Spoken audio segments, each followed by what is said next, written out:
Holy shit. Here we go. I'm so unprepared for this. Oh my god. Oh my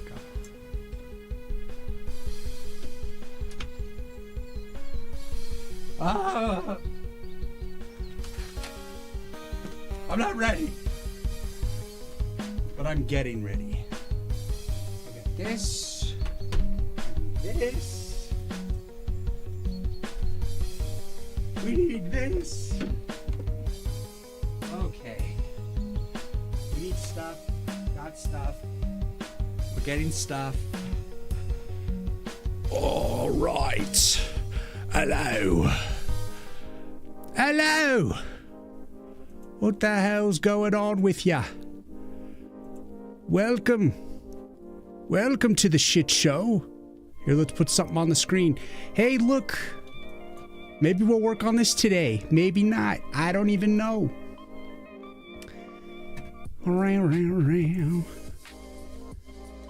Hey. Hey. Let's get it started.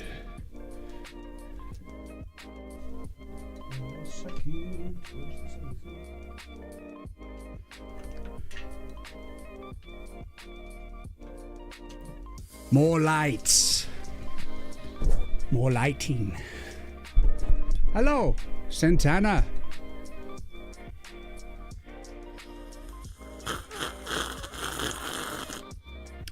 Woo! Woo!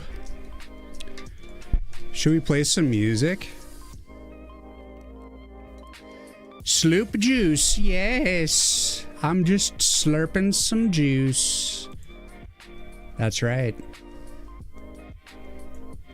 We need some songs to get it started.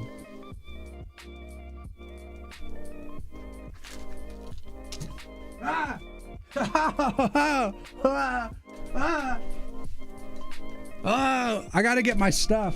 Gotta get my assets. We got a lot to do.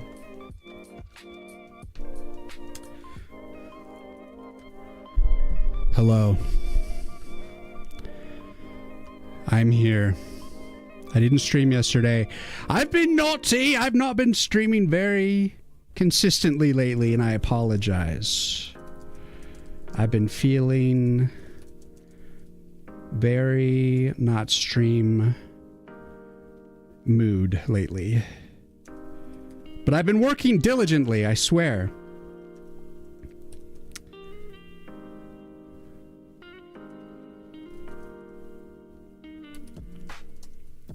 I just got to push the latest off of my laptop here. And I got to grab the stuff off the iPad. We got new background art.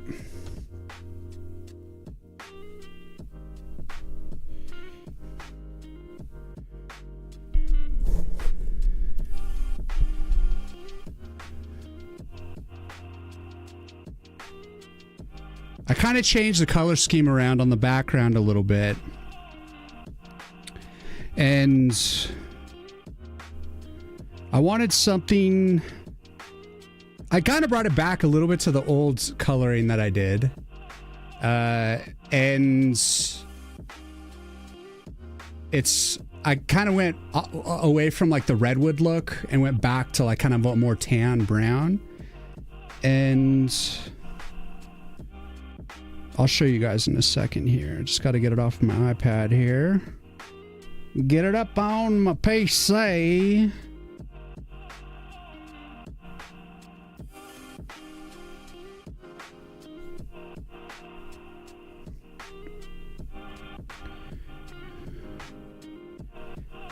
I added the death flower, which is a concept that I haven't even talked about at all.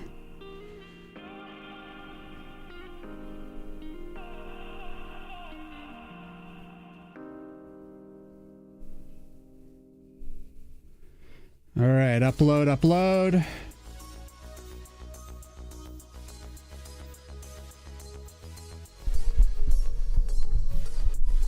Just like that.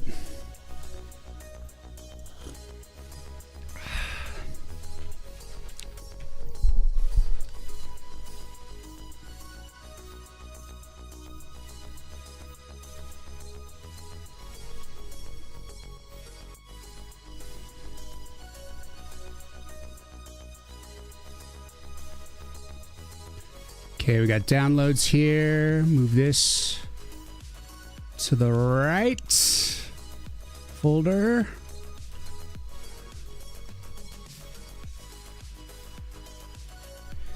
All right, there you go.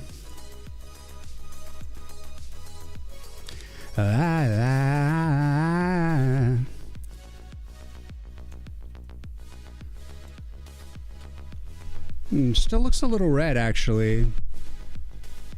Looks a little different off my iPad. But I'm kind of coming back to like a little bit of the more brown,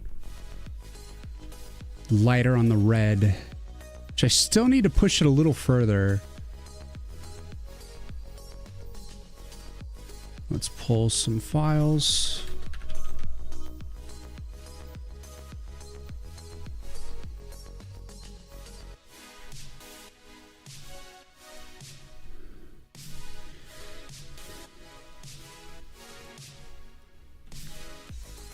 So yeah, you can see I just went a little bit brighter. I wanted a lighter feel a little bit, and I put a little more energy into the waterfall, but there's still some like stray pixels I need to clean up. But the general structure, I think, is really starting to come together for the waterfall. I want to play with this coloring just a little bit more. So this was like the red before, and I'm going for like a lighter color now. But I want it to be a little bit more coming off the red.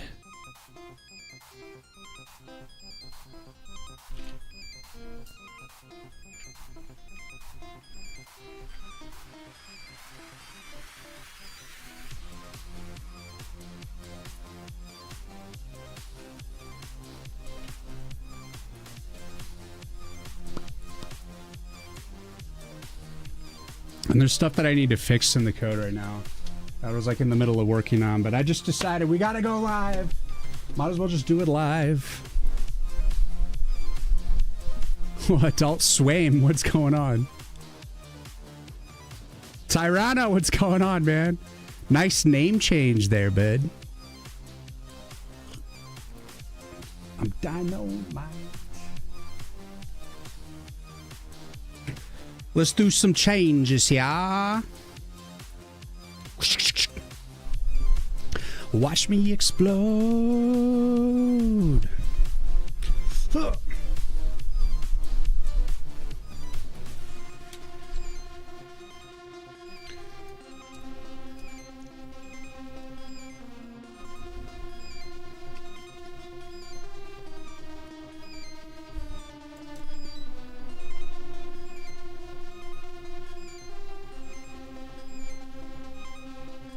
All right.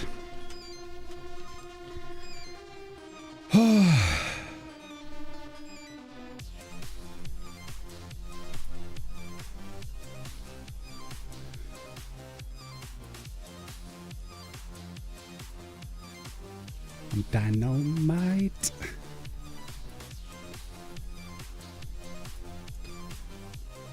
I'm a power load.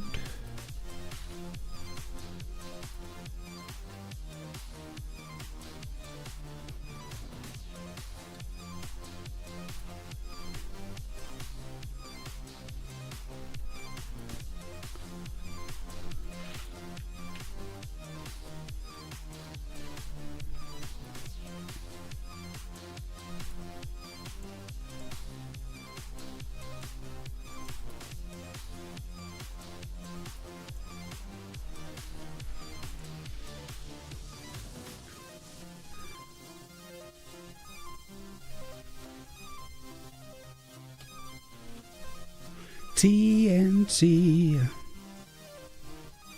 Is it a rock day? I think we're going to play some rock today. I'm feeling it.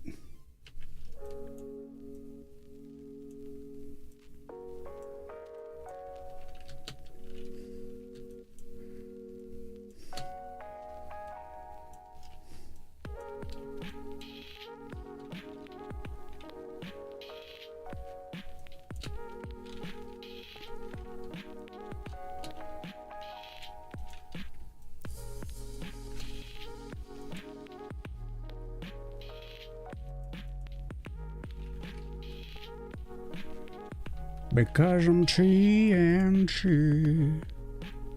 I want you to play. I'm going to stick with AC/DC for a second. I like AC/DC. I'm in an AC/DC mode. What I mean? Sorry, your app was not loading? You've been good? How I been? I've been good, man. Welcome in. Welcome in.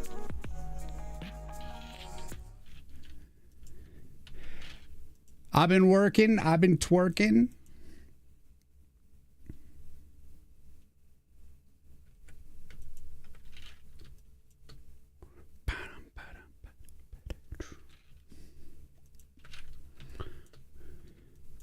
Trying to find that sweet spot with the colors here. Let's clean out some of this crap, though.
So funny the differences between the iPad and the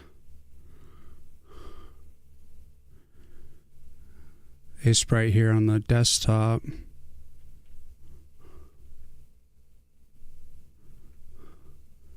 Lots of crazy differences.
What a mess.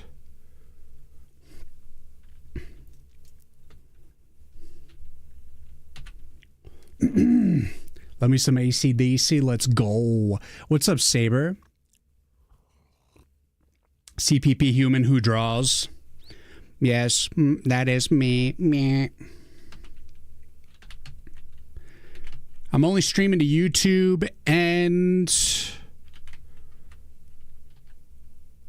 Twitch today.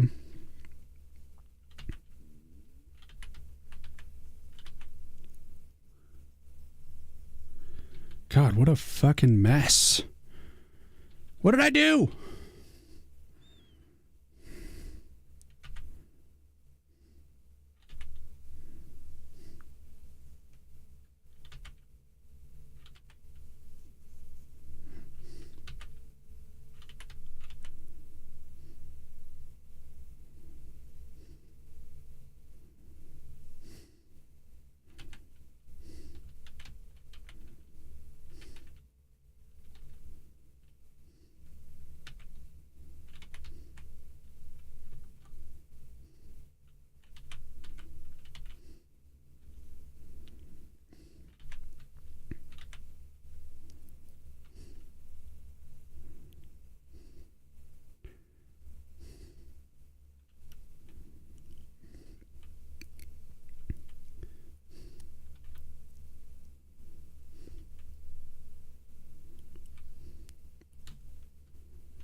Yeah, you took me all night long.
Whoa, I clicked the wrong scene. You guys been just watching me do art this whole time?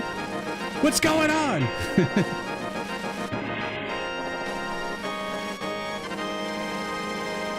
Eris, what's going on? Welcome in. Dark Parm, how you doing? Thank you so much for the raid.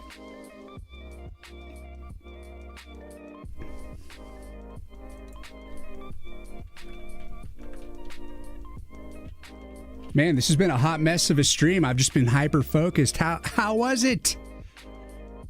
What type of game am I working on? I am working on a tower defense game where you play as the tree. The tree is the tower you must protect. And I'm currently reworking the background art, but I can show you with the old art here what I have so far. So basically, I don't have it fully built yet, but you're going to start with 3 cards. And oh, I have a hitbox on them right now. But you get these cards. Just ignore the green hitbox. And you take these cards and you place them on the nodes to build like different armaments and weaponry. And you fight enemies that are coming from the right and the left. So it's a deck builder tower defense.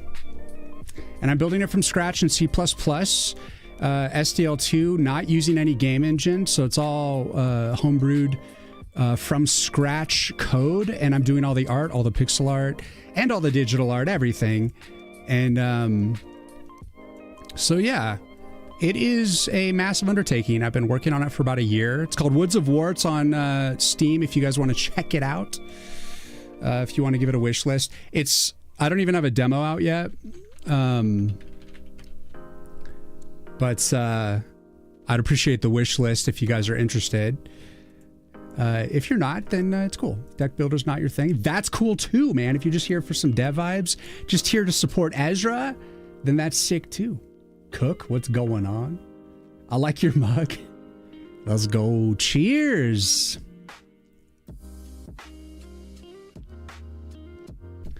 So yeah.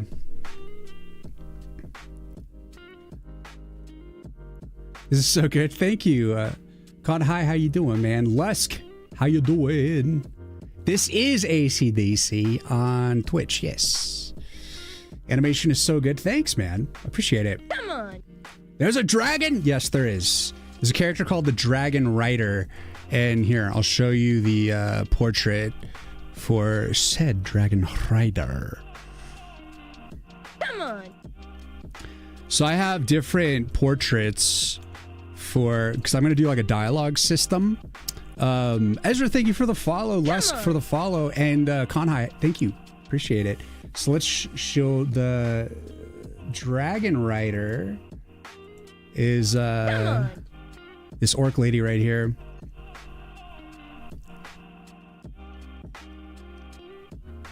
Kaiju, thank you for the follow. And Fabio and Ferris, you guys are awesome. So anyways, this is like there's other characters too. I mean, we got our main orc guy here. But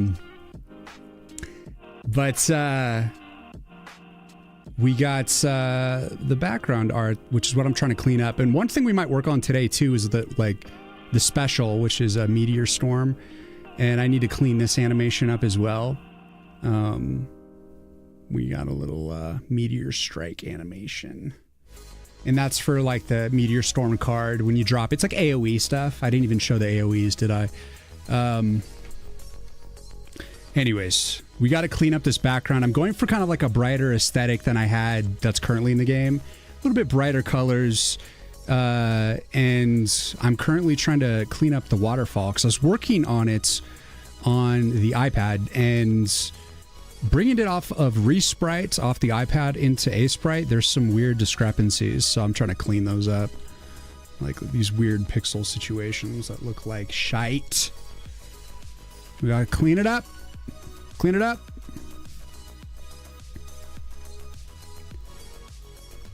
Namely with like colors and weird stray pixels. So we're starting there. So I'm just doing a little of this and a little of that. How you guys doing? Did Ezra say something more? In this sea of love? You have a super cool mug covered in skeletons? That sounds sick, man. Damn. Follow image is so huge. Yeah, this is the entire level. There's the upper part in the sky. Lots to see, lots to see. A goblin jump scared him. Come on. That's gonna be a suicide bomber, dude. He's gonna like come in and just blow everything up. So that's why he like straps a bunch of bombs. He lights a bunch of bombs, straps them to his back, and comes. It's meant to be like a creeper style. You guys heard about creepers. You need a creeper style enemy because I think it just adds like when you see the creeper come in, you're just like fuck. So we needed some of that. But I've not made the sprite for him yet. But I modeled him after God, I always forget that actor's name. Come on.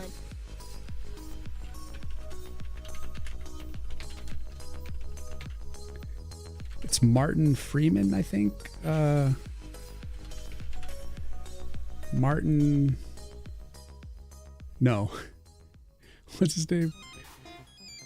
Marty Feldman on Young Frankenstein. That's what he's modeled after. We're talking about the goblin guy. This guy is my Marty Feldman Because I love Young Frankenstein. It's with Gene Wilder. It's an excellent movie. Love it. Rothic, thank you for the follow. And Lumadev, welcome in. Looks awesome. Thank you, Fabio. Holy Peak. How's your day going? 8-bits, it's going great, man. How you doing? How's game dev going for you, my friend? Ezra, you're just super amazed at your art. Very speechless. Thank you. Thank you. I appreciate it. I'm trying to compete. And there is a lot of insanely talented artists out there. And I'll tell you what, I'm working tirelessly. And despite my great effort, I'm hoping just to meet the minimum, the bare minimum here.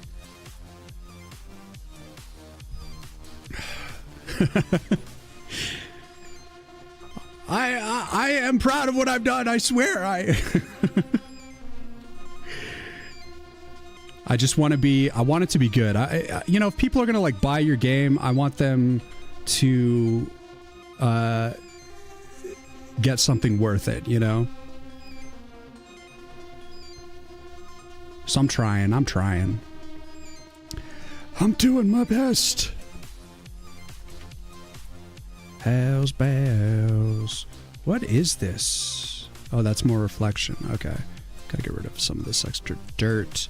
I'm gonna clean up this mini waterfall here. Get me back to that layer. Okay, cool. Hells bells. Yeah, I've been working on it for about a year. It's a lot of work. I'm trying to get a demo going soon.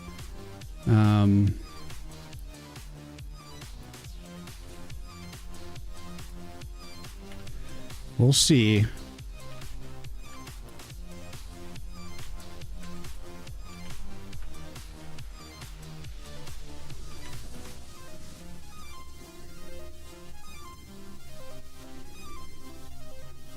Give me that consistent color there. We'll see it jumping around. So today I'm going to be doing coding and pixel art. We're going to be jumping, okay? We're going to be jumping everywhere. And you don't use that word often. I feel honored, Lusk. Average goblin behavior, not going to lie. Yeah, I agree. Kaiju Bites, Fabio and Luma are in VC talking about how fucking awesome you keeping it up, man. Thank you, man. I appreciate that. Oh, right when we went into ads. I hope you heard me. I hope you're adivators and you heard every word. Might need to check this movie out. It's a game, all right? It's a game. If you're talking about Young Frankenstein, then 100%, 1000% yes, you should check out Young Frankenstein. Gene Wilder is amazing. Going well, just lurking about as I work. Normal stuff. Excellent. Well, I hope you're here to get psyched up because we're going to be, it's a rock day. We're just going to listen to rock music all day and we're going to get a lot of shit done. We got a lot of pixel art, a lot of animations, and we got some debugging to do. Because I'm trying to make the deck kind of be more responsive in terms of like its placement. Like for instance, here I'll show you a little scenario I'm working through, and it's still buggy right now. So you're gonna see some jacked up code right now. That's why the hitboxes are up on the cards. But basically, when you pick a card up, you see how the deck, the hand like slams together. And then when I release the card, it goes back. But you see how it goes back to like the wrong location and then like snaps into place. So we got to fix that. That's some janky ass crap. But I was just like in the middle of working on it this morning. And there's a lot of like little scenarios we got to like make it work. So we got to fix that. We're gonna be jumping around. There's a lot of stuff.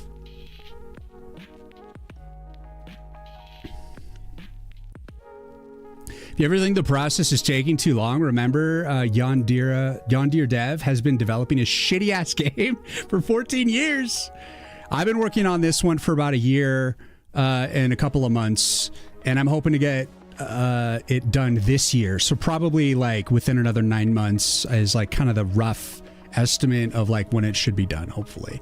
And then I'm going to dive straight into making a horror game. And I'm really excited to make the horror game, but we've got to make this game sing. We got to make it do good things first. This is the priority in the moment. But I'm really excited to do a horror game. But this is like my learn to market, learn to do C++, like a C++ release. We're just trying to learn to kick ass. And this framework will be like the basis for the horror game as well.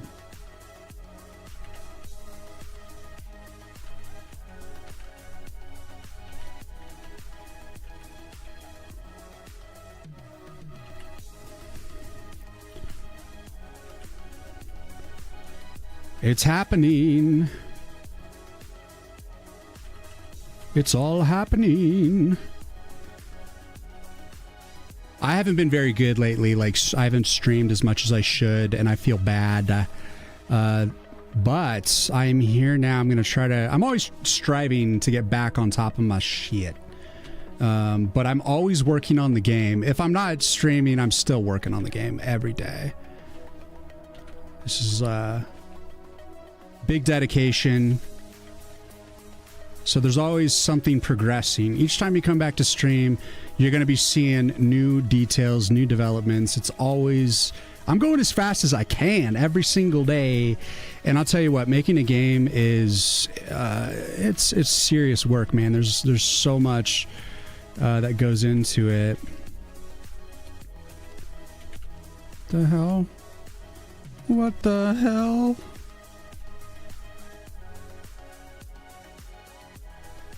Is that because you are... Ah, no wonder. Okay. It's complicating my life here.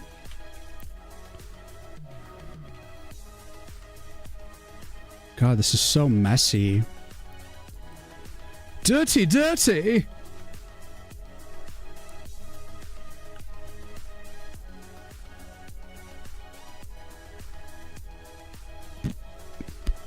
Oh my God.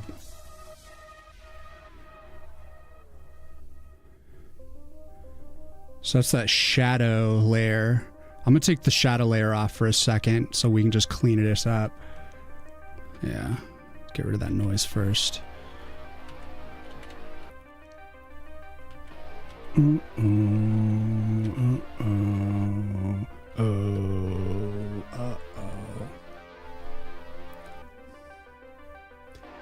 You gotta go. Very late for you. Good night. Thank you for hanging out, man. I appreciate you. Cheering for you. Let's go. Thank you guys for supporting Ezra. Guys, go check out Ezra. Really appreciate that raid. A little bit of everything today. Let's go. Yeah, that's right. I am jumping around like a madman today. If you ever think of the process to stay... Oh, yeah.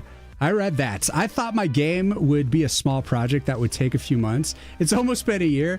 I know it goes so... like the time goes so fast, and yet the like progress goes so slowly. And this is with you like whooping ass every day. Dirty deeds done dirt cheap. Dirty deeds done dirt cheap. This is Con High's song. I think Con High's out there doing some dirty deeds right now. Don't try to deny it. We all know. Okay, let's get rid of that. This is... I need to just flatten this. This is... What am I doing to myself? You guys don't see this, but let me just share something with you. There's my layers. There. I'm going to show you that just to traumatize you. Dirty deeds done dirt cheap. Are you traumatized yet? Dirty deeds and they're done dirt cheap. Are you traumatized by my massive layers? I know you are. Is that nature? Hello? Good sir. So Ezra, tell me about your game. I don't want to keep you. If you need to run away and say nothing, please do that. Take care of yourself. You know, go to the bathroom, splash your face with water. But if you want to tell me about your game, I'd love to hear about it. What's madness? Truth nuke. That's all I ever do. Truth nuke. Happy Saturday. Yeah, man, I was supposed to stream yesterday, but I was like, fuck it, we're streaming tomorrow. Because I was like gonna stream at like 6 or so last night. I don't know, it was like sometime in the evening. And I've been falling asleep at like 10 o'clock at night, like an old man. And I'm trying to push my schedule again so I can stream through the night. I basically live like 26 to 28 hour days. So my schedule's always like slowly migrating forward. So my stream times kind of evolve. Sometimes they're like in the morning, sometimes they're in the afternoon, evening, through the night. So it's always different. But my favorite crew is always through the night, usually. But I love catching up with the daytime folk just as much. I think people have like come to expect that I am not to be predicted. I'm just here to get shit done at whatever cost. All right. I'm here for dirty deeds. The dirt cheap deeds. That's how you know what's good.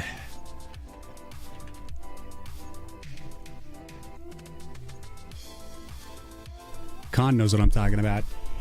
Oi, holy Leia. Feels like a website page I messed up the other day. I had like 6 grids. Oh, you had lots of work to do, huh? And you messed it up? Yeah. Like right now, my deck, the deck bug I have right now, I was like right in the middle of like fixing it.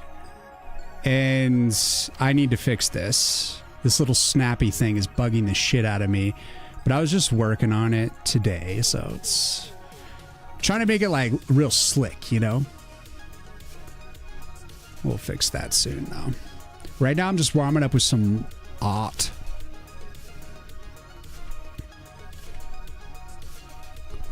To the tap if you wanna mock him, mama.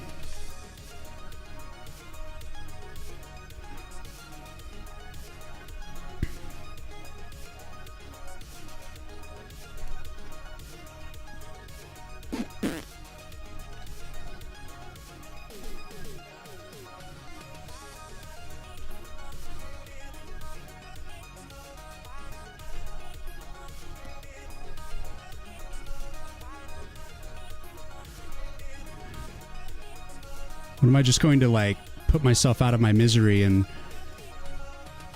flatten all these layers? This is ridiculous. Thank goodness for auto select.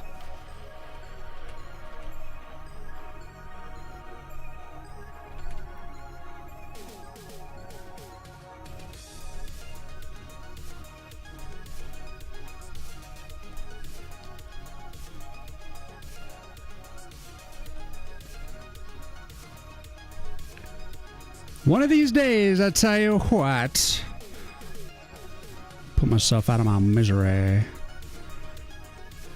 Don't worry, guys. There's going to be a waterfall animation. That's why the waterfalls look very simple right now. Okay, I know you've been thinking about it this entire time. Why is there no like detail on the waterfall? And it's because, I tell you, it comes later. We gotta hide the tree. Let's get the folder and the folder. Hide.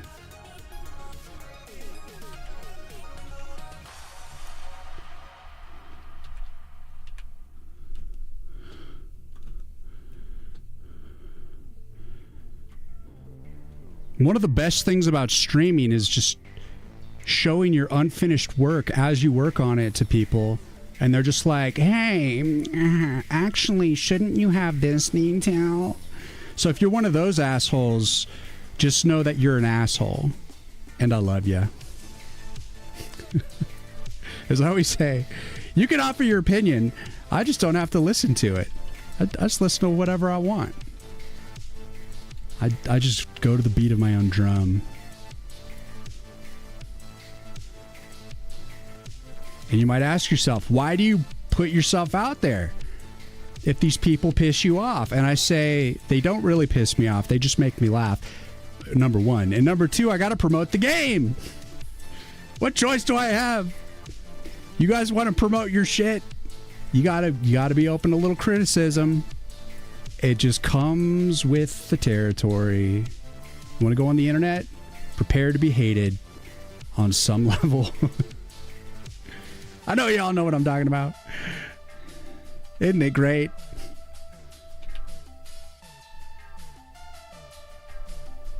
God, that must mean I like move that layer around a lot. Ugh, this is bad. I'm gonna save a new version. I feel like backing myself up right now.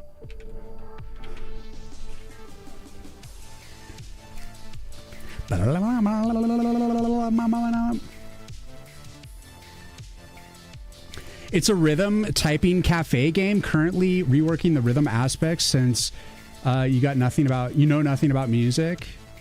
Well, I'm going to shoot you follow, and I want to see your progress on this awesome rhythm game. I almost made a rhythm game that was like you're going through space, and I don't think I had a name, but I was going to like make it all JavaScript, and then I just decided to quit because I couldn't design a ship that I liked, and I was still kind of like early days in my pixel art at the time, and so I gave up.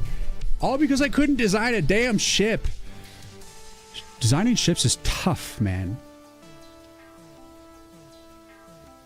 Conhai, you don't think you can ever predict a bald person? I agree. We are the mysterious bunch. This is me trying to make music when I don't know shit. I'm writing a song for the game, man. I'm not much of a piano player, but I know enough to compose little parts. And I'm stringing them together. I can't play the whole song together, but I have like the separate parts. And I just play them separately and then record them and put them together. This should look simple. He's got folders inside folders inside folders. How did you know? It's true. Look at this. Look at this. You see this? You see this? That's a lot of layers. And that's not even, the folders aren't even all open. Let's see, what are we at? Almost 500 layers in this this file. Some of it's just like old art that I could probably just delete, so. I am so based. Actually, you missed one pixel back there. Lusk, why I knew you was gonna do it. I had a feeling. I gave it to you. I handed it to you. I would have almost been disappointed if you didn't take a shot. Oh shit. See, this is what, when I work on the iPad, little stuff like that happens.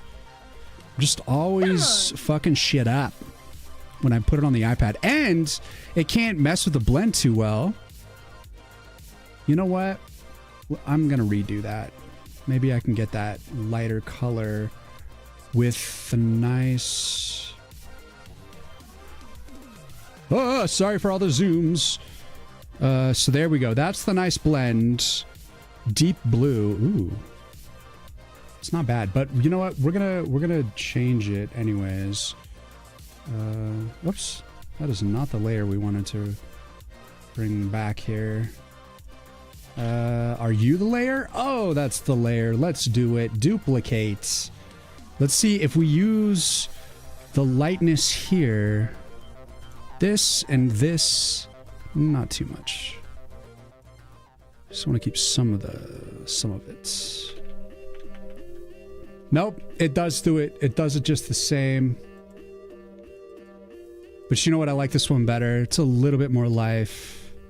Slightly more. I think we're gonna have to just redo that gradient.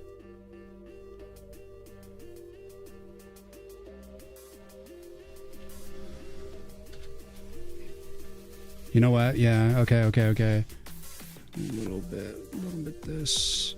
A little bit this. Come on. Dev Jasper, thank you so much for the follow. Welcome in. And Malicha. Maliha? One or the other. Thank you for the follow. Thank you. Welcome. I've seen supermodels with less layers. Well, fuck you, man. I've been working on this background for a long time. How long have you been doing pixel art for? Honestly, like, I've been doing digital art specifically for 2-3 years now. And before that, I was just doing traditional art, just drawing like normal. I did go to art school back in the day. Got a bachelor's degree in media arts and animation. But then I left kind of the art world for a long while, and spent a good like 18, 20 years in coding. I made Flash games for a long time.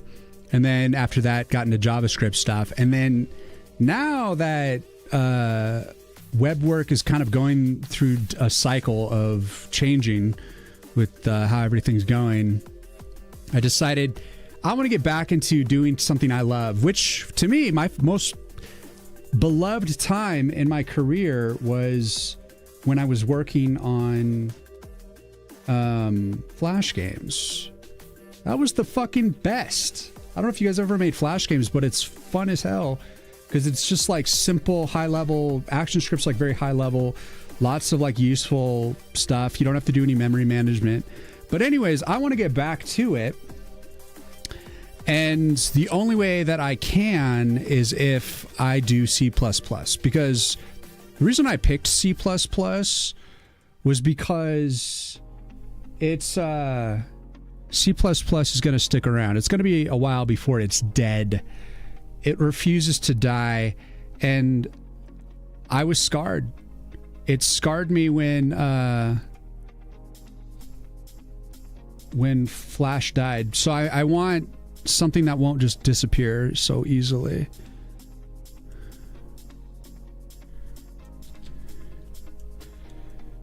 So I just said, I want to make games again, and I want to do it with a language that ain't going to go away. I'm sick of getting jerked around with all these JavaScript frameworks. And so, blammo, here I am.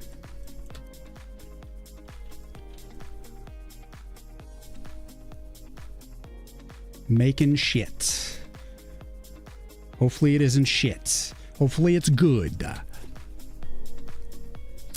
But I think the initial like difficult transition was making the move into digital, like drawing on the Wacom in general. So initially I was just doing digital art.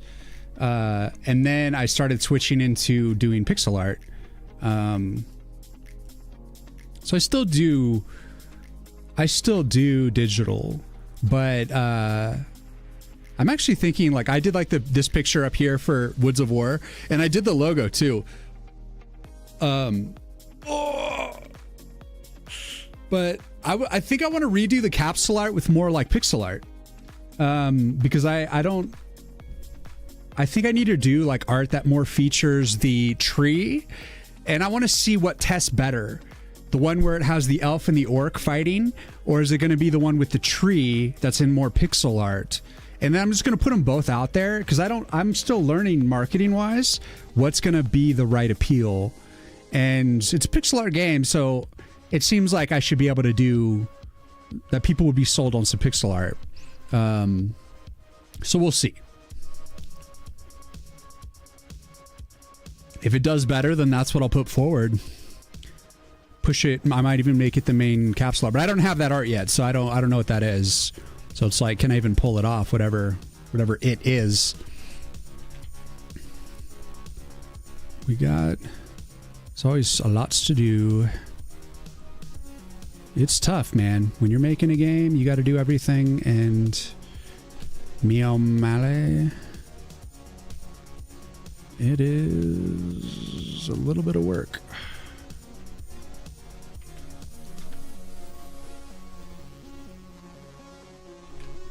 Wow. These colors are all over the place.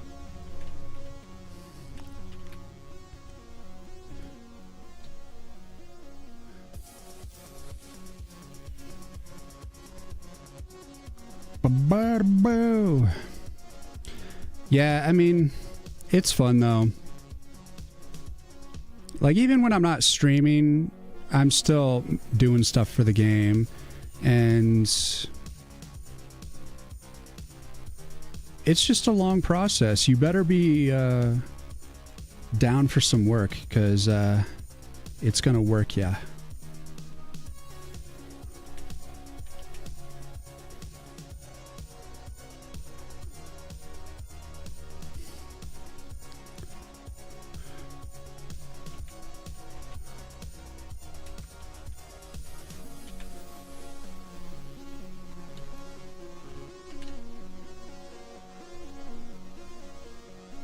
What the hell is that color? You're on the dirt level?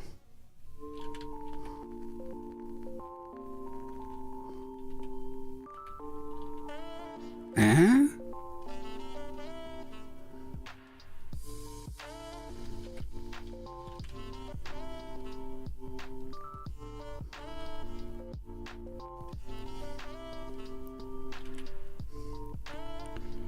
Bow, bow, bow. Let's see. A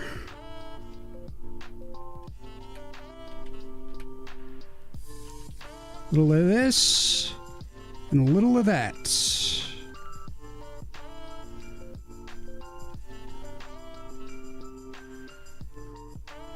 I want to put a little more detail in the water, and then I guess I want to bring some of this back.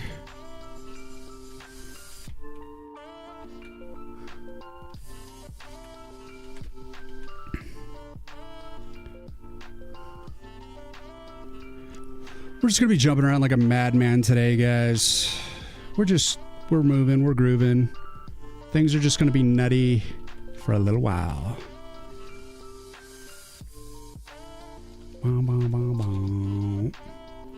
Bring some of those rays back. Where is that shadow? We could probably clean that layer up now. So, got like the tree reflection, and then somehow I lost that other tree reflection. Are you... Was that you? Are you? You're at 21.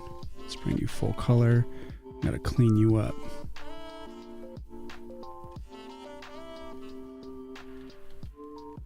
So like...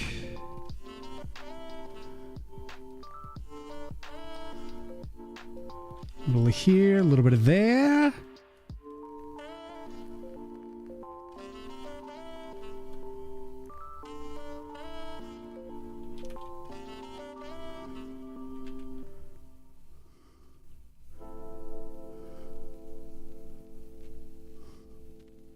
Oh yeah, okay.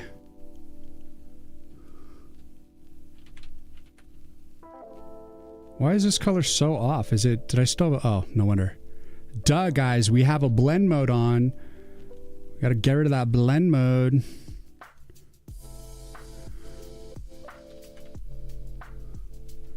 That's gonna help. I take what I want. Clean it up, clean it up, clean it up. Interesting background. Is there a reason why you're not choosing an engine? Okay, the reason I'm not doing an engine is because as a Flash developer, I did it for 10 years.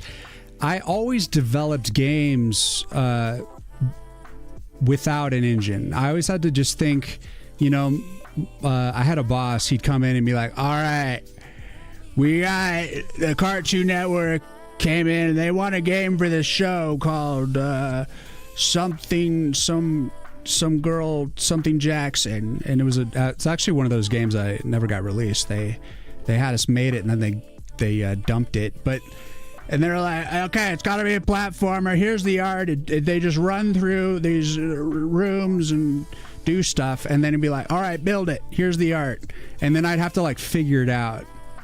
I'd have to cut up all the art and I'd have to make the game.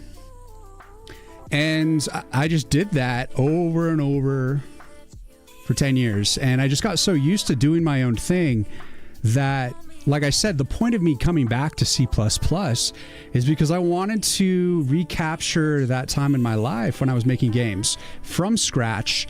And honestly, I became highly allergic to the implementer mindset. And so I knew that once I just saw society going towards that, and it's getting even worse with AI.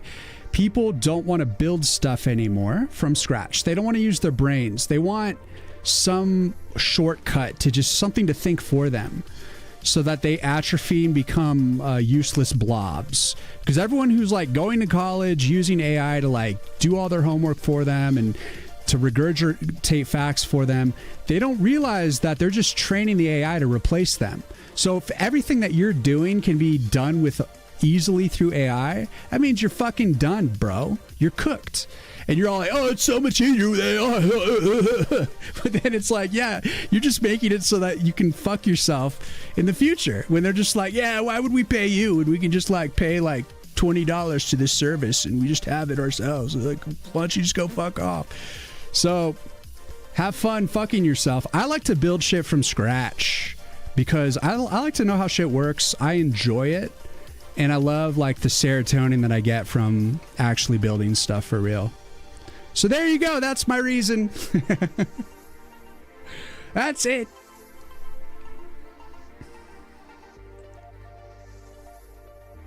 A messed up layer. You need to actually go to sleep now. I thought you were going to go to sleep like 20 minutes ago. COD, get out of here. Go rest. I bid you adieu. Thank you, sir. Thank you. You just copied the object and flipped it. I have passion for pixels. I do, actually. Man, fuck AI. COD, get out of here. I didn't mean to trigger you. Leave. Go rest. You know what's highly important for mental health? It's good sleep hygiene and getting to bed. So if you need to go, do it. I will not block you.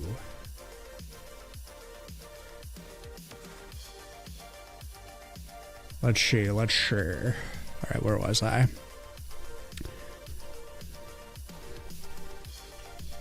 Just clean it up. I'm not against AI too, by the way. I think it's cool. It's a useful tool, and I'm going to continue to try to learn to leverage it moving forward because I don't want to fall behind. I want to make sure that I have a working knowledge of how it can be useful and how it can expedite certain things. But I come from the MySpace era, okay? I'm old as fuck. And back in the day, we had social media that if we wanted our MySpace to look cool, we had to like learn HTML and CMS or CSS to like actually make it styled like we wanted. Nowadays, everyone just gets everything prepackaged, pre-made, pre-thought out, and people just tell you who to be, what to think, where to go. And back in the day, you just did it yourself. You found your own way. I was like, I want like a parallaxing galaxy in the back of my MySpace, and so I did it. That's how I got into web dev initially, when I was like 17.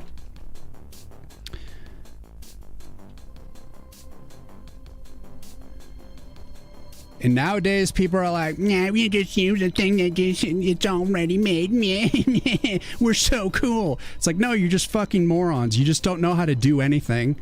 And you never will learn if you have that attitude and that mindset that like, oh, it's just already made. Like, I get it. I respect the people that are say, don't reinvent the wheel. You know, just use the thing that's already pre-made. Save time.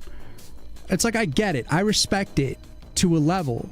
If it's like a businessman trying to save money on a budget. But it's like, in general, it's not fun to just implement other people's shit and only be limited by what other people have built for you. When you make your own engine, sky's the limit. You can do whatever you want. You can literally build any feature, anytime. Yes, it's going to be a shit ton of work, but it's all on you. And I don't know, I just find that interesting. I find it interesting. I'm a dying breed, so I know that. There's not many of us left. Not many of us left indeed. Eventually people will just be churning out the same shit because everyone will be using the same technology, the same shortcuts. It's like when Harry Potter asked the Minister of Magic, well, you have magic. Like, why don't you just win the war with magic? And they're like, well, Harry, the other side has magic too. And I'll tell you what, if we're all using AI, everyone has the same, 200 IQ AI doing the same shit. So, you got to be a chaotic neutral human who just is out there making weird mistakes, breaking the rules, and fumbling on genius moments and just being like, look at this bug. What if we made the game like this? That's kind of weird, but oh my God, that kind of works. Instead of making everything perfect right from the outset. And also, when you have shit that's pre-generated for you, you don't care about it. Why would you care about something that just fell into your lap instantly? But if you make a game, if you just painstakingly produce a game over a year or more, or 8 or 14 years, you're going to care about that shit a lot. You guys get it, though. You guys get it. All right, let me get caught up on chat here. I'm ranting.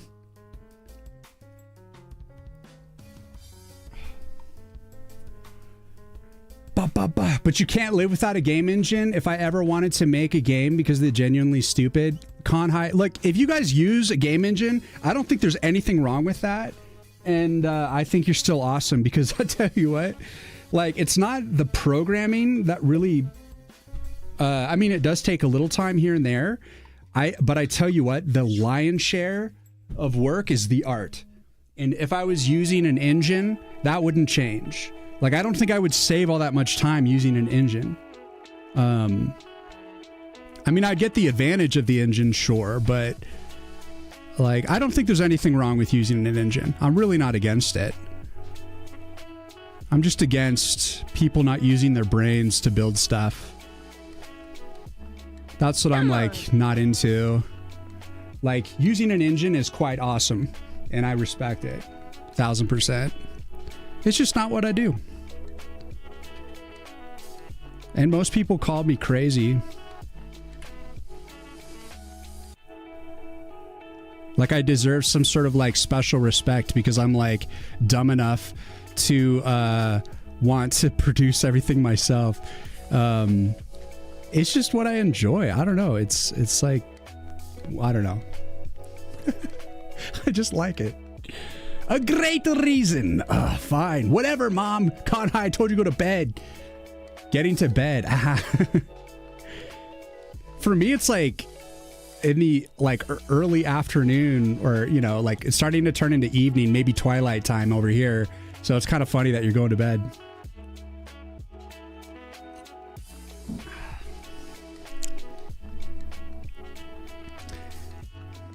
We had to do it ourselves. That's right. Nature remembers.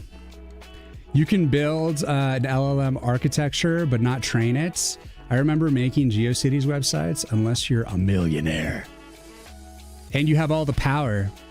AI is great, but I think someone should know how to do the thing before they have AI to shorten the process.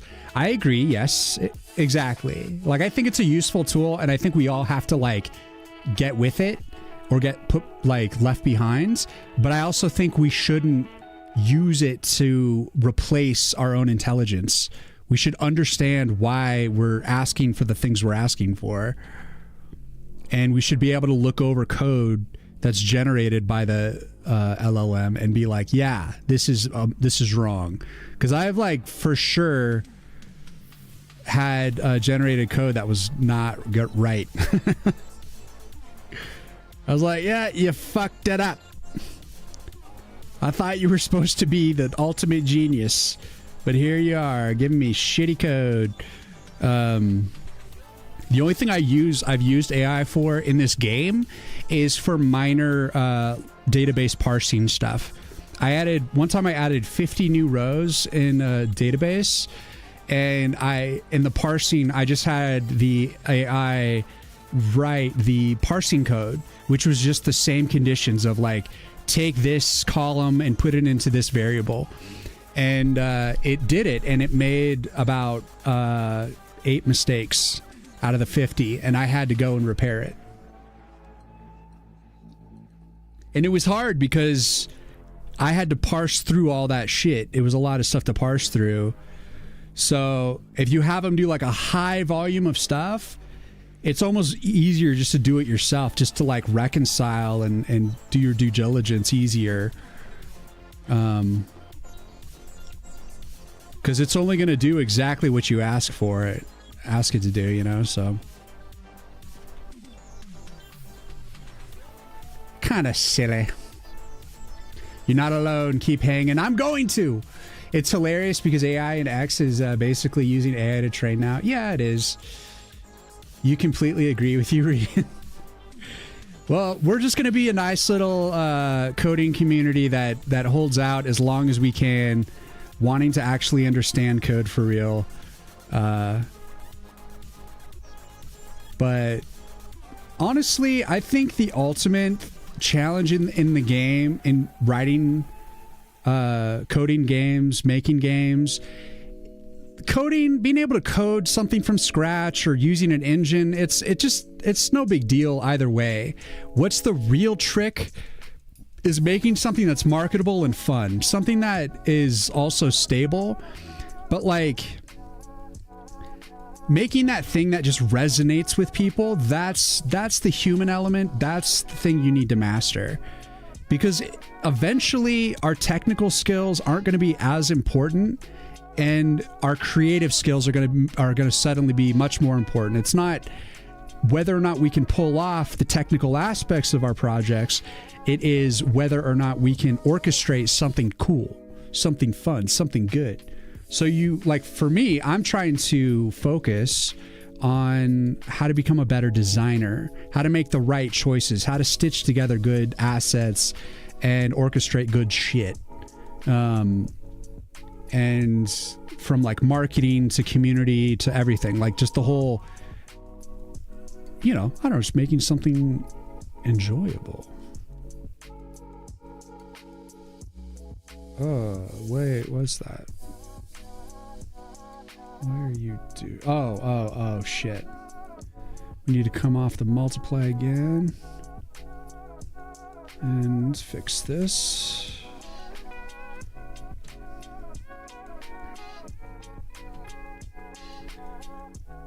You know, guys, there's a lot of shit. There's a lot of value in knowing how the sausage is made.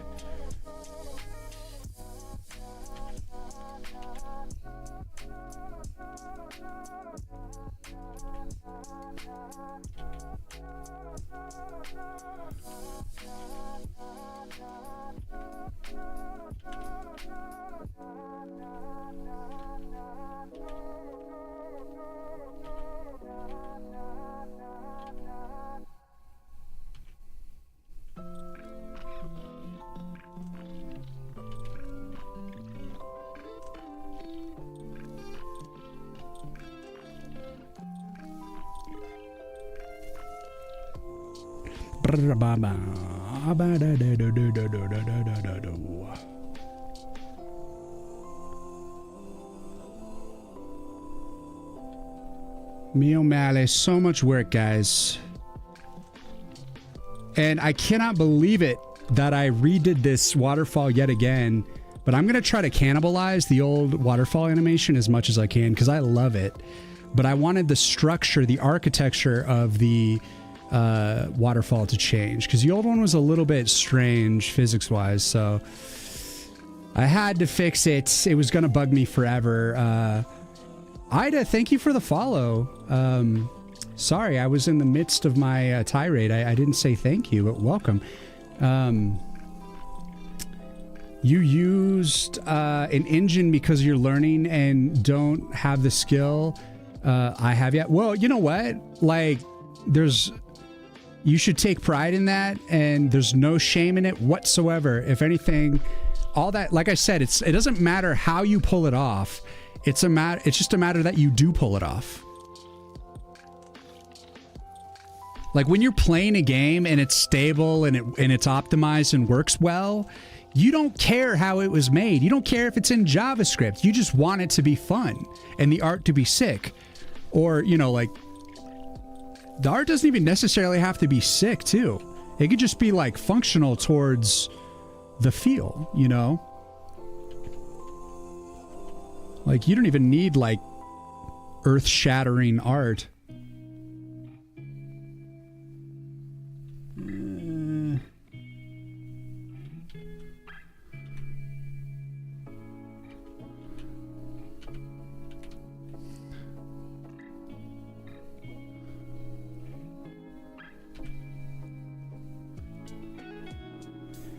You know, it's like what people always say, like game devs, like the way that everyone says when they start out, they know they should be streaming to like promote their project, but then they always say everyone's first inclination is, oh, I don't want to stream because people are going to steal my ideas.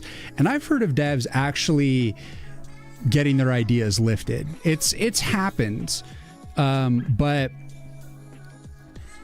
I think the biggest sentiment that I hear over and over again that I agree with is like, it's one thing to like steal an idea and a completely different thing to actually like finish and release a game. So like what people who sit and spend years making a game start to feel is that like, go ahead, steal my idea. Good luck. I hope you finish your game, you know? Like I want to see you actually finish. I dare you to finish the game. Like, I just dare you to finish. Like, I'm not going to do, you know, unless you're Pal World getting sued by Pokemon, you're not going to, you know, your people most likely are just going to be like, I dare you to finish. Because, like, in 9 times out of 10, they are underestimating how much work goes into actually finishing a game. I was like, I fucking dare you to steal the idea and actually execute and finish. Do it. Let's see if you take less than 14 years. That's the new number for today. 14 years of development. I'm trying to make this game in 2 years. And it's already been a year, so I'm scared. I don't know if I'm going to be able to do it. I'm freaking scared, man.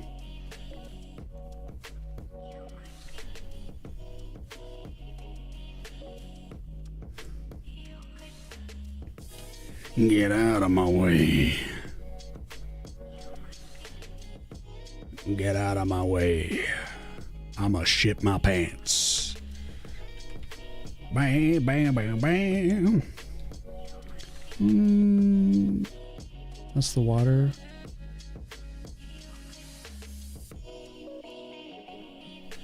I guess I'll do that shadow there. Huh? Is that darker? Okay.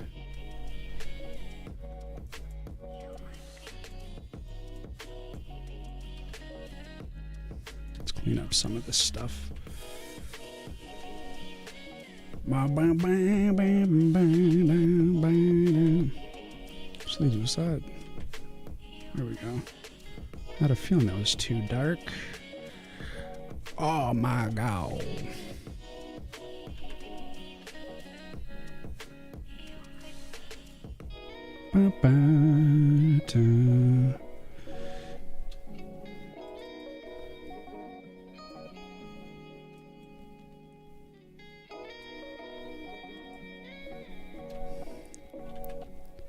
We gotta drop that color here. Yeah. That's what I couldn't do in the iPad.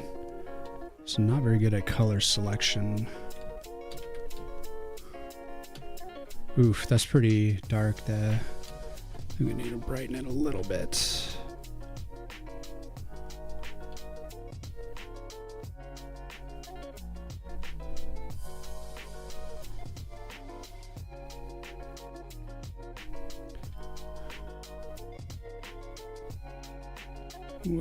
What a mess.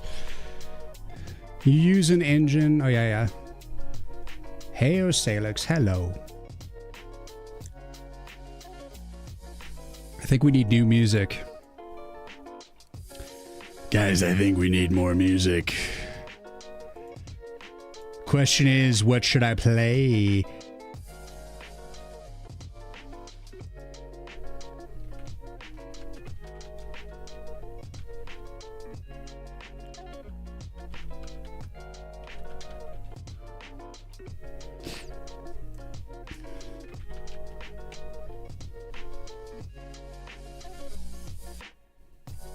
AC/DC is generally just so good at being really generally motivational. Can we try something a little bit darker? Are you guys okay with a little bit of dystopian vibes? Would that blow your mind if I do that? And of course, if you're watching from YouTube, you're hearing lo-fi music, you're chilling. That's not going to change. I'm talking about here on Twitch, we're listening to rock. I'm thinking I'm going to switch it over to this. I might let this song end though. Not interrupt this vibe until it finishes itself. People who steal ideas have no creativity and will ultimately fail in incorporating features, story, and design. They are relying on another person's creativity to make money, and they will end up giving up or making a wittier version of what the creative person is making, or a shittier version. Yeah, I think it's the exact same thing for people who like rely on AI for their creativity. It's the same shit. Like, even if you get like high grade looking art, the way, if you blend it together horribly, then it's like, it's gonna fall flat. You're also in the works of making 2 GDDs for 2 studios you have in the making, so you're swamped in the future. Damn! Shittier, not wittier. Yeah, I figured it out. Let's do it. All right, you guys ready for a different vibe? I was listening to this album the other day, and it, I don't know, sounded kind of good to me.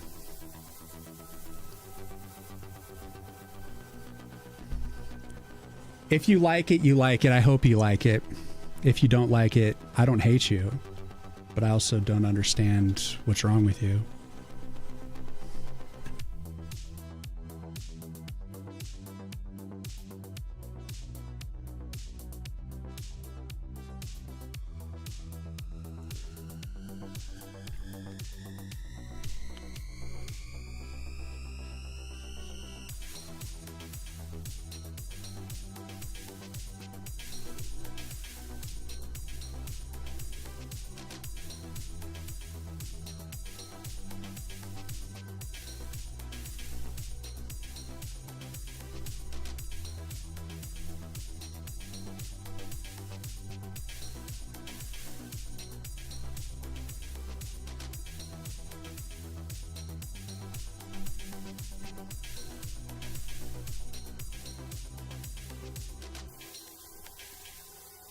You plan to make a game dev design my career, so you're investing your whole attention into it?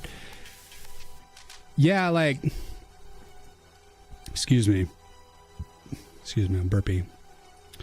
I think if you want to succeed in something, and this is bad advice, so don't listen to me, but it's also the only advice. And that's, if you want to succeed at something, you have to put everything into it. You have to put all your cards on the table and play it as hard as you can and play to win. And in a way, you kind of have to make yourself desperate to succeed.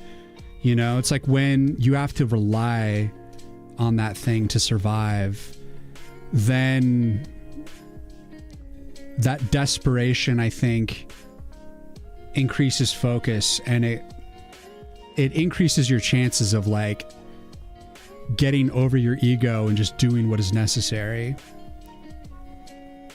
So like I stopped taking on work, and I have some savings, And I have a little bit of money from Twitch coming in, like a tiny bit, pays for a few meals each month. So I'm basically like slowly dying a financial death, and I'm investing myself into making this game, and then I intend to jump into immediately another game. Because I think the only way that I'm ever going to figure this out is by going full tilt. I need to be like desperate to succeed, and that means running out of money and needing to make money. Because I think in all the things that I've done in the past, I haven't had that desperation. It was always okay if I failed, it was no big deal. Like there was nothing to lose, nothing to gain, really. It just like, I think there needs to be a little desperation. You need to be doing it 8 hours a day, every day. And if you're doing game dev, it should be more like 16 hours a day, which is the sad truth, if you expect to get anything done.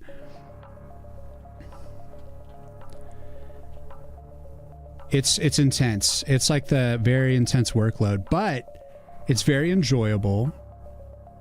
It's very lovely. It's very fun to make games. Like it's like one of those things that, yes, it's a lot of work, but you know, like I've said before on stream, like one of my favorite things is when it's like rainy outside and I get to just cozy up and pull out my laptop or iPad and just do some pixel art or code for the game a little bit, you know? It's just like, I enjoy that shit. And you better hope you do, because it's like so much work. And I think that's the scariest part. That's the most probably desperate part about it, is like you're working on this thing for years. You don't know whether or not it's going to succeed. And so you have to make sure that you're getting something out of it, even if it fails. And for me, what am I getting out of this game if it flops, which it's likely to not be like a massive commercial success? I'm learning C++, like building a foundation on a framework here that I'm going to use towards my horror game so that I can have my own code, my own engine. And I am learning how to market a game. I'm learning what it means to finish and release a game on Steam. I'm learning what it means to localize a game. And I am building community around this. And it's all just like a slow build towards future endeavors. And so even if I like flop, I've learned C++, which is like still useful skill. And I'm also increasing my ability to do design and art. And I think the only way for me to really learn that is to actually like have a mission, have a thing that I'm trying to achieve, which is the game, you know?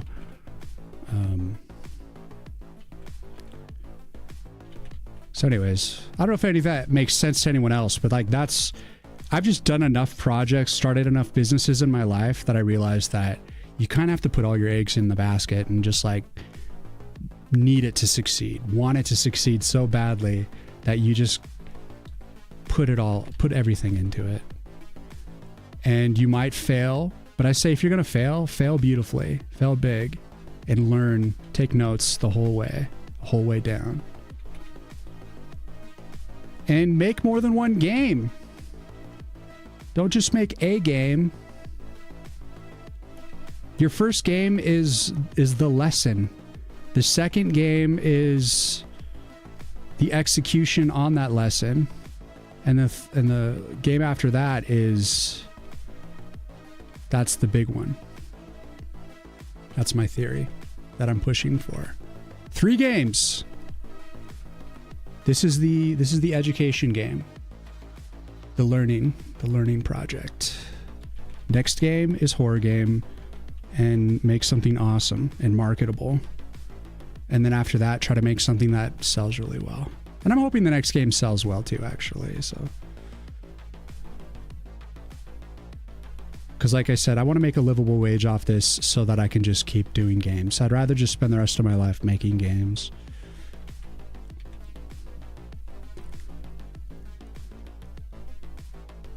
So I'm trying to get good enough to be making something people want. And it just requires like a meaty foundation.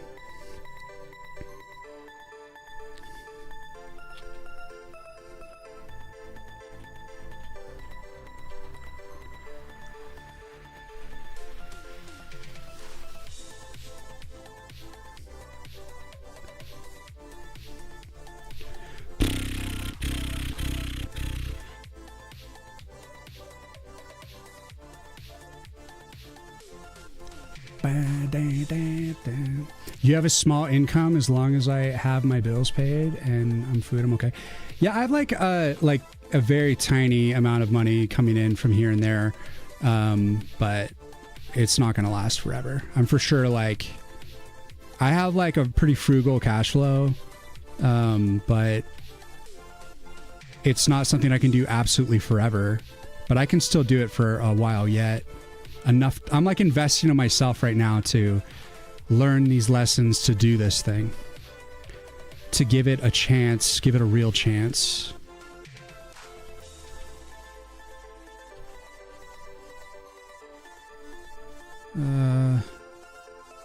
Let's see, you.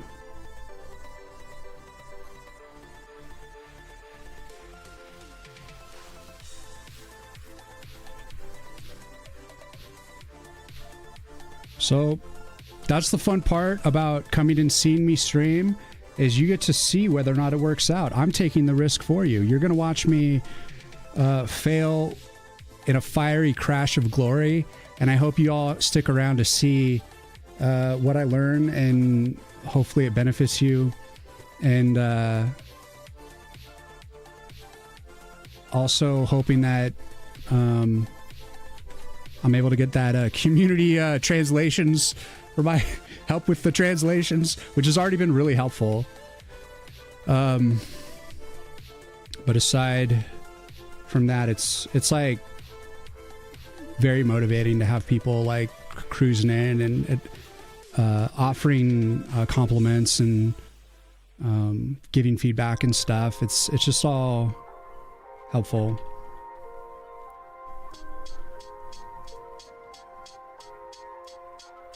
So it's fun. It's like, I'm not like super excited about being like a massive streamer. I want to be a successful game dev. Like, that's what's important to me.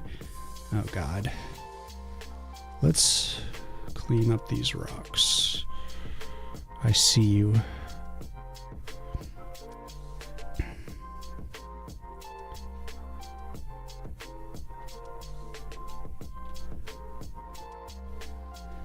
But if there's anything I've learned about like learning music and art in general, you have to give your space. You have to give yourself space to fail. And that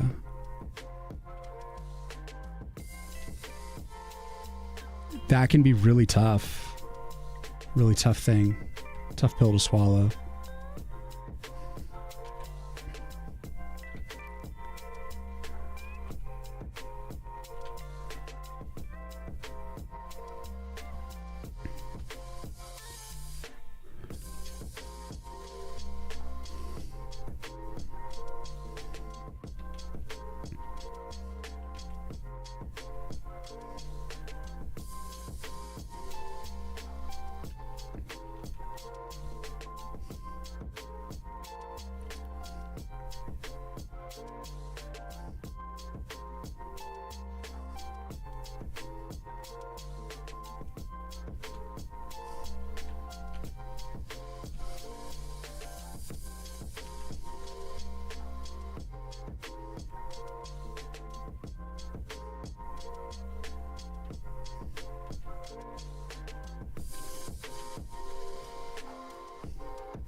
He had a lot to say.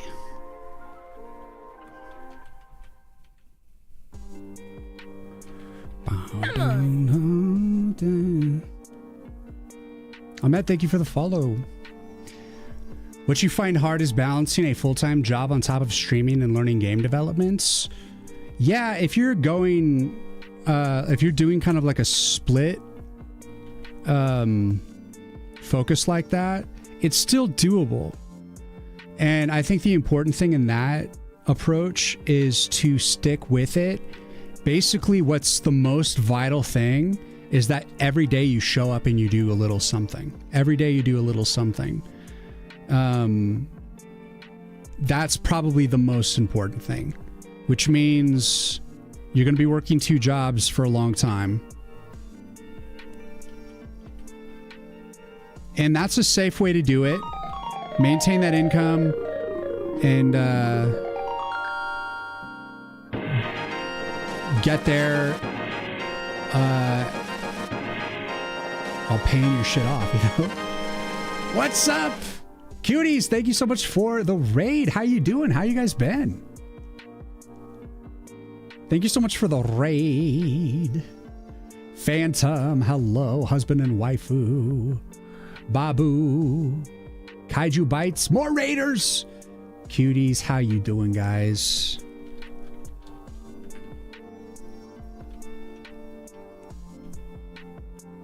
How did the game come out? Do you guys finish that game jam with your the seagull stealing sandwiches? Guys, go check out Cuties. They were making a cool like game jam game.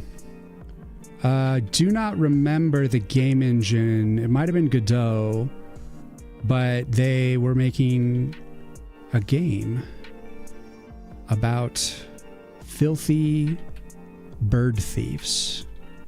Doing filthy bird thief things. Little fiends. We've all been there.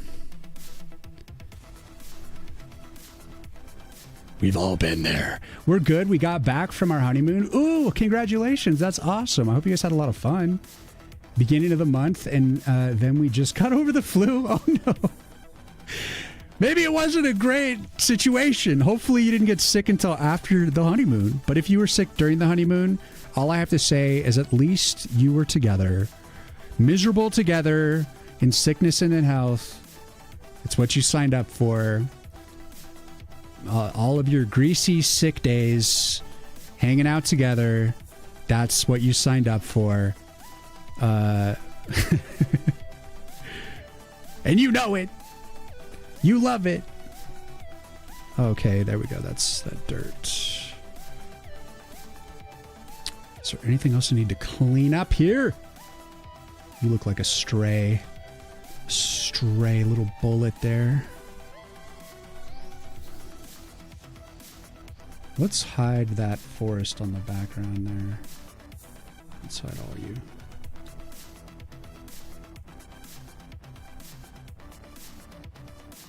Oh, looks good. Let's bring them back. A little balance so your eyes have somewhere to go. And let's bring back the moss. And moss, you are here. And the water down to 21% opacity. Waterfall. Really taking in sickness and in health seriously. He got sick in the last week, and then I just got sick this past. Oof. How's your game going? Oh, you know, it's doing it. We definitely released a beta version of our Seagull game, but it's not really in its final form. I know that feeling. It'll never be in its final form. It'll just be like taken away from you once you've released it. So I'm reworking the backgrounds, but I can show you what's going on in the game. I leaned heavier on the deck builder side of things, but recently I was going through the art and I was trying to create a more of a simplification of the art overall by distilling the detail, like basically stripping away details and trying to simplify things. And I went with more of a traditional forest color palette, which is actually where I was originally. And then I went more redwood for a while, like in December. But then I just realized I want it to be brighter. And so we went back to kind of like this more tan bark and stuff. So I'll show you the game. It's still kind of like the more redwood look and more dark look. But let's see. So what I've done now is I've gone more the deck builder sort of Dura, thank you for the 28 months. Thank you for the Prime, man. New background, who dis? Dura guy just subscribed. New background, who dis? Dura! Ignore the hitboxes on the cards. So it's more of a deck builder game now where you're going to be dealt cards it's about like every 15 seconds I give you a card. And you take the cards and you place them on the nodes, and that's how you basically build up your tower. It's like a tower defense with a deck builder sort of way approach. And so you have to make sure there's armaments before any enemies attack. So the right side is safe, but the left side, he's hitting the tree directly, so I already died. But let's just keep showing you. So you're going to be served 3 cards initially. I don't have the 3-card original deal. It's like kind of like Hearthstone, the way it starts. You get like dealt 3 cards, and then you pick the ones you want to keep, and then the ones you want to replace. And so you start with 3 cards. And then you just take your cards, you build up your stuff, and then you can like take like, say I got 2 barricades here. You plant a barricade. Once that grows, you can then like take another barricade and use that to upgrade the other one. And then here, I'll just like trigger it. I just implemented the Death Flower, which is the little skull on his beard. So that means you've earned a special card, and you click that and you'll get dealt your special cards that you can select from. And it's currently not pausing, so I need to make it pause. So you select your, these are like AoEs, and you drop these for big like AoE attacks. And you earn those by killing enough dudes. It's like you get experience, and then you get like a Death Flower from it. And Death Flower is actually a new feature that no one's seen yet. So that's actually cuties. That's the first time anyone's ever seen it. And you just saw it here first exclusively. Dura likes, ignore the green overlay on the cards. That's like the hitbox, and I'm just working on the deck system right now, so that when you like lift a card and you pull it out of the hand, the cards like slam together. And right now when the card returns, it's all messed up. It's not lining up correctly, so I actually need to work on that. But so that's, and you can see this is the old backgrounds, and it needs so we're just revamping kind of the colors and stuff. So, but yeah, that's it's coming along, man. And I got my Steam page if you want to wishlist, guys. Even if you don't love deck builder tower defense, please go wishlist the game just to get me some wishlists, please. If you want, you don't have to, but I'd love it if you would. Husband would love this too. He loves Hearthstone. Let's go. I'm not saying it's as sophisticated as Hearthstone. Like I said, I'm trying to make it like a smaller scope game, but I do want to have at least like 50 cards in the deck. And right now I only have like 10 cards. So I'm like, I need a lot of cards, but I'm still putting in infrastructure like the deck builder interface and finishing. I'm still reworking the art on the background. Like I'm doing a lot of infrastructure stuff still. You were just playing Hearthstone? Let's go. Hearthstone's like definitely influencing me, but it's a hybrid. It's a deck builder meeting tower defense. So there's that like, it's one of those games where it has like a deck builder interface, and there's going to be ways of like combining cards and doing interesting things. So it matters how you play your cards, but it's not like a turn-based. It's like a speed deck builder, where you're like live in real time, you're earning the cards, being dealt the cards, and you're spending the cards all in the moment.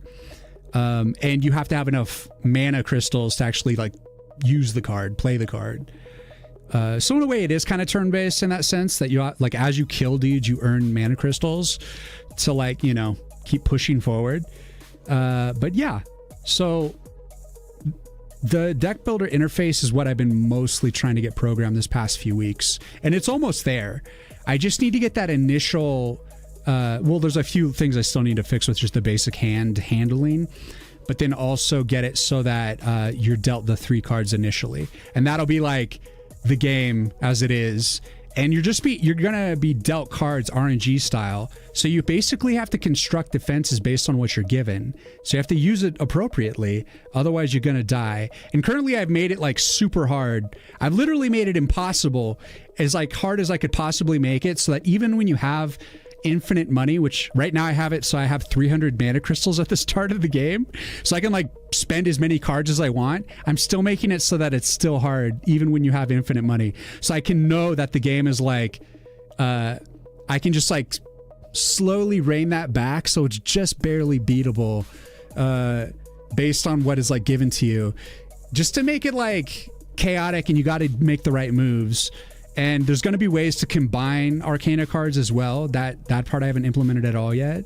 And there's some surprises. I'm keeping some stuff like under wraps, trying to keep some mystery boxes going. But I'm hoping that you deck builder lovers will play the demo when it comes out, and you can give me much needed feedback on how I can like improve it and make it like feel better and more challenging and interesting. One of my buddies gave me interesting advice, which is like, if you're doing like a deck builder approach, you should have bad cards along with good cards so that you have to like figure out which cards are the right ones to use. And I thought that was really interesting. And I was like, so, and like I had like, basically itemized what is considered a bad card within that, and he agreed. And that's like, if a card is like weaker or like too expensive or, like not enough bang for buck, or like maybe it's something that's more superficial, like it's more of a visual thing and it doesn't do much damage, or like just stuff like that. And then there's like cards that are like really good, you know? So you don't want to make everything really good, because if you do that, then it's just like, doesn't matter what you get, you have like the golden goose egg every time. Like, no, you need to have like, sometimes like you only have shitty cards to work with and you're just trying to eke through. PB, what's going on? You can feel your passion for the game you've built. I sent a link to my son wishlist. Let's go. I appreciate you, PB. I appreciate you.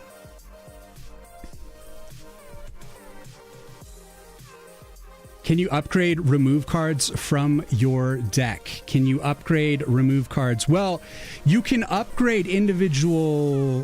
What do you mean upgrade cards? You mean like make a singular card more... like change its stats outside of the level? Like, I was thinking there would be a thing where you can kind of put together your deck at a certain point. But in terms of actually like individually editing cards, like currently here, let me just give myself a few cards here. Like currently, like I said before, like you can take a card, place it on a node, and you can either click on it, you can get a sub menu, and I have to move the nodes, by the way, so that the sub menu isn't like it's overlapped like this, but you can upgrade it directly like this. So you can click that to upgrade, or you can take a card, so that would cost me 4 mana crystals, or I can take another card, which is 2 mana crystals, and upgrade it via that. So it's cheaper to play the same card on the same node twice. So that creates an upgrade, and currently it only goes up to rank 3. I'd like eventually to push the ranks, but currently it's just everything's on. I'm like just trying to get a demo together, so there's only rank 3 for now. Eventually, I think I might want to push it to rank 6, but we'll see. So that's a way that you upgrade an individual arcana. So there's the 2 ways to do it, and there's going to be a third option, which is an upgrade card. But this is in-game stuff. I think you might be talking about something else. Salix, thank you for the wish list, man. I appreciate you. That idea of combining cards could take those bad cards and turn them into decent cards, so forth. Ooh, yeah, hell yeah. No, exactly. Oh, exactly. Exactly. I already have like a bunch of card mixes that I'm going to do. See, that was weird. It like went back and forth there for a second. I've noticed that. But let me see. What were you saying, Dura? Like make your saw blade do more damage or whatever. Yeah, that's exactly what upgrades do. So like if I have like the spike shot here and I play that up here, here, let me just start it over because there's too many enemies. They're just going to like completely eviscerate everything. So you can manually upgrade stuff without extra cards, but it's like way more expensive. So this is 3 mana crystals to place the thorn blade. And so if I want, I can just upgrade it directly. And so here you can see, this is the upgrade for it. You increase the DPS to 18 to 21 per hit, and it gets a little bit faster, and the armor goes up, as well as the hit points go up for it as well. because your Arcana act as both your weapons and your armor. So you have to assess how much, you know, like if you want to make that upgrade, boom, now it does 18 to 21 damage. But then when I look at the upgrade to go to rank 3, you can see I can upgrade it again to go to like 21 to 25 damage, and now it's 3 armor if I want to do that upgrade with 100 extra HP. So each upgrade does increase the damage. It doesn't only visually change the weapon, but it increases its effectiveness, essentially. And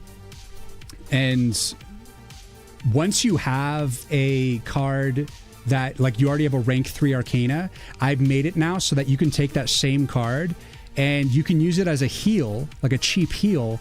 So it'll heal it'll do a max heal to that Arcana, but it won't upgrade it further if you play it on it like a 4th time. But the idea is you got to maintain at least 1 Arcana on both the left and the right side in order to stay alive. If they hit the tree directly, you're dead. It's 1 hit, you're dead. So you, like right now, like these enemies are coming on strong. As soon as you upgrade, you get full healed. But you want to keep enough like weapons and shit. Like, so right there, I'm dead. I just died. I just don't have I need to put like a game over title or something just so people see what happens when how easily you die. But I can't wait for you like real card players to play the game and tell me ideas to like make it more balanced, more interesting. Because right now I'm just trying to get the like functionality of it together and the art to look good and the animations and stuff. So it's like, it's kind of a basic game for now, and I'm going to try to like slowly make it more advanced and interesting. But that comes with having everything in place. And then once we get there, then we're going to start tweaking stuff and adding functionality to elevate it. So we need like a starting point, you know? Just wishlisted on both accounts, cuties. Thank you so much. Aw, thank you. Thank you so much for the raid. Please go rest and take care of yourself. You're getting over the flu. You need plenty of fluids. Get your electrolytes. That's magnesium, potassium, and salts. You know the deal. You know, make yourself, you know, some tea, maybe some ginger tea. Take your probiotics. You know, maybe a warm bath. Get all cozy in some sweats and some blankets.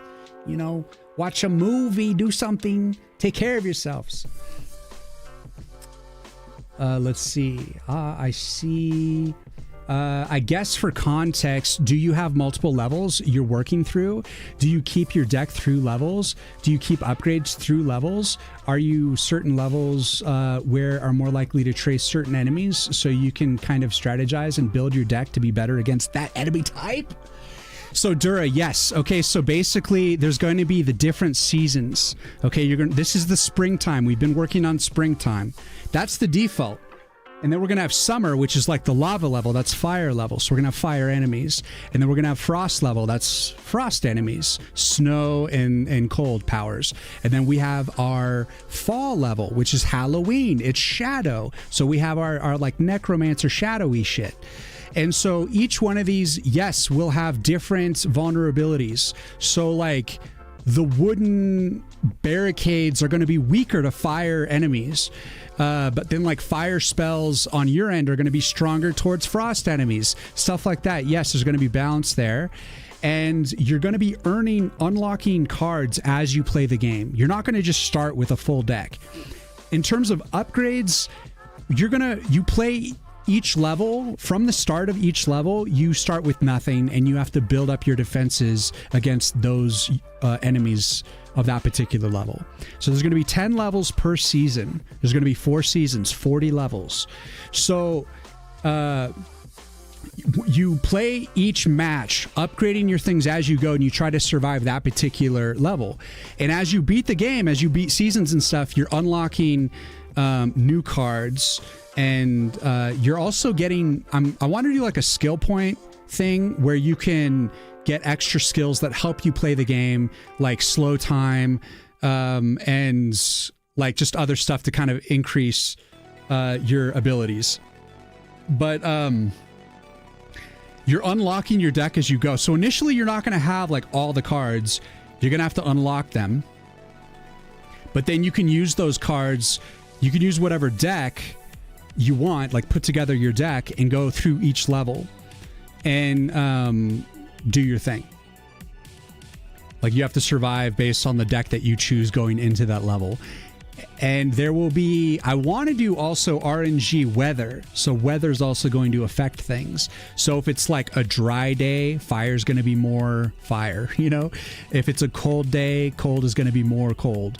And there's going to be, I think if it's like maybe a thunderstorm, like shadow, will be more effective potentially, stuff like that. So there's going to be some weather RNG that affects things.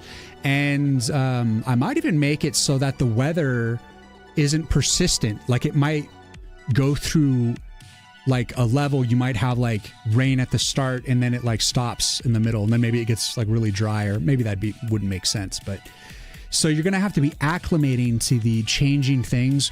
And you're going to be dealt cards in a random order, so you just have to play like what you're given.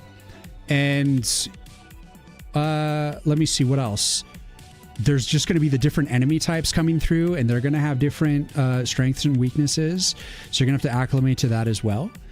And so each season will have different enemy types coming through with some overlap. But it's all good, Dura. I'm happy to answer these questions.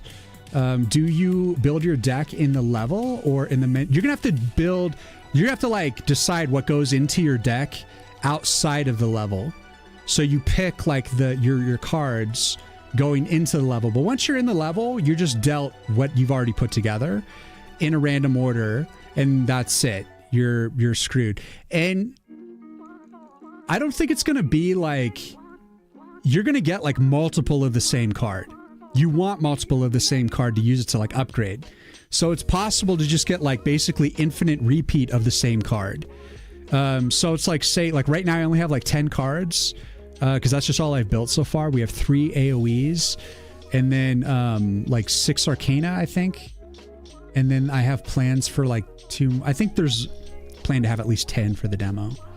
No, it's 4 AoEs. I'm sorry. And then 6 Arcana. I'd like to have 2 more Arcanas maybe, but anyways, whatever. So basically for the demo, I'm probably going to make it so you can unlock like 1 or 2 cards, but that's it, you know? And then like, but when I have like all 50 cards to unlock, you have a lot more to actually unlock. So the demo is going to be kind of like short lived in terms of like what you can actually unlock and stuff, but it's going to give you that experience. And we can talk about, does that feel good? Does that reward system feel right? Like, you know, maybe when you defeat the season, you unlock a card and then you can play through the season again with that new card. But in the future, you'd be like playing the next season, you know, or I do want to have boss fights too a little bit. And those boss levels could be like where you unlock cards mostly. But I don't know. Appreciate you. Yeah, I got to run to the store and get some orange juice and Gatorade. But we'll leave you on the TV and have a wonderful rest of your stream. Cuties, thank you. Good luck with your orange juice. Sounds good. Take care of yourself. Really appreciate that raid. Can already tell I'ma love this game. I hope you do. I'm just trying to make it play smoothly. And there's a lot of adjustments I need to make right now. Because recently, guys...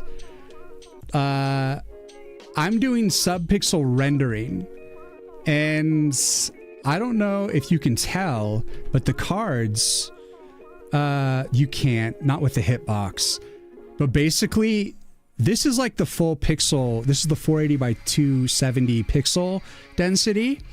And what I ended up doing was put the card graphic into the 960 by 540 resolution so that when it scales down, it's actually smaller pixels on the cards. So the cards maintain their original artwork when it goes small. Before I used to have it crossfade into like a small version of the card, but now I'm just using the actual card itself with sub-pixels. So that means I have 2 different pixel sizes. And so it's a little bit of a slight clash, but I figured since it's the cards and then like the game behind it, that it was going to be okay, because it really saves me a lot of time not having to draw the cards twice, and it looks better, but like it's a little bit of a clash. So it's a little bit of a faux pas, but I decided for the shrunken down cards here, we're going to go with a little bit of subpixels. So I'm cheating a little bit. And I hope that the pixel art community doesn't come down on me, and I'm sure they will. And I can say kiss my ass, because making these cards twice is, it saves me so much time. If I can streamline making cards by doing this, then it's like I can make more cards, you know? So anyways, there's a little tittle bit for you there. Will it be kind of like a roguelike or roguelite, where you lose certain things and start from a level 1 when you die? Well, you have to finish the entire level, but you're going to be playing each level of that season as many times as you want.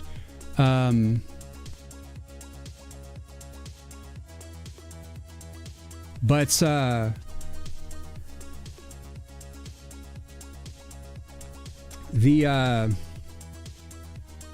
what was I thinking? So it's not like if you start a season you're on level 5 and you die, you don't have to start from level 1 of that season. You just play level 5 again.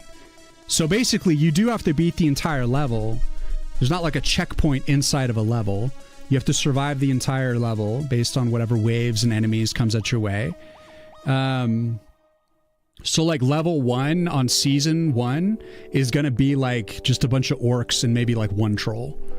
And then like the second level will be like more trolls, and then we'll add in like a third enemy. And so it's going to be like that. So each level you're going to be unlocking more enemies and more amounts of the other enemy types. So it's going to like slowly increase. And I'm going to be adding stuff so that if enemies destroy one of your arcanas, they level up and they get stronger. And so basically like an enemy can get more difficult if you let them survive long enough. So they're going to keep hitting harder and harder. So just is what it is. Let's see, how big is the deck? How many duplicates of cards are allowed?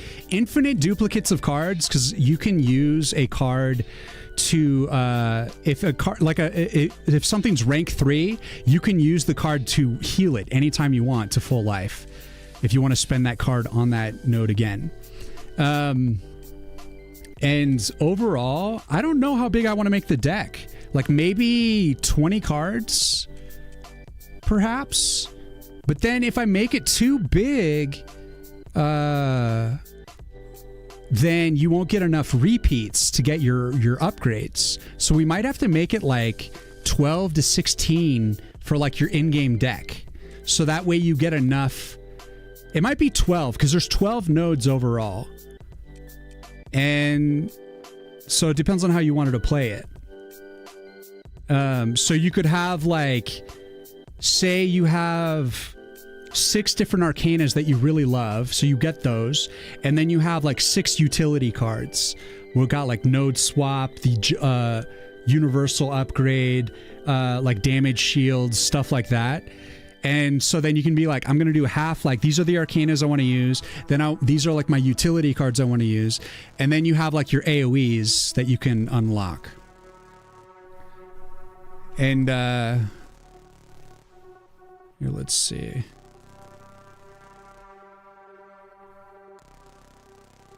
Let's listen to something else, guys. What are we gonna listen to now? I feel like we're really intense. We're coming out of Tool. How do we even come out of Tool successfully? We get intense by playing this.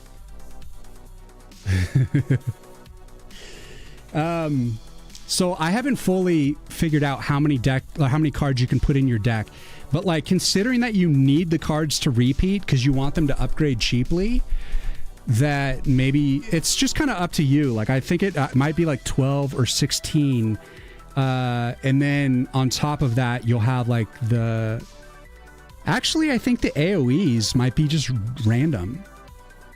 Like it just depends on what you've unlocked. So maybe you don't select the AoEs, you just get those. But But you always get a choice of 3. You're dealt 3 and you get to choose from the 3. Will there be something like legendary cards where there are fewer allowed in your deck, but they might be more powerful? Well, that's where the AoEs come into play. When you kill enough dudes, you earn an AoE. And that's like doing damage to everyone on the field. And those do insane amount of damage. Like right now, they literally hit absolutely every enemy on the screen. So that means if you have like 50 enemies, you have like the potential of doing like 5,000 damage or something insane, because you do damage to all of them. And it's like a guaranteed hit for like most of them. Vector SVG art? No, it's all the art is in pixel art. I'm just scaling it in such a way that it's I'm combining resolutions. So I've got the 460 by 270 resolution in the background of the art, like the background art. And then the deck interface is on the 960 by 540 resolution. So it's bigger resolution, so that I mainly did it for the font. And I decided to stick the art because I wanted the art and the fonts to animate together more seamlessly. And then I just decided to scale it down and use subpixels like a cheater. And I was like, that's going to save me time. It's going to look better. And I don't have to worry about the crossfade that looked kind of janky before. I like the hand-drawn little cards, but this decision sounds sound. I like the sound of it. Well, I'm just using the initial art of the card in the scaled down version. And I agree, I liked the mini version, but it's going to save me time to not have to draw the cards twice. It's half the work. So that means more time put into debugging stuff and adding more cards than having to like support a more bloated system of art, you know? How many of the AoEs can you hold? Currently, just today, I limited your hand to 6. So basically what happens is you're dealt 3 cards initially, and then like right now around every 15 seconds, you're dealt a card. And then you can max out at 6 cards in your hand. So say you earn a special, and then so you select it, you pull out a special. I want Meteor Storm. Now I have 6 cards, so that when the timer comes around and it gives me another card, it'll store the card and then it'll stop the timer. So basically, it's a speed deck game. You have to play cards in order to keep earning cards. So if you don't play your cards quickly, you're gonna lose cards. Basically, because I don't store up a bunch of extra cards for you. I store 1 card and then I just like stop the timer. So as soon as I play one of these Arcana cards, boom, I'm going to get the next card, but that's it. Like if I play this card, I'm going to be at 5 cards, and it's only ever going to give me 6 cards. So I can hold as many as I want, up to 6 cards. So you're always going to be having to play your cards in order to keep your hand open, because I figured that would help with the pacing, and it also looked better. I initially had it at 9 cards in your hand, and it just was big and looked dumb. I was like, might as well make it 6 so that you just have to keep playing cards. Otherwise, you fuck yourself over. That's one of the strategies that, like, if you hang on to your cards and be like, and you have like 15 seconds where it's totally safe and you're not losing anything. And even after you get that extra card, you're safe. But like additional cards after that, you're done. You're not like, because I had this bug where the stored cards was like saving like 50 to like 100 cards, and it kept like serving me cards. And I, instead of fixing the bug, I just said, I'm only going to store 1 card and screw the rest.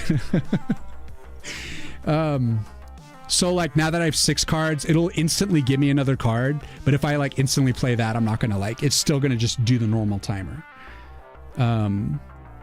So you can play AoE like whenever, but you have to have the mana crystals too. I'm going to like shrink down the mana crystals so that you only have enough to play a few cards at a time. You're not going to just be able to infinitely play cards. So you have to balance all of these forces. Again, like the deck interface is still a work in progress. I'm trying to make it like really smooth and like work really well. So it's just, it's coming along. But the idea is to like kind of take away like the money and restrict things so that you have to like play things in a certain way, so it isn't just easy, you know. Just the man I was looking for. What's up, Just Unloaded? Welcome in. Welcome in. Is there a way to get kind of stuck where everything is upgraded and you have only the cards in your hand? That is great. Okay, so let's say you have... my solution for that is like, say for instance, you have a Thornblade here and it is rank 3 already. Okay, so that's already max upgraded. You can't upgrade that any further. And let's say you have like all of your Arcanas already, all of your nodes already built up. So now I have like these extra Thornblade cards. You're like, okay, well my Thornblade is now useless. Like let's assume that everything's Thornblades and this is rank 3. So you can take this and as soon as it takes some damage, you can use these cards to heal that Arcana to full health. So it doesn't upgrade it, it just heals it. So let's see, let's wait for him to take a hit. So this was a recent thing because I had the same thought, right? So like now you can see they took a little bit of damage. I'm going to take this Thornblade card and boom, heals it to max health. So that way your cards always have a purpose. But yeah, you could potentially get caught with like a full hand that you're not spending. Especially if you get into like the utility cards. It's not just going to all be like Arcanas and specials. There's going to be the utility cards, which is like universal upgrade card, node swap card, where you can like swap Arcanas between different nodes. And then like damage shields, like dots, or like, you know, well, damage shields pretty much covers it. And like haste, there's gonna be like a haste card that might be a special actually. But more to come, you know, more to like that stuff is just gonna be more about like developing stuff. You can also heal. You can just, without a card, you can heal directly, but that costs you 15 mana, and that's like insanely expensive. Like the a card to like put on it and heal it and upgrade it is 2 mana crystals, but to heal it directly right now is 15 mana. So it's like a act of desperation. If you're rich for whatever reason, you can do that. So to use the sub menu, the quick menu to upgrade, that sort of stuff, it's more expensive, but if you're desperate, it's like another option. So like right now it's like, okay, I don't have any cards, I can heal this, you know. And right now if you try to click on the Death Flower when you have a full deck, you can't because you need to spend a card and spend your like extra card. And then it's like, okay, boom, now I can click a Death Flower and get an AoE, drop the hammer, and upgrade shit. I'm still kind of playing with like node placement. I right now I'm experimenting with putting all the nodes compressed, so they're really close together right now. And I did that so that you could just see everything all at once, because I didn't want to do like a zoom out, because it was just art-wise and stuff not ideal. So I made it so all the nodes are kind of close together right now. And I figured that would be like nice so that if you want to sit and just maintain everything on this one screen, you can. But if you want to like focus and look at like different scenery, you can do that as well. And then also remember, you can like use the left Arcana to attack to the right if you want. So if you want to focus fire both Arcanas, the left and right, to the right, you can for a brief time. So that's something else you can do. Just different techniques.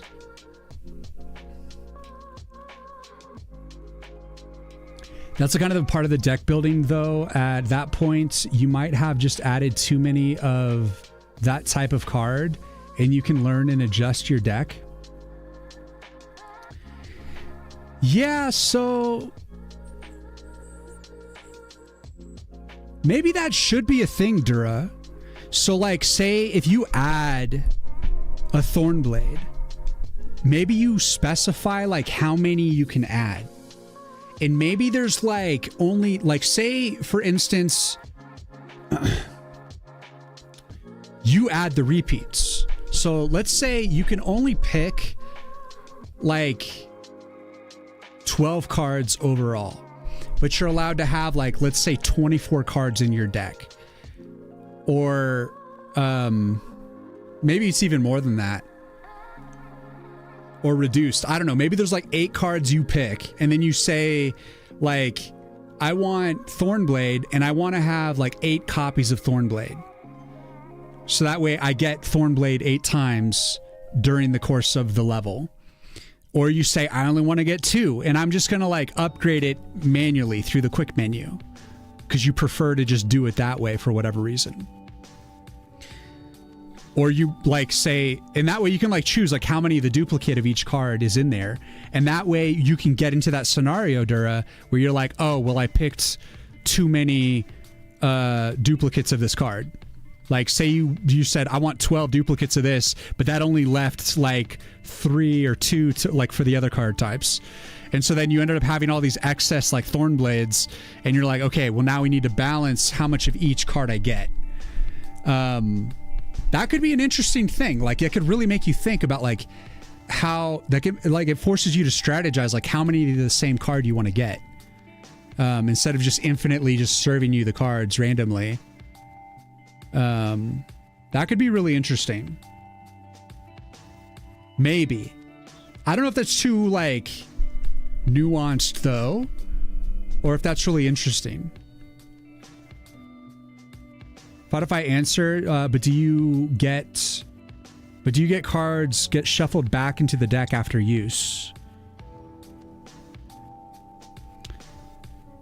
No. Currently, no. Okay. Just Unloaded, what's up? Guess who's teaching himself to code? Let's go, man. Let's go. Glad to hear it, man. I don't have cards get shuffled back. Once you've like spent them on the tree, that's it. Like if they get destroyed, maybe they should go back in the deck. So that way we can make sure there's always cards that can come.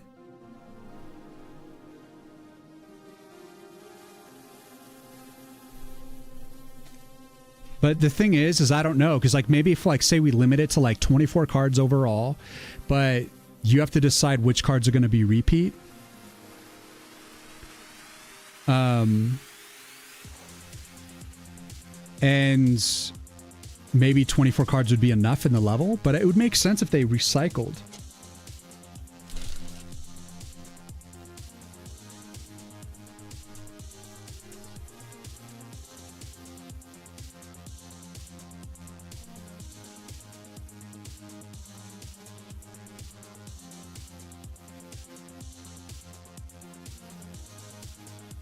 I like that idea though, just to make sure that you always have a card coming through. Just in case, like, for whatever reason, the level goes on really long and I need more cards to keep giving you cards. Because I don't want you to, like, run out of cards. As long as you're, like, in the level, you should be having stuff come your way.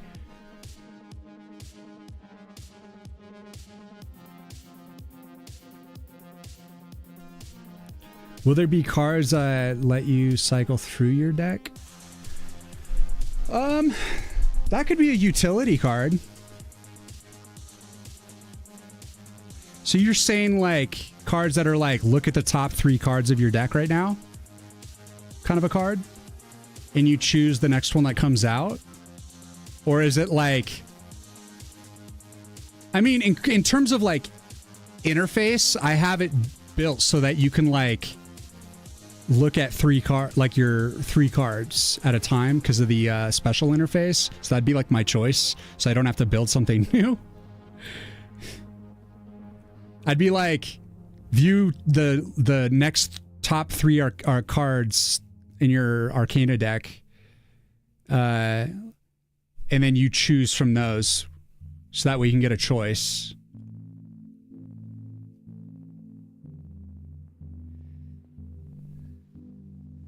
What if it was like 2 cards though? So like, hold on. So utility card, look at top 3 cards in deck and you choose 2. Because you got to think you're spending a card to do it. And then you choose 2 of the 2 cards. So that way you can get a choice. So that way you can get a choice. What if it was like 2 cards though? So like, hold on. So utility card, look at top 3 cards in deck and you choose 2. Because you got to think you're spending a card to do it. So I would want you to end up with like additional card.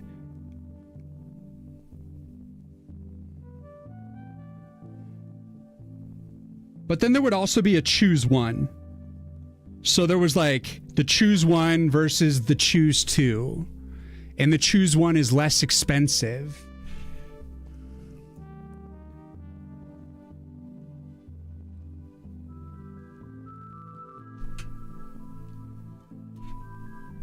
I like that as a utility. I'm gonna be right back. I gotta go to the bathroom real quick, guys.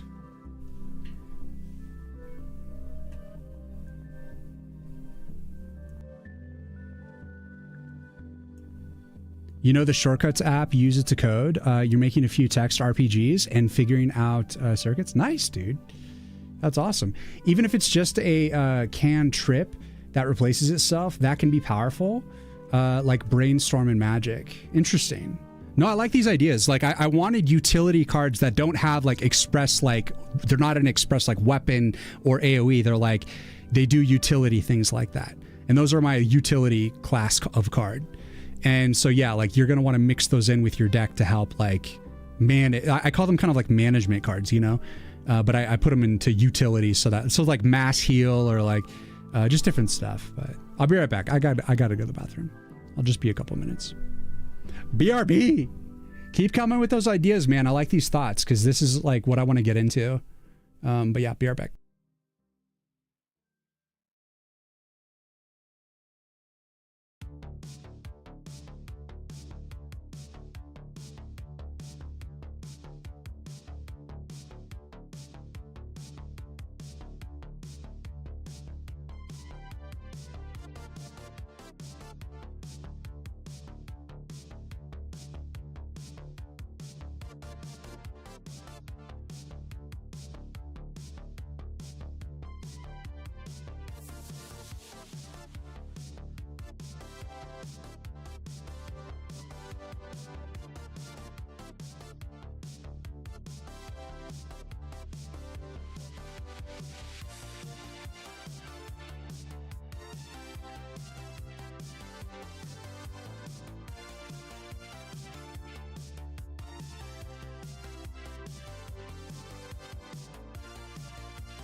Come on!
I have returned.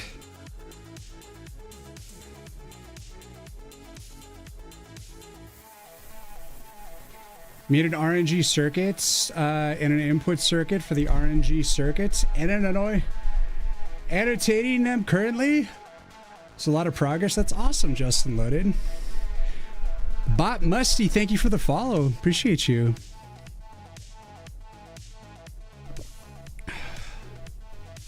What happens when you run out of cards? That's it. Well, you can always earn specials as you kill dudes. And if Arcanas are destroyed, those cards will be shuffled back into your deck. And once you have an Arcana on a node, you can use the quick menu to heal it and to upgrade it until rank 3. And after that, all you can do is heal it. So at the very least, you can be healing things and still earning specials. So you're basically always going to be dealt cards like every 15 seconds until the end of the level. That's going to be the plan, is to get it so that you're constantly getting cards. There'll be something like an enchantment type of card, like fire spells do X more damage or something, but they don't directly do any damage themselves. Do X more damage or... Oh, I see what you're saying. So like, yeah, so that falls into the utility class, and that's what I would say falls under the like either damage shield or like it enhances the stats of the item. So it can maybe like hasten the item, give it more armor. If it's a damage shield, then it's just like absorbing, it's like additional HP essentially with additional armor. Or if it's like a dot, then it's like if they hit, it's like a different kind of damage shield, like they get hit, then they take a dot, you know, or it could be a direct damage shield, like I think the first one I came up with was like Shield of Thorns, basically. So it's like adding like a layer of thorns to any Arcana, and if they hit it, they take extra damage. Which actually they don't currently take damage hitting Arcanas. It's just whatever the Arcana's damage is towards them. But if you add a damage shield to it, then when they hit it, they take damage. So there will be damage, the damage shield angle. Or something like earn X more mana, good early in the game, bad late in the game, makes an interesting choice whether or to add or not. Well, as for like a newbie skill tree, I was thinking the slowdown ability is going to be more for the newbie. So basically, I didn't want to like give you a pause outside of like when the specials hit.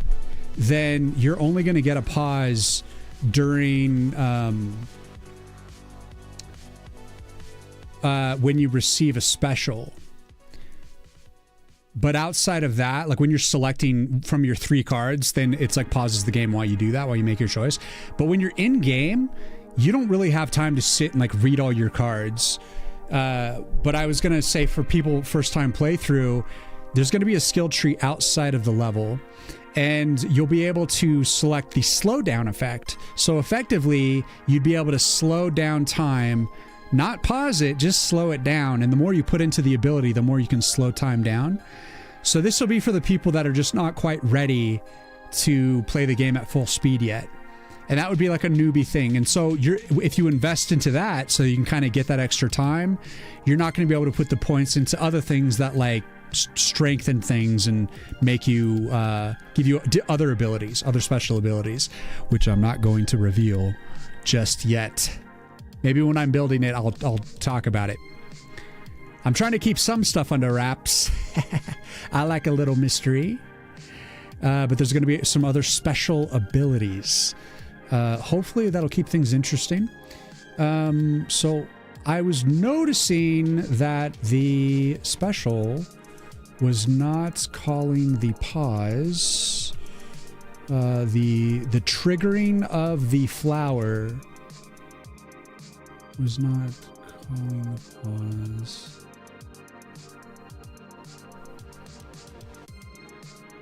Interface pause all. No. Here.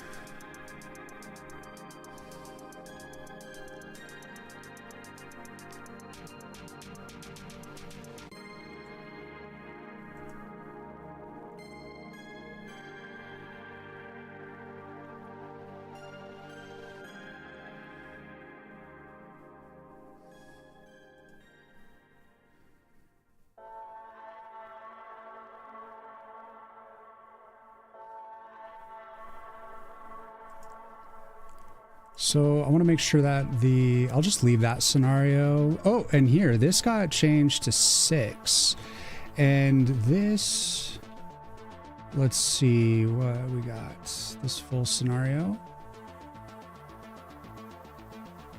So we're going to say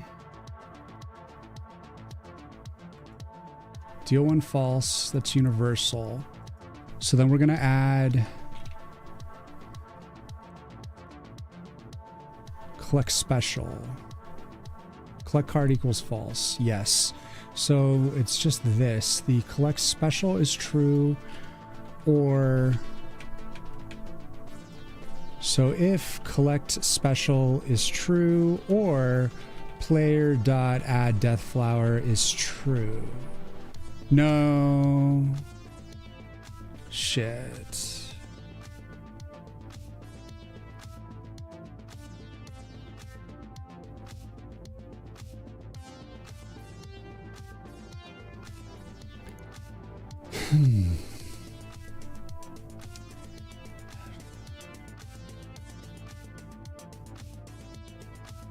No, we don't want that to pause there. We want it to pause during the collect special, but it's not going to cycle through that.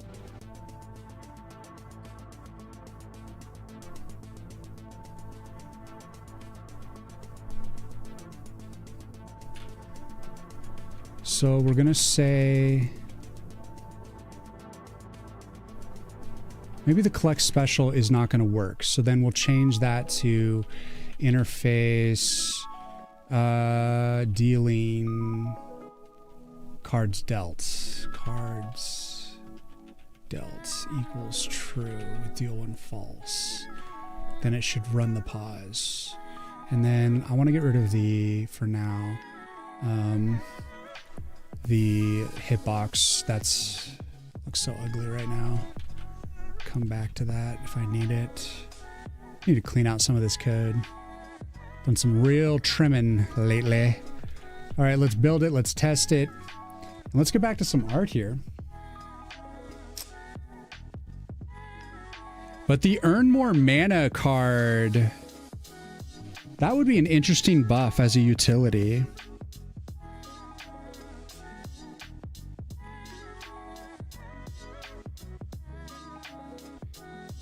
So you earn more mana. So you earn mana crystals when you kill dudes. So you kill a dude and you like automatically loot the crystals from them. Oh yeah, sorry, just unloaded. Let me see what were you writing there? Ever think about overhealing, like saying you have a maxed Thornblade full health, placing another Thornblade card adds X amount of extra health with X max temp boost, say 30. Well, currently they only heal. So if you have like a rank 3 Thornblade and you play a Thornblade on it, it'll just max heal it. And if it's already 100% health, it's just a waste of the card.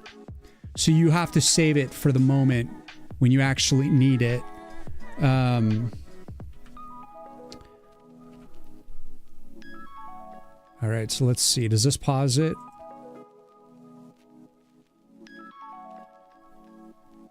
That little bastard is not paused.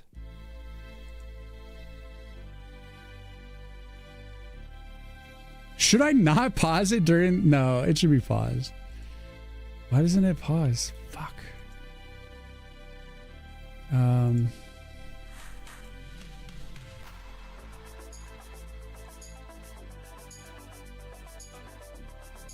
Oh, I have contradictory instructions here.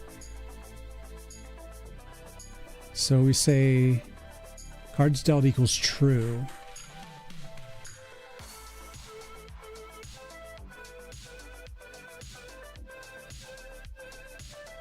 And we have room for a card.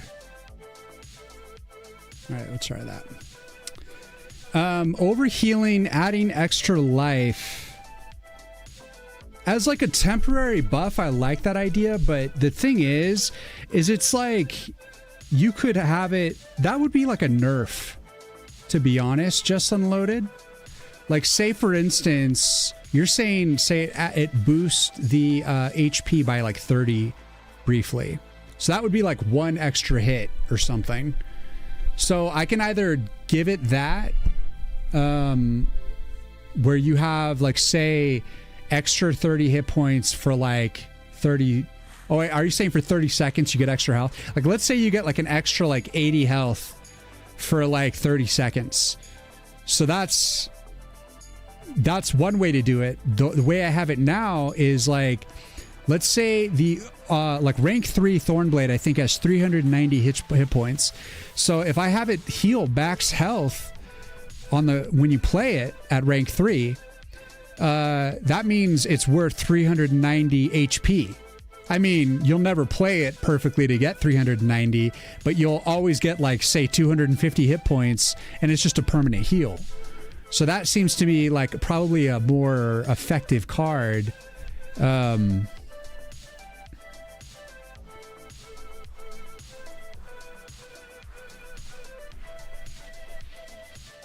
All right, it paused it, but then it didn't swing back around.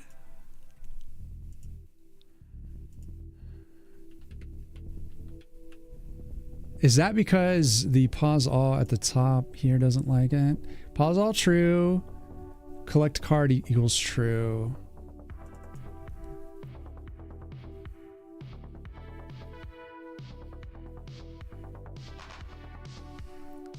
So this is no longer effective.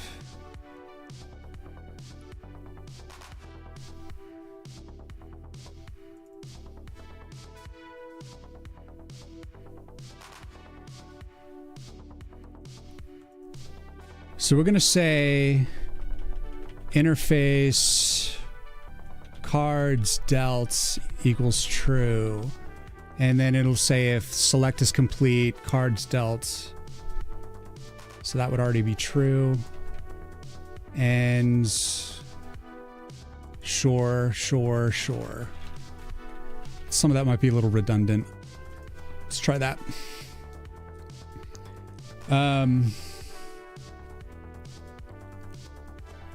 Progress. Yeah. We got it paused. Now we got to make it so that it actually, while it's paused, it still runs the AoE thing.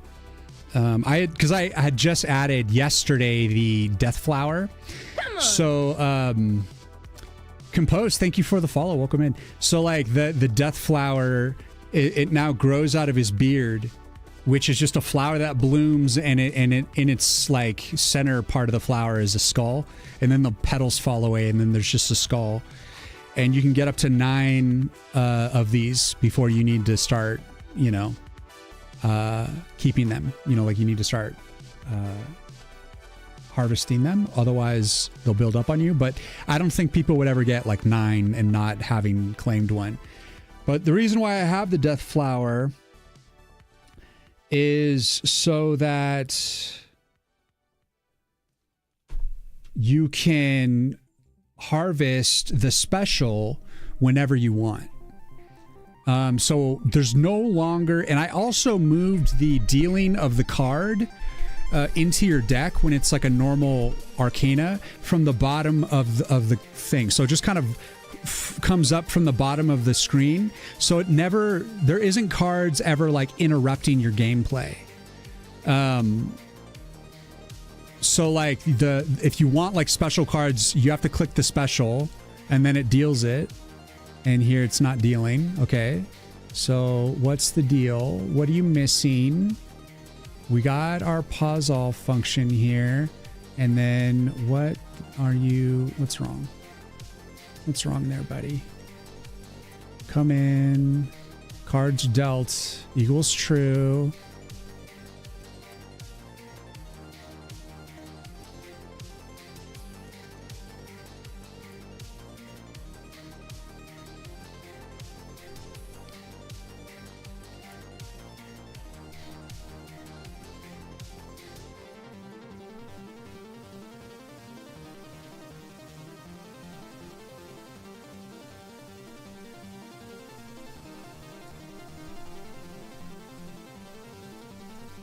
Why didn't you deal the cards? Deal special.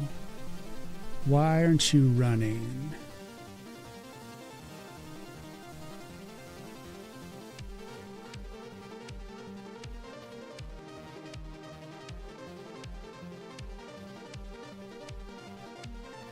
How do you know how close you are to the end of a level? You don't.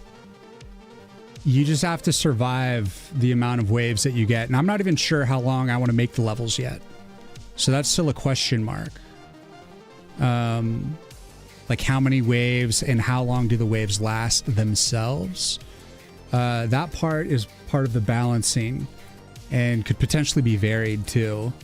But so why, let's see.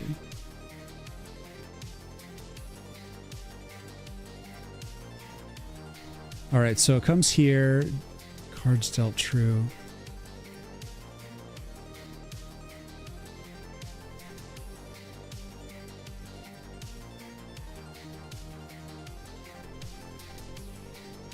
We need to run another test.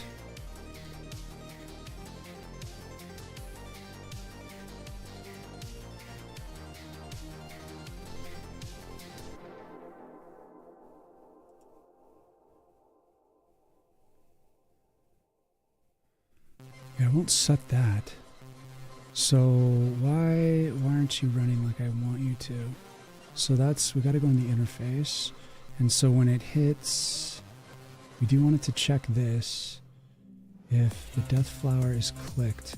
So we'll trace it from when the death flower is clicked and see what happens, why it's not freezing here. So I guess I could show the small version of the game so you guys can watch me as I debug. How do you know how close you are to the end of the level? Are there any cards you can unlock from achievements, or are they all from beating levels? Well, I wanted to do an integration with Steam achievements. Maybe there is a Steam card, or you know, like a Steam achievement card. But if I did do that, it would most likely be a hold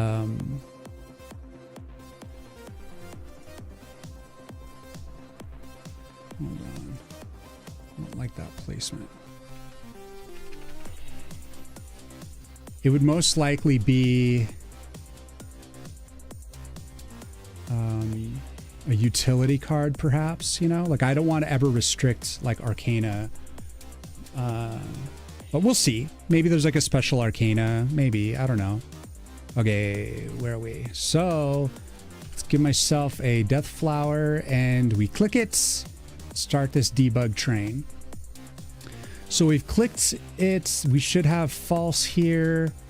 And it comes in. Mouse expired.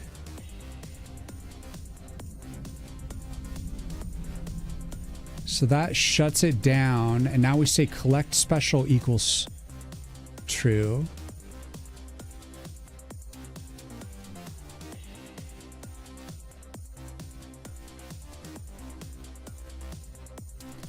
So it's still going to say card false. So then it's going to come in, and now it says collect card true.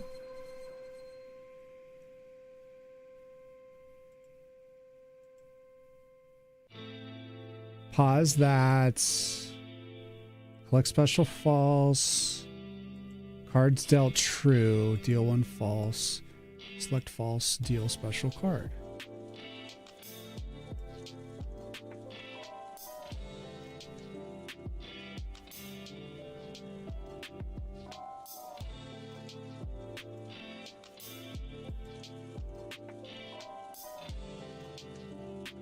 Is it just me, or did it not run the deal special card? It should have ran that shit.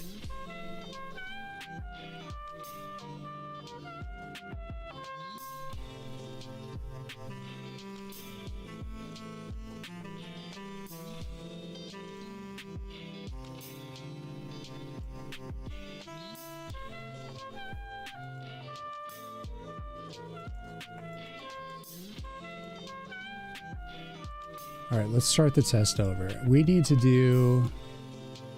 I need to put something down on the special card. Maybe that fails for some reason.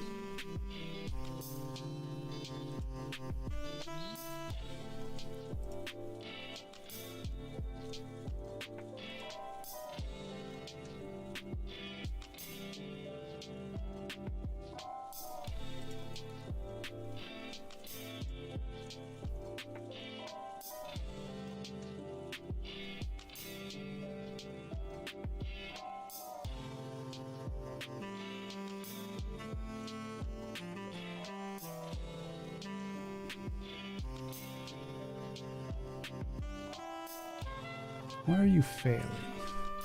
Why are you failing? Let's see. Like kill 100 enemies with fire or something gives you some new fire card for your library. That's interesting. Yeah, I like that because that gives people incentive to like put more time into the game, because you want to like see playtime. You know, you want to see people playing your game for more than 2 minutes. You know, like so that might be not a bad idea.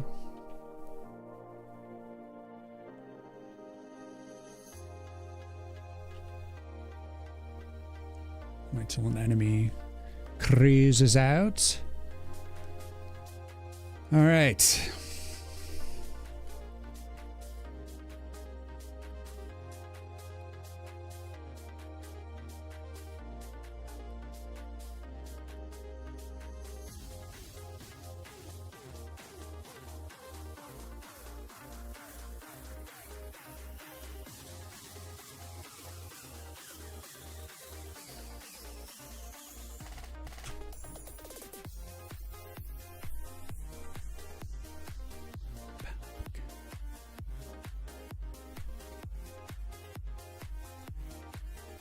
So it comes through here. It should run the card.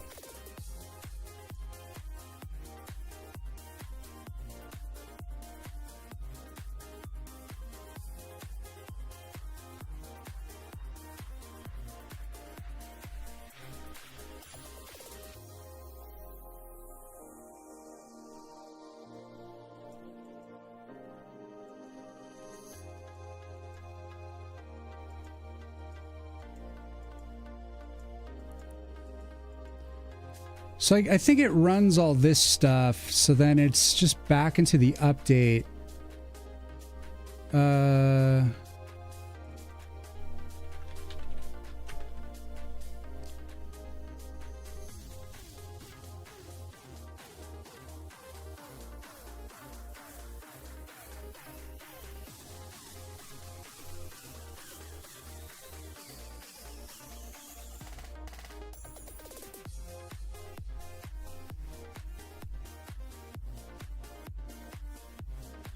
So where it enforces the card.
Let's see.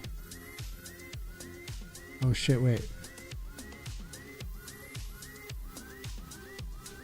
What's the pause?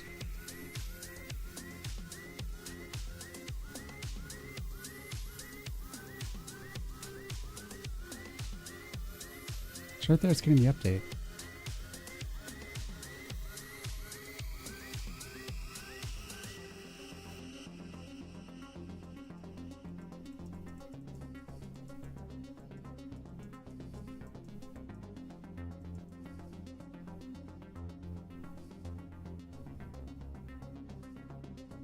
Becca, what's going on?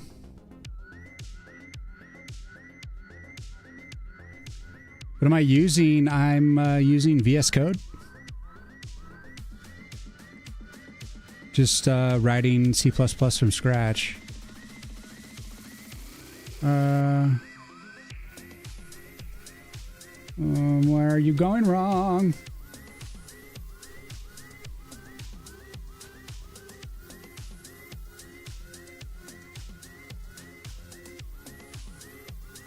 So you wouldn't worry about that. So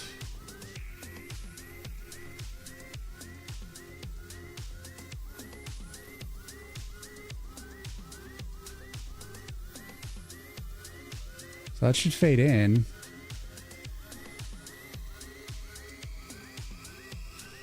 That's direction gauge stuff. Make menu, date label.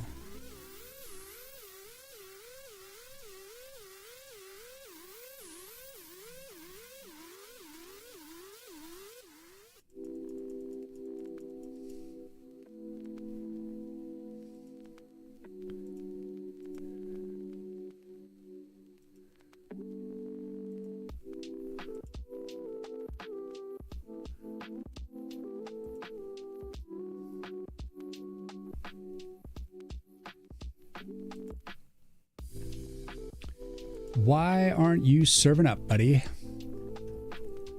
What is wrong? Let's hit the update here.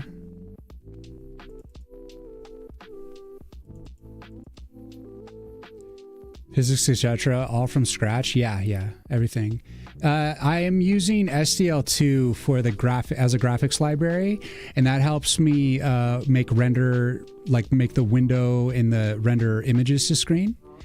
And what else? It helps me render fonts, and it helps me render like sound and the images. But the sprite sheet animation, I wrote. The button mouse clicking system, I wrote.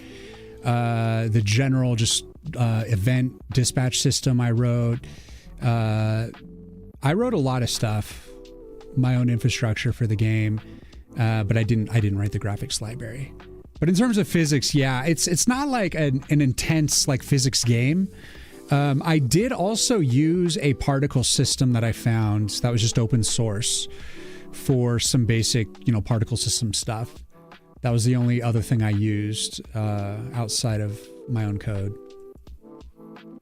Just a particle engine for the bullet trail, and just for like general like glowy effect. I could have written it, but I just didn't want to. Because we've all done particle engines in the past. It's like I didn't need to reinvent the wheel on that. I didn't care. But I am thinking of resampling the particle engine with more pixel art, because right now it has like a very blurred out sample, so that it's like very blurry looking and soft. And I'm thinking maybe with the pixel art, maybe it should be harder, but hard edge. But we'll see. So let's tap into a Delt card.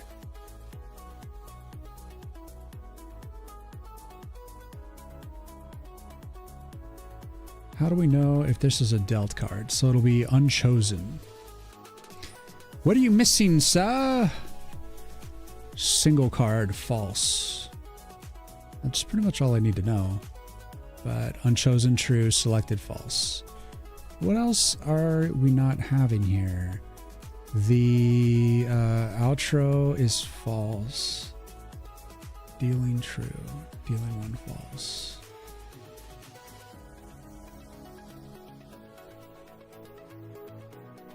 All right, let's thumb through this, see why this is not triggering.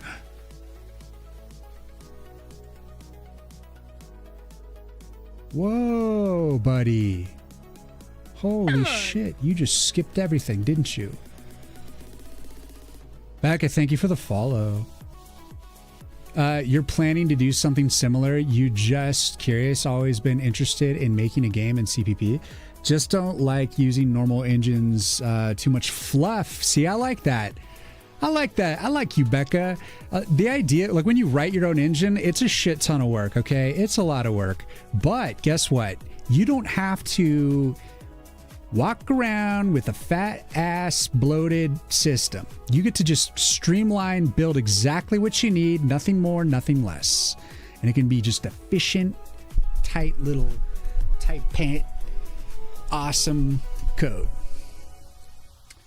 Let's go to the next card here. What were we missing? Played complete equals false. Yes. Start delay.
So I only wanted to pause it if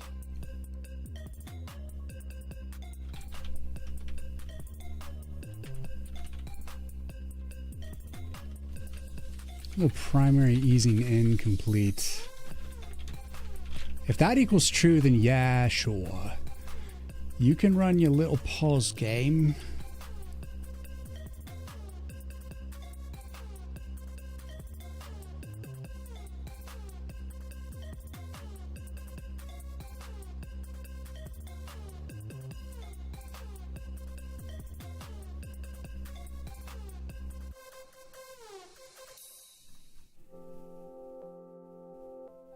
Yeah, okay. Why was that not breaking before? That's perplexing to me, but whatever. We're gonna run it. Run another test. Run another test. Yeah, exactly. Let's go. Duro, what'd you write? What did you write, sir? So, what's your game? What type of game did you want to make? Without giving away your game, but like genre of game. What did you want it to do? Are you considering something like challenge mode where you can see how far you can make it work without dying?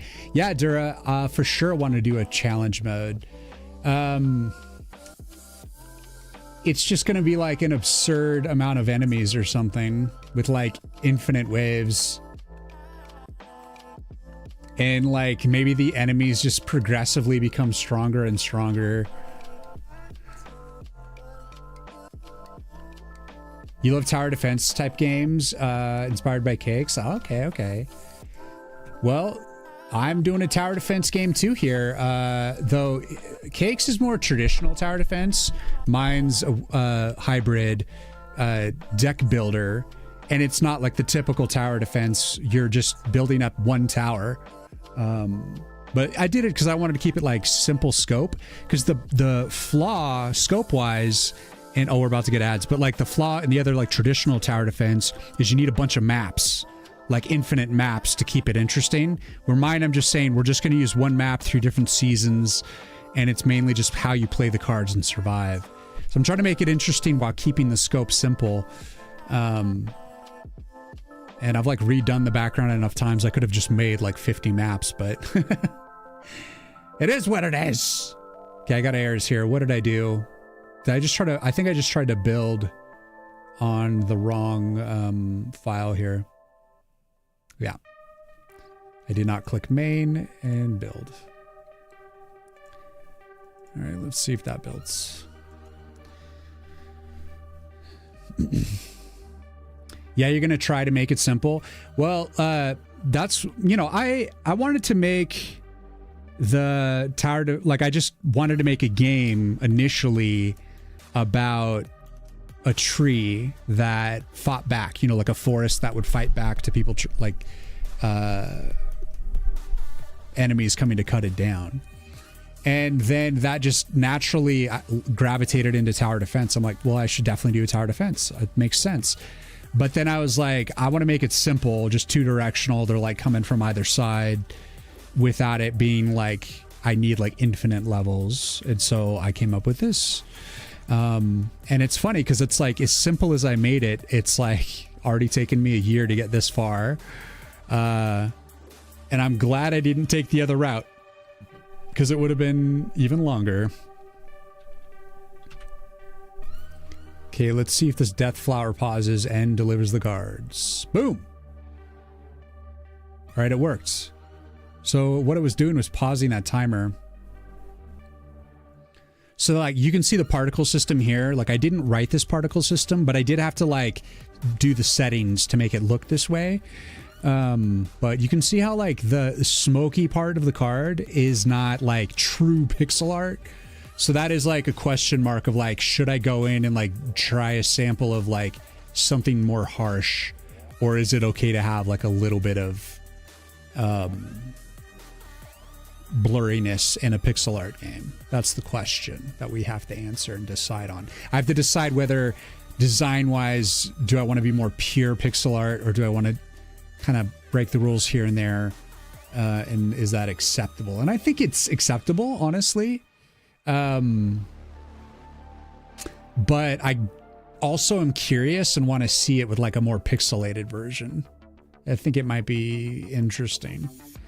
I think I'll probably lean towards this, but it would be interesting to see it like fully like a pixelated version of the smoke, you know? Like Lord of the Rings trees? Yeah, like Ents in a way, yeah. How's it going? What's up, Pemmy? It's going pretty good. All right, game starts up fine. All right, the new pause is working. Let's try it again. Let's try it with 2. All right, enemies are paused. Particle system still active. All right.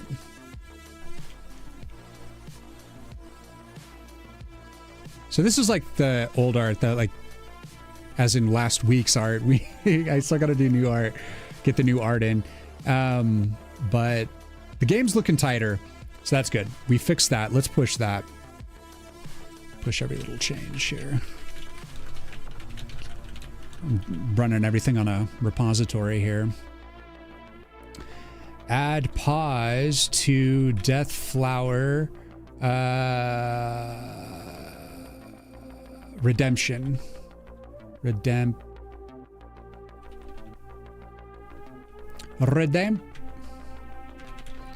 Push it.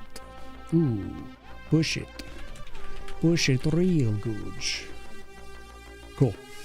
Let's do some art, guys. I need to finish this up. Water stuff. Water stuff.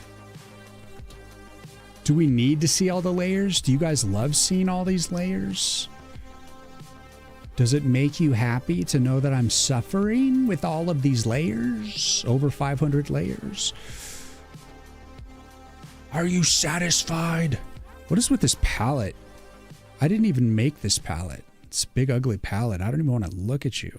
You're gross. Get the fuck out of here. Disgusting.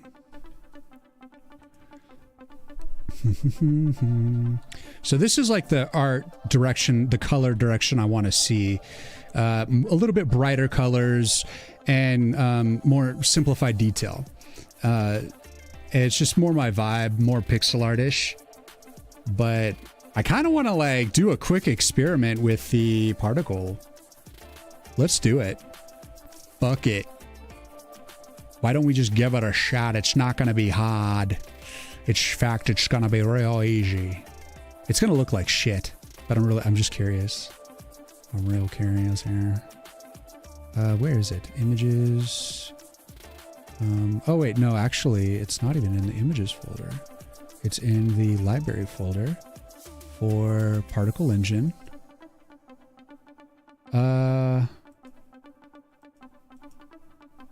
Wait, where are you?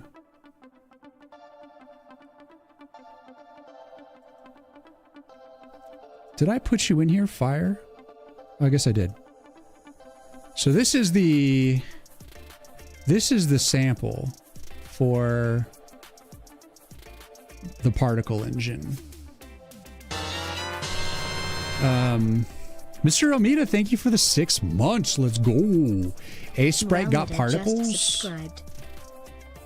It makes me happy to know that you're suffering with thousands of layers. Oh, good. I live for layers. Love the waterfall. Thanks, man. It still needs the actual animation on it, but we're creating the, foundation for it. Game is looking good. Let's go. It looks good. It's a hybrid, like the playstyle is a hybrid. Yeah.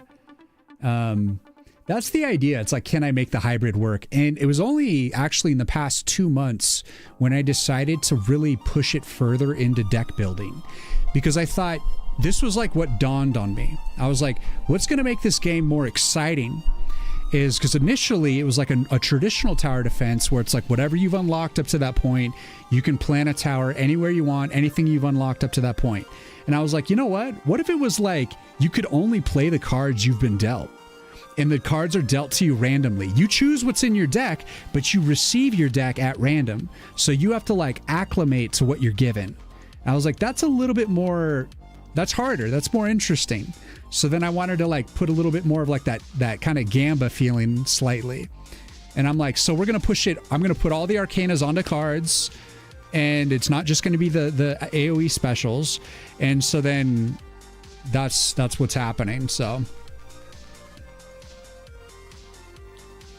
And so that's where it's all came from. Let's say this as Fire 2. And how would we make this more pixel art friendly? I don't know. So this is what we're looking at now. This is like the sample for the particle engine. It actually already looks pixelated as hell. How big is this thing? 32 by 32? Like, I don't even know how I would make this more...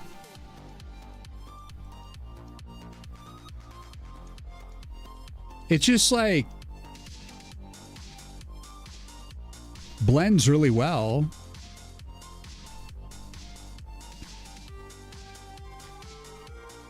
Deck builder, let's go. It takes more thoughts to play it. More brain juice needed. Yeah, you do have to acclimate as you go. Elmida, what's going on? If you guys haven't wishlisted it yet, check it out. It's on Steam right now, and you can wishlist. It's just got the early... It's still early days. I don't even have a demo or a trailer yet, and I'm just at least have the Steam page live. So I'm trying to get it released this year, but it's still very much a work in progress. Card games are great. Even in my game, me and my friend decided to add some deck building. Yeah, like I think deck building, it just made it interesting for me. It made it more challenging and interesting so that no matter how many times you play the game, it's always going to be like a slightly different experience. So you're not just like always like coming to the level, like always building the same thing first. It's like, no, you got like a steel trap first, and that's where you have to start. And you're like, damn it, okay, fine, we'll make this work. And you're just like trying to survive with like what you're given. And I think that's scarier and makes it a little more exciting. But yeah.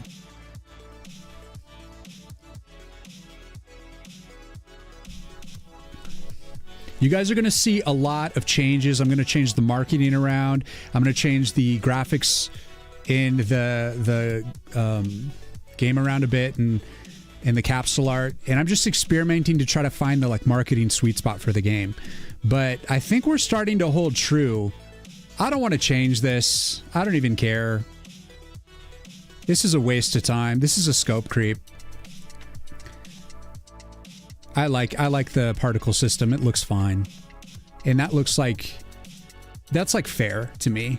Like it doesn't seem like it's cheating, you know? Like that looks pixel art enough to me. Ah, fuck. Damn it. There's a voice arguing in my brain right now.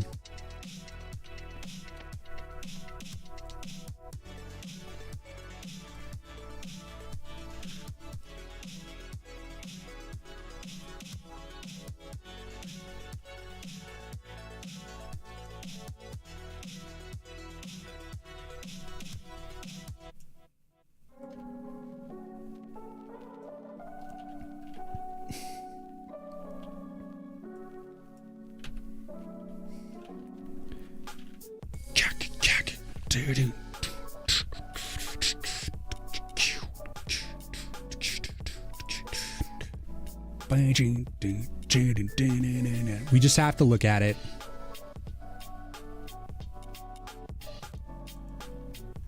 It's gonna look bad, but I have to see it. It's so easy to do, so. That's not images. We want to go into particle engine. Let's see, where's fire?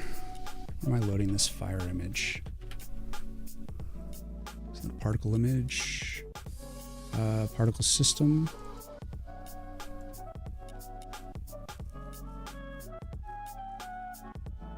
Do I feed it into fire.png? Here it is. It's in the header.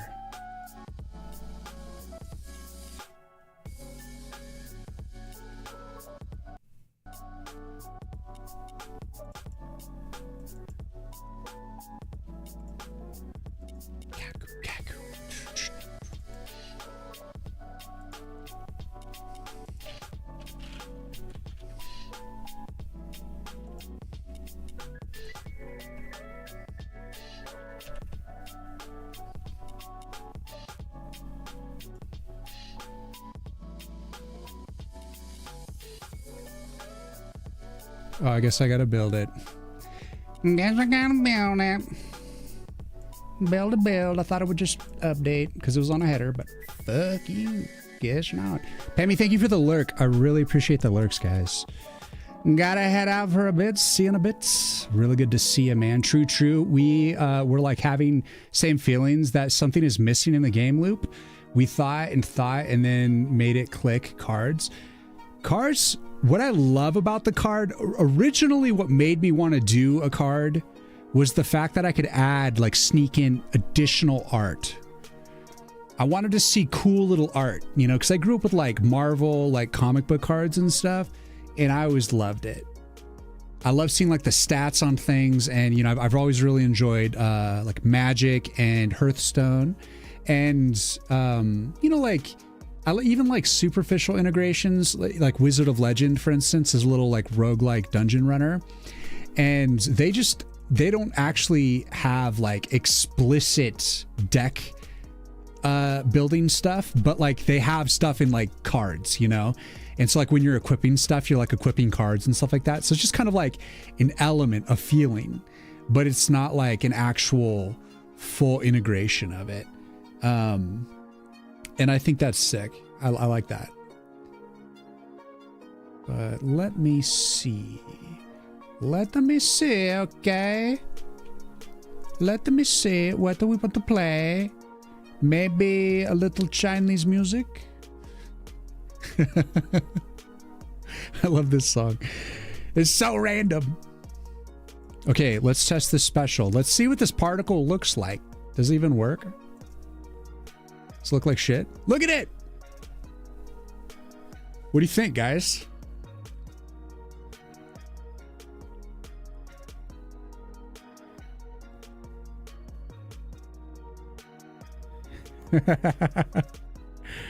Full particle, baby! Full pixel! The way that it like rotates kind of looks like shit. I don't think I'm going to change it, but it actually kind of has like a weird spice to it. Like I would change the size of the particles, but like it's kind of a vibe. Looks like soap. Yeah, it does. Like I feel like this could be used for something. Let me read chat here. Hope for the trailer you do actual real gameplay trailer. Oh yeah, 100%. 100%.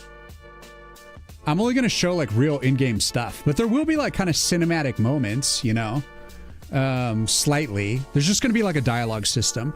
When I look at new game and they have zero gameplay in the trailer, it makes me not want to try it. Yeah, I agree. I agree. I also think you need to jump into the gameplay like right away, pretty much. And they say like a few other tips, like you don't want to like show your studio name right away. You can show it at the end, but no one cares that like your studio made it. They don't really. I'm on the fence about like adding the name at the beginning of the trailer. I think like maybe showing the logo for the game right away might be okay. Because you're trying to like get people to know the game.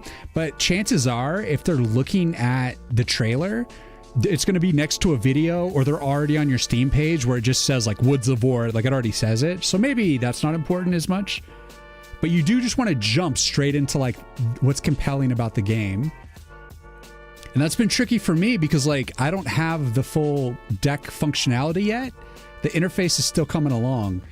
And so it's like hard to like show anything, and the background's getting changed. I don't even have the leaves animating anymore. Like, there's a bunch of shit I need to like do to get it up to trailer standards.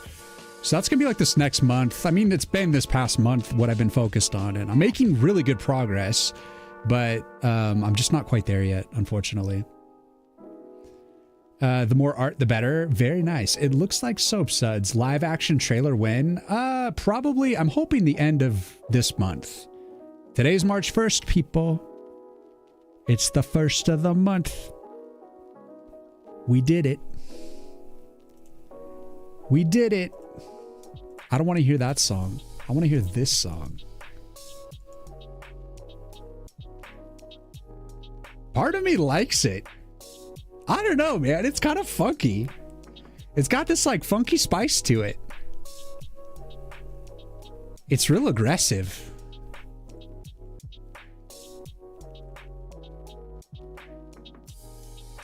Okay, we gotta see the actual projectile here. Oh, damn! Look at all of them. Look at that. Oh, look at it. Look at it. That actually looks kind of sick. Oh yeah, the little suds, dude. Damn, I like that. I like it when it's more pixely. It's like less fadey. Oh, that's aggressively pixel now. Ooh. Look at when they glow. Look at the it's a little bit right. It's like expecting the extra, like I designed it with the one that had a lot of fade. So this stuff looks a little extra thick, a little bulky. So I'd have to like thin it out a little bit, but that kind of looks sick. But I don't know, the sud, maybe it's a little too sudsy. Do we want it to be like hardcore pixel like that? Or do we want it to be like soft? And I want to see that. I want to see that bullet trail again. They're already on top of me. Here, we need to give ourselves a special here. Give me the special. Fuck off my shit. Upgrade everything. It's a little, the only thing about it is it's a little bulky in the sense that it like kind of blocks a lot of stuff. There's too many enemies.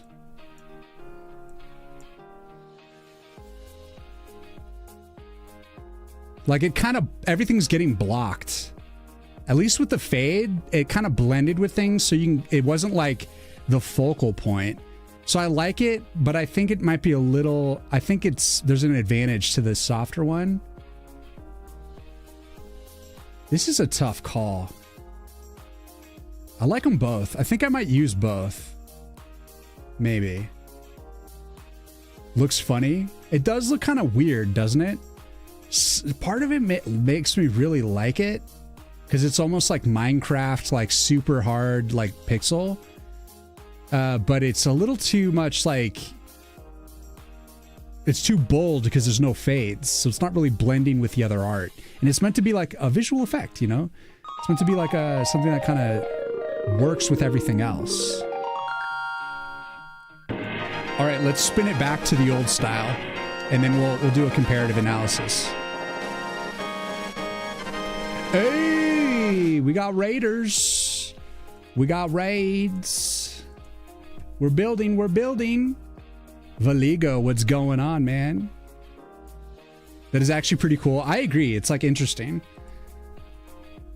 The Geeko, what's going on? Welcome in, guys. How you guys doing? How is a stream, Valigo? Was it a quality day?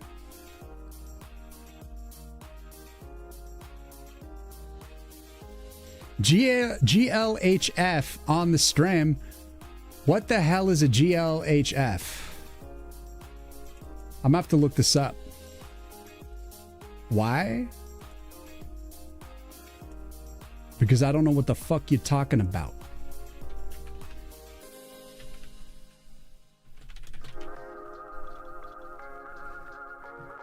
Good luck, have fun. Oh, I understand it. I looked it up. Bro, thank you for the raid. Go and run and be free. Get away from your computer. We've had enough of you.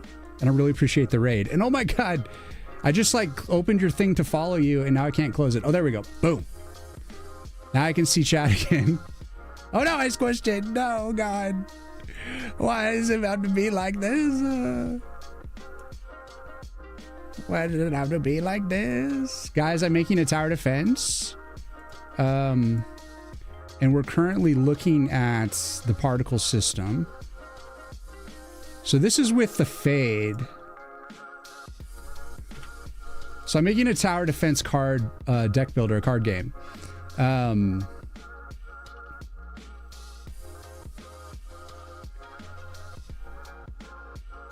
don't know, guys. I think I like it with the blurry glow.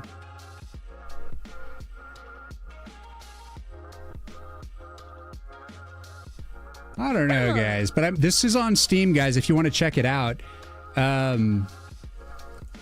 here, let me give you guys the wish list link.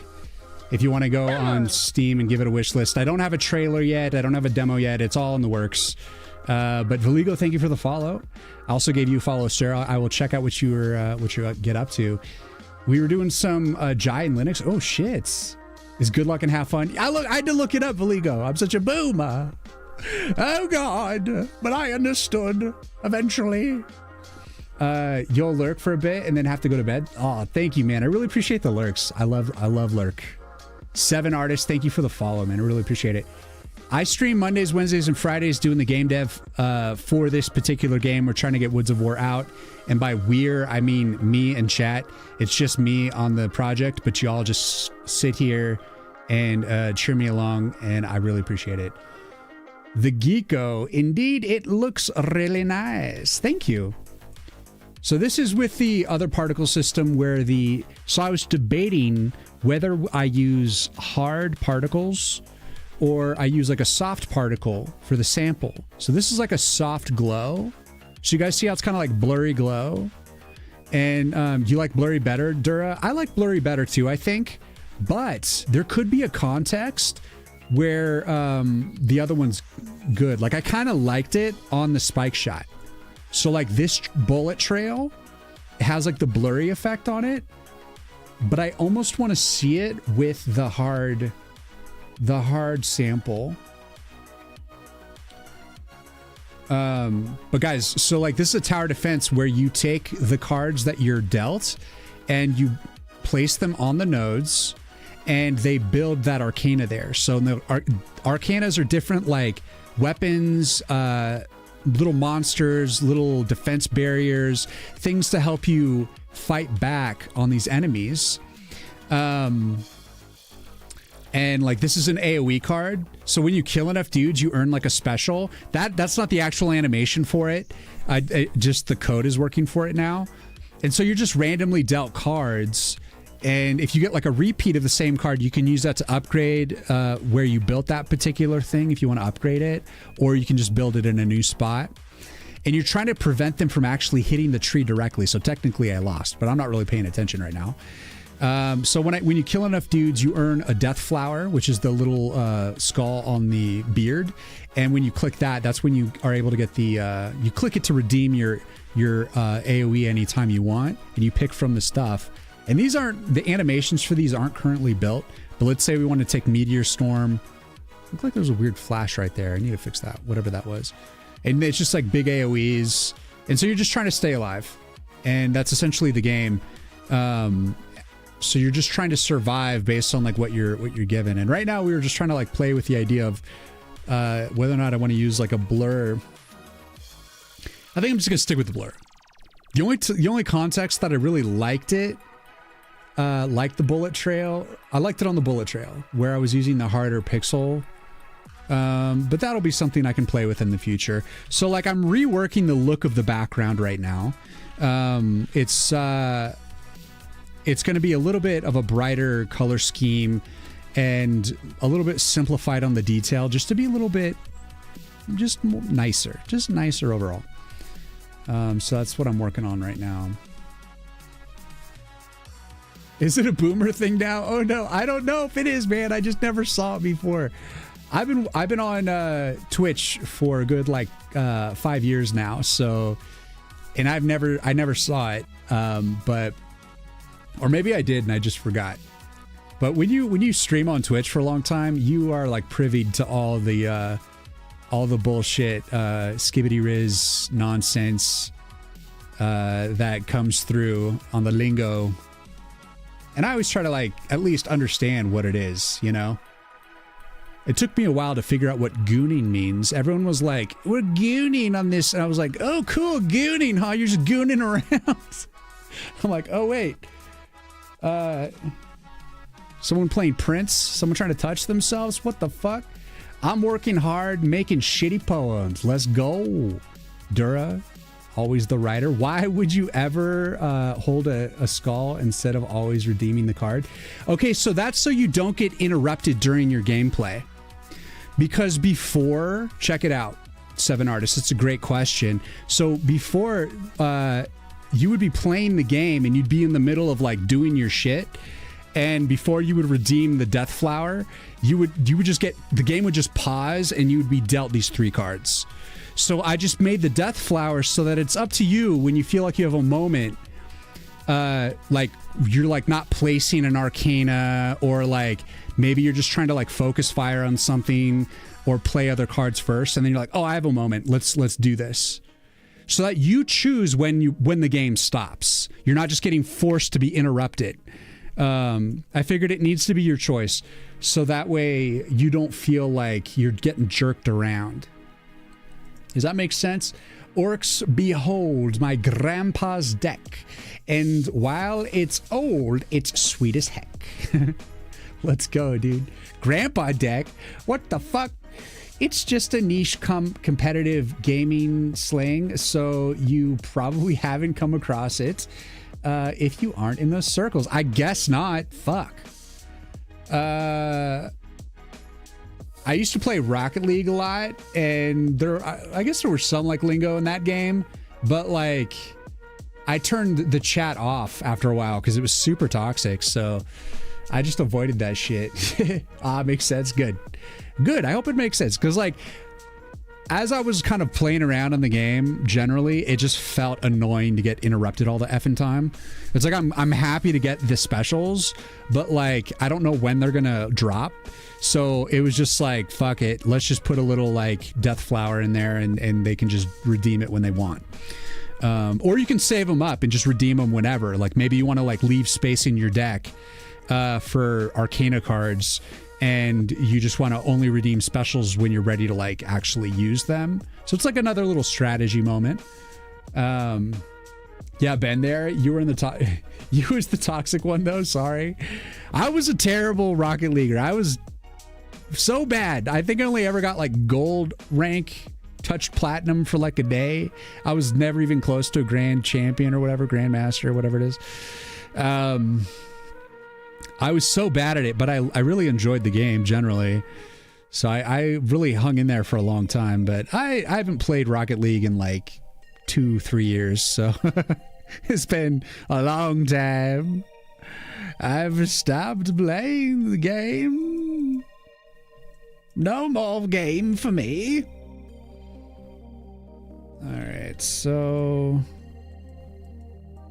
let's add a water detail level, but I want this to be above that. So I think we can do it on this level. Okay. Oh, it's on the water. That's a water splash. Let's do it under water splash. Water detail.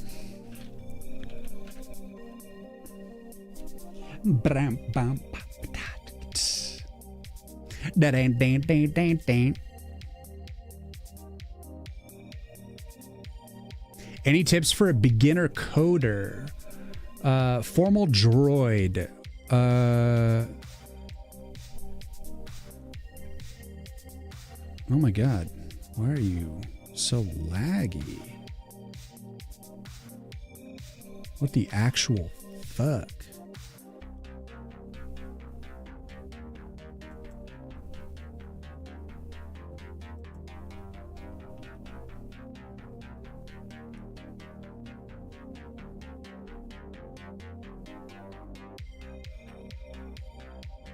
Come on. Can't believe Ace Sprite's laggy right now. I've never seen that before. Maybe you should like drop a few programs here.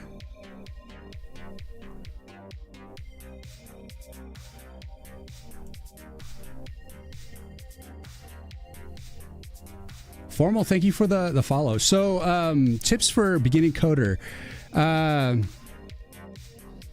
Pick a language that serves the thing that you want to do, right? So like maybe you want to use a game engine. Maybe you want to make a type of game and there's a game engine that serves that type of game.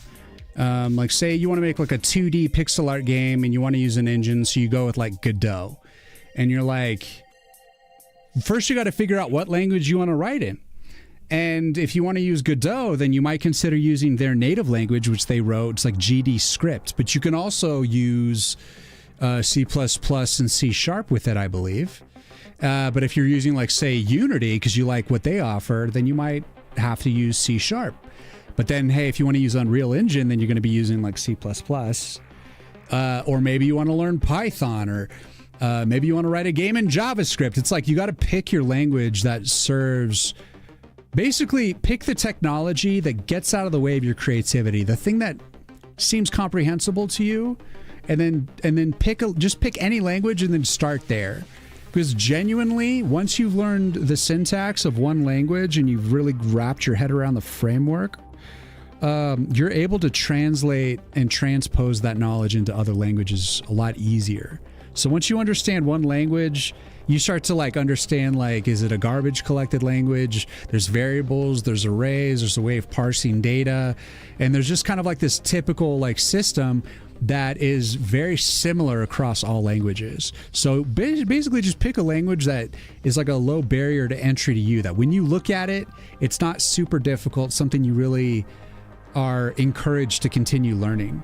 So maybe you want to start with something simple like JavaScript. Like for me, I started out with ActionScript back in the day when Flash was around, and I got real down and dirty with action scripts. And I started on ActionScript 2, and then that extended to ActionScript 3. And when I went into ActionScript 3, that's when I got into object-oriented programming.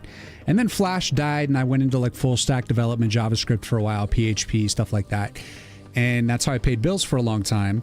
And now I'm like, I just want to make my own games like I did back in the Flash days. So I'm using C++ because it's a language that isn't going to die. I was traumatized by ActionScript being taken away from me, ripped away.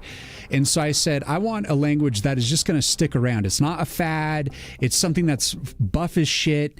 And you can't deny that, like, it's going to be around for a while. It's going to take a lot to kill it. And I was like, that's C++. They're not going to kill C++ easily. And it's also a language that, like, not a lot of people are afraid as fuck with C++. They're just so afraid that it's so advanced that it's just like, why bother?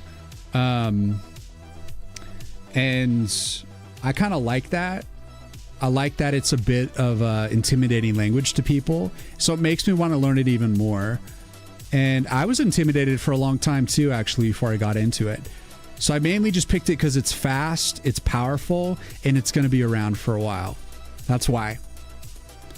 And it's also super hard compared to other languages because you're dealing with concepts that are only in C++ that I've ever come across. And I'm coming from like front-end web development because everything I've used up to this point has all been like garbage collected and kind of like surface, like very lenient linting crap like that.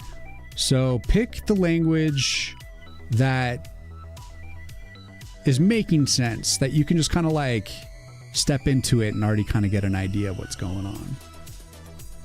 Start there. Good luck. I hope that helps. Oh, we got a song request. Let me put it in. Good sir. Cascade and Lipless. Coming up.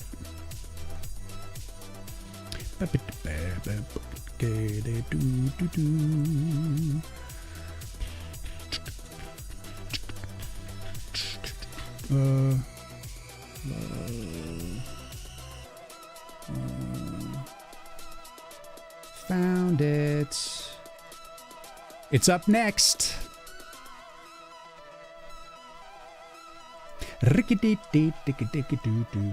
Bro condemned this poor guy to JS hell. You don't. That's a fair thing. Let me get caught up on chat real quick and I'll respond to that.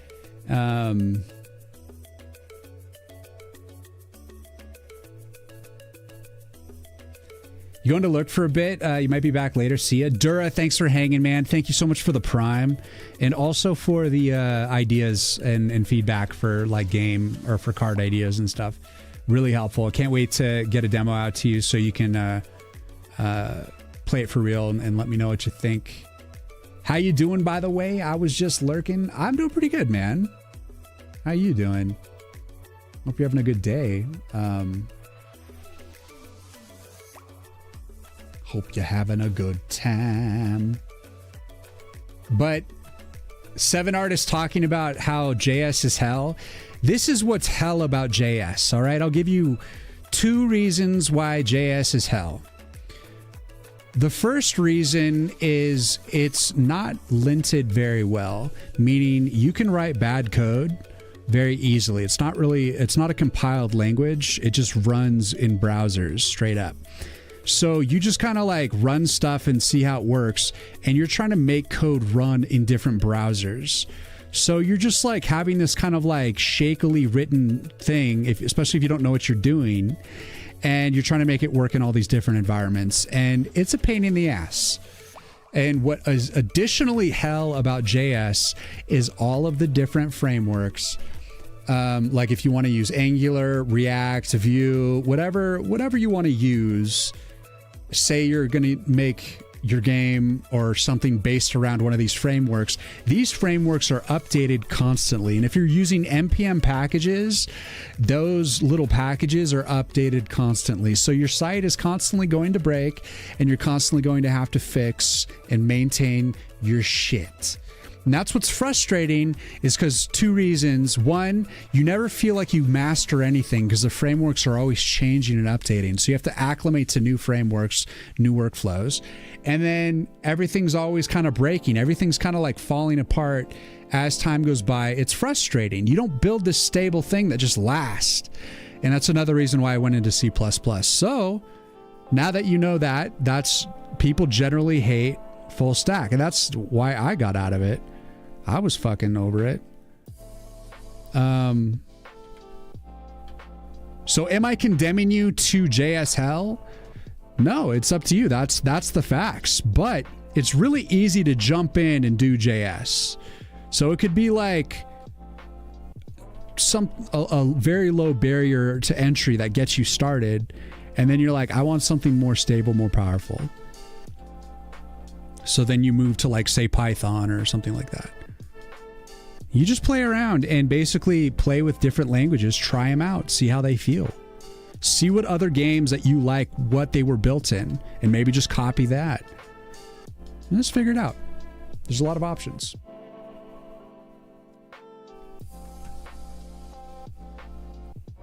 That's true, but who would ever do CSS as their first programming language?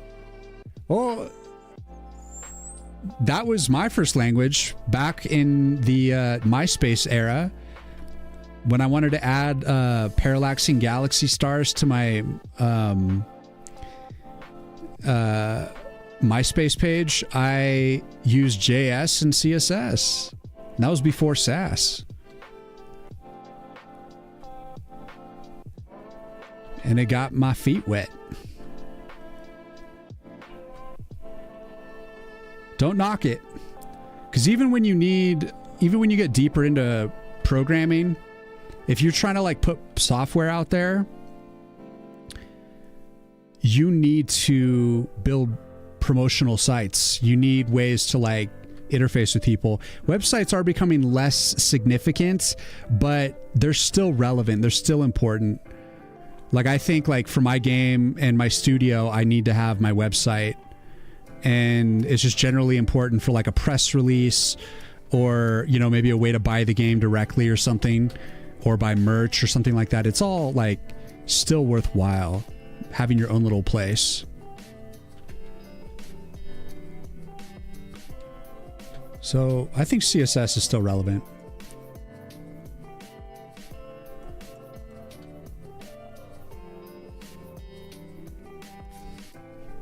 But I also like completely understand if it's like you're over it, it's not your thing.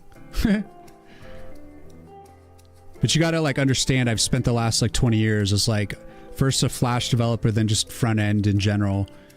So I'm a front end developer. So I'm gonna always have a place in my heart for the simple shit.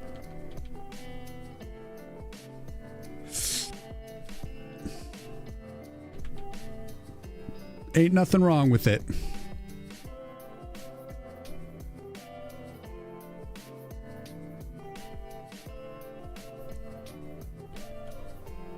The song is bumping.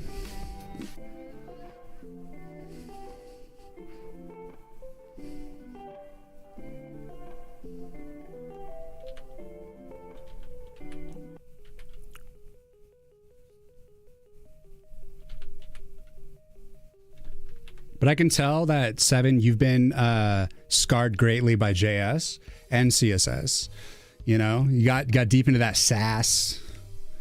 You know, little Lass and Sass and Lass. You think 99% of the roadmaps and courses out there are HTML, CSS, JS? It was a marketable skill. I think that's going to be the first programming that AI will take over, is that sort of stuff. But when it comes to deeper software, there will still be, you know, a little more knowledge needed. It's true, but who would ever do CSS as their first language? I read that. Great music. Yeah, hell yeah, it was good. Good vibes. You're just allergic to the front-end web world, like it's useful, but I hate it. Well, hopefully it'll interest you to know that I'm using SQLite for a little database action in my game here. I got a little back end going on. At least have something. My buddy, who is just all about backend, was like, bro, you need to use some sort of database. You know, not like do all your data in like JSON or some shit. You need it to be like full on. And I was like, yeah, all right. And I'm glad I did, man. It's so easy to like I try to make as much of the game as I can, like, modifiable via the database, and I just easily, like, when it comes to balancing and adjusting the game, that's all I'm gonna do. Just gonna be like shuffling data around, and it's gonna make shit a lot easier, and it helps me kind of come up with like formulaic ways to create things, so that once I've created like one card and like functionality, I can like make other cards that basically like have the same underlying functionality but like look different and have like different stats, so that way it like helps me like make kind of a template system for the effects in the game, and it's easy for me to add more weapons and cards and abilities. So that's sick. So I'm with you on that.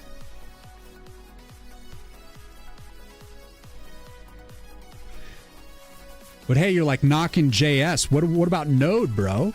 We'll get into Node.js. Get in some backend JS. Come on, bro. JS. Right now he's going, oh my God. Oh no. Why did I have to say it? No. I do what I want. What can I say? I'll do what I want.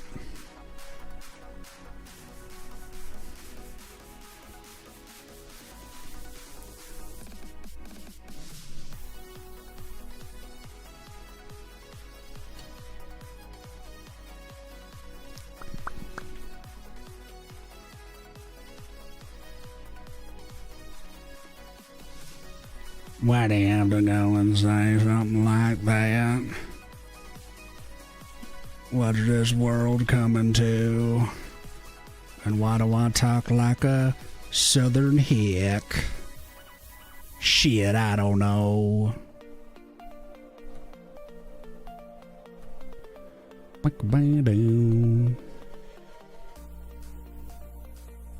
Shit, I don't know, damn it.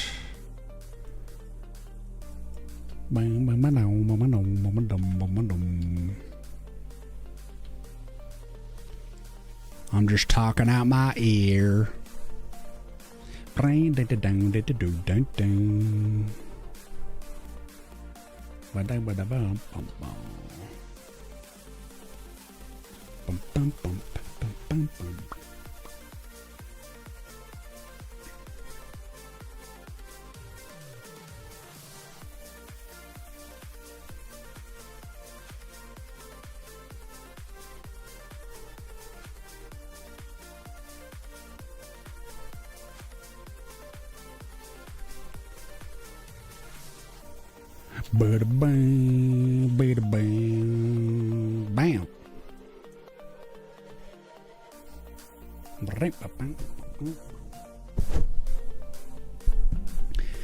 You wish you was this good at pixel art? All you gotta do is put in a little time.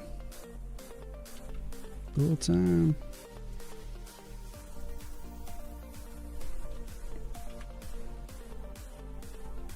Gotta put in the time if you want to do the crime.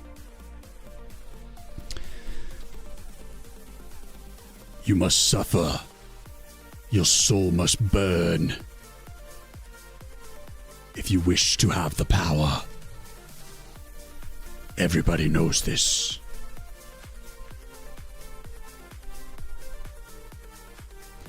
Slapping bass.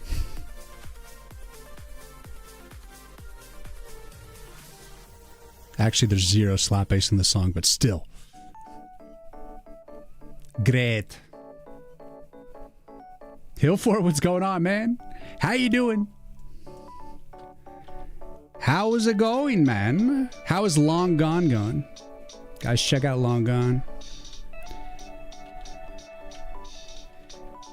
This guy has got over 28,000 wish list or something like that because people love the look of this pixel art 3D puzzle game and it looks sick as shit. This guy worked in AAA, did concept art. A guy has awesome aesthetics. I aspire to be as tasteful and as legit as this guy. So please, can't talk him up enough. Go wishlist his game. He deserves the love. All right, let's drop. I need to actually shrink the trunk a little bit here. Blah, blah, blah, blah, blah, blah, blah. I'm reworking the waterfall, reworking the background colors a bit here. It's a work in progress. But I'm thinking... what else do I need? What else do I need? The more time you spend, the worse it is. Formal, that's what you gotta do, man. You want to get good at pixel art, you gotta take time. You gotta sweat through the mistakes, the tough times. Keep taking tutorials, keep referencing art, other pixel art that you like. Build up your taste for what you enjoy, and then try to emulate that stuff.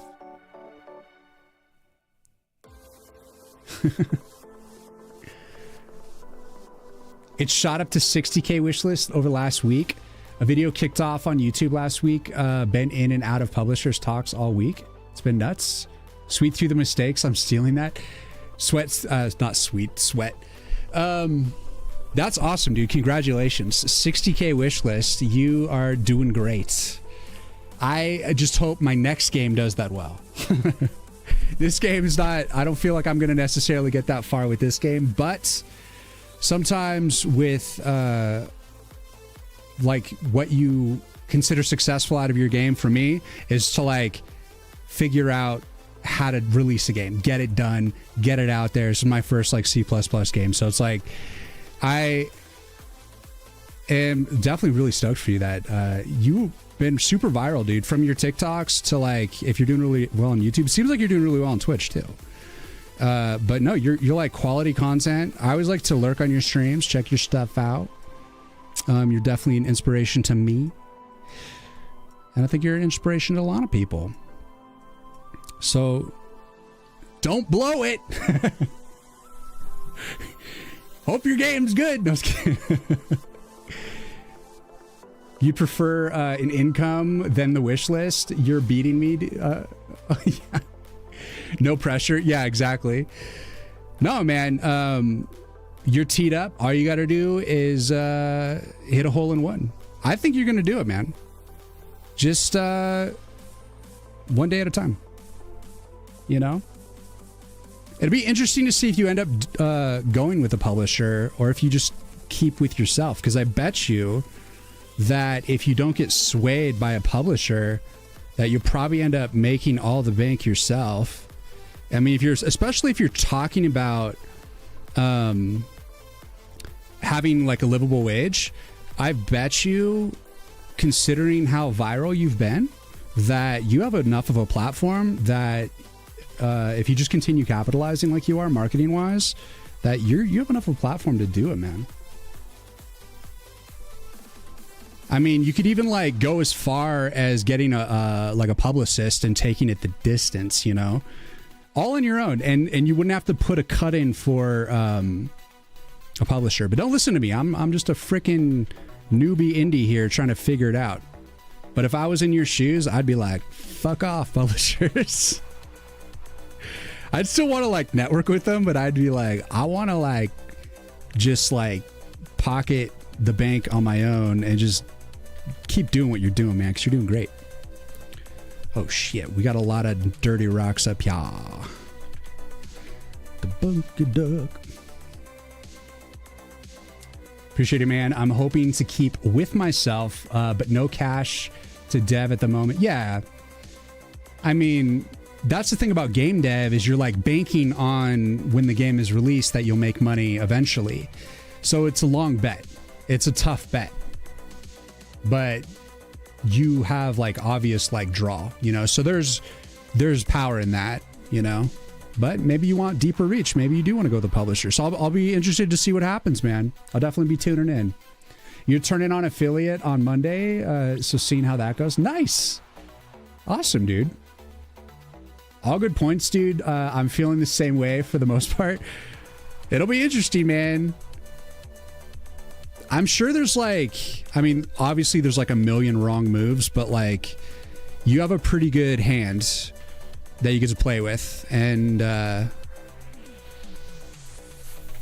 if you're going to, you know, I'm always going to be on the side of like, do the mom and pop, you know, be your own boss. Because once you start cutting people in, then you start like having to pander to their desires and their tweaks and I don't know, it just dilutes the thing. I know it might be the right move though, but I know that I would be highly resistant to it personally because I'm like, I just want to do my own thing, and my goal is to make a livable wage because I want to keep doing this, and that's pretty much all that matters to me. Like, I'm not super greedy. Like, I'm not like angling to make like a million, like scam people out of $1 million. Like, I just want to make enough money that I can just keep on making cool ass games because it's fun as hell. So my part's actually pretty low. I'm just like, I just want to eat good food and like have fun. Fuck it. What can I say? It might be like, it might be a bad thing though. Maybe I should have higher ambition with it. Agree with you. Trying to find a way to make it to the finish line and have some income while you're making it. Yeah, well then maybe you should consider something like Patreon. Getting people up on a Patreon, especially with your online poll. You know, Patreon might be a great way. Get that. You know, if I don't know if you ever looked into like the story about Dwarf Fortress, but even before Patreon existed, Dwarf Fortress was out there with like a link on their website to a PayPal, and people were like paying them, and they made like, I don't know, it was like $3,000 a month or something, just enough between the two brothers working on Dwarf Fortress. They worked on that game for like 20 years, for so long, but they had people that were just so stoked on it that they were able to get some love from, you know, just a direct PayPal link. But I think, you know, nowadays you do something more like Patreon, be the more common practice, I'd assume. I mean, I'm just bankrolling here on my first game. My next game is going to be a horror game with it's going to be a dungeon crawler, like roguelite. And that game, I think horror games in general are more marketable. And so that's when I'm going to try to get like a more deeper reach marketing wise. So this game's kind of like, I am trying to market myself, but like, I'm really just trying to like figure out who I am as like a pixel artist and like, you know, make a stable code base. And then I'm going to use this as like the foundation for my framework for the next game. And so the next game is like hopefully more marketable than this game. But I'm really looking forward to making a horror game because I'm like really adore horror films and stuff. So it's going to be great. I'm going to dive into that right after this game. It's going to happen right away. You have one. It's mostly just people wanting your devlogs early. That's all. You make some money on my last game, but it's a slow burn. Well, yeah, like with Patreon, how do they do it? They like, I know artists, the way that they typically do it is they have like exclusive art that they release on Patreon. Like, I don't know, I haven't really thought about it. Like for game dev, you could just be giving like only like maybe special tutorials that you only release on your Patreon or something like that. Like just exclusive content that can make it more enticing. But generally, people are going to support you on Patreon if they just want to, like, you know, bankroll you, if they're into it. Yeah, I don't have like Patreon or anything. I'm just bankrolling it myself, and I want to build a game first. And once I have one in the bag, then I'll feel like I have more, like, you know, something to assign my integrity to. Like, here's the proof. Check it out. But until then, I'm not gonna ask anything of anyone. So I have something to prove myself, you know. You have 65 average people on Twitch now, so you're going to see if affiliate turns anything. Well, you need an average of like 75 if you want to go partner. But I think you could, man. You have like a very heavy online pull, so it's that English accent, you son of a bitch. You have that interesting accent. I don't know, man. I'm just a boring white dude with just an American accent.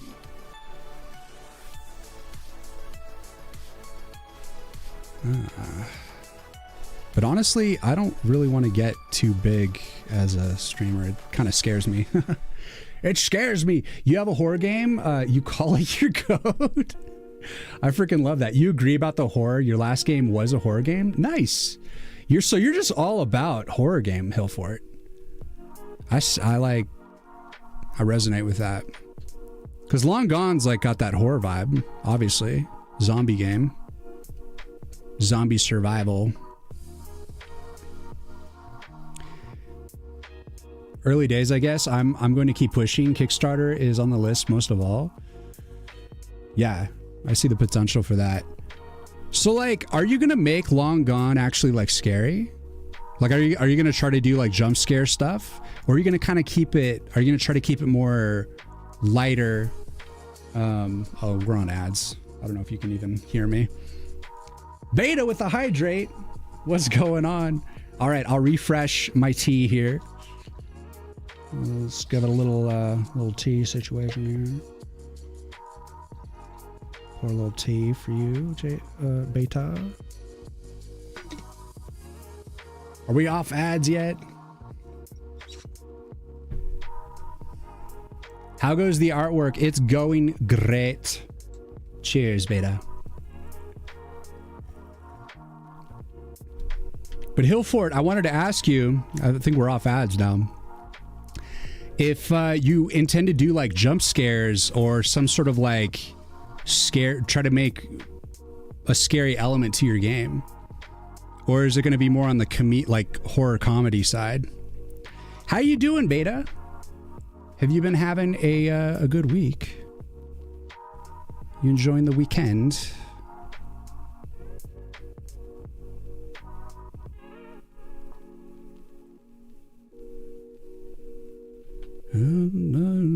Money, babe. I can't wait to get into like designing the horror game, because like I don't have like a ton of like banked experience making like scary art and like twisted art, so I'm like looking forward to getting kind of nasty with it and doing like, see what happens, man. Trying to make something scary, it's I don't know, it's just interesting.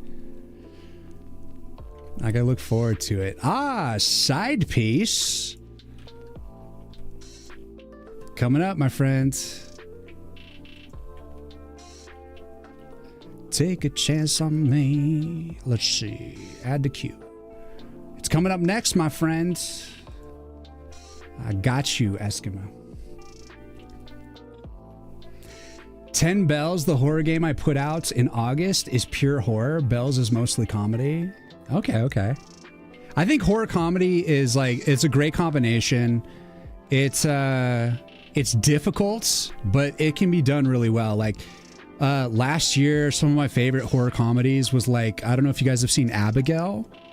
It's an excellent horror comedy a more recent. Of course, the ultimate like horror comedy is like, I don't know, Return of the Living Dead or Evil Dead. What else? Ghostbusters is probably like the most like popular horror comedy of all, but I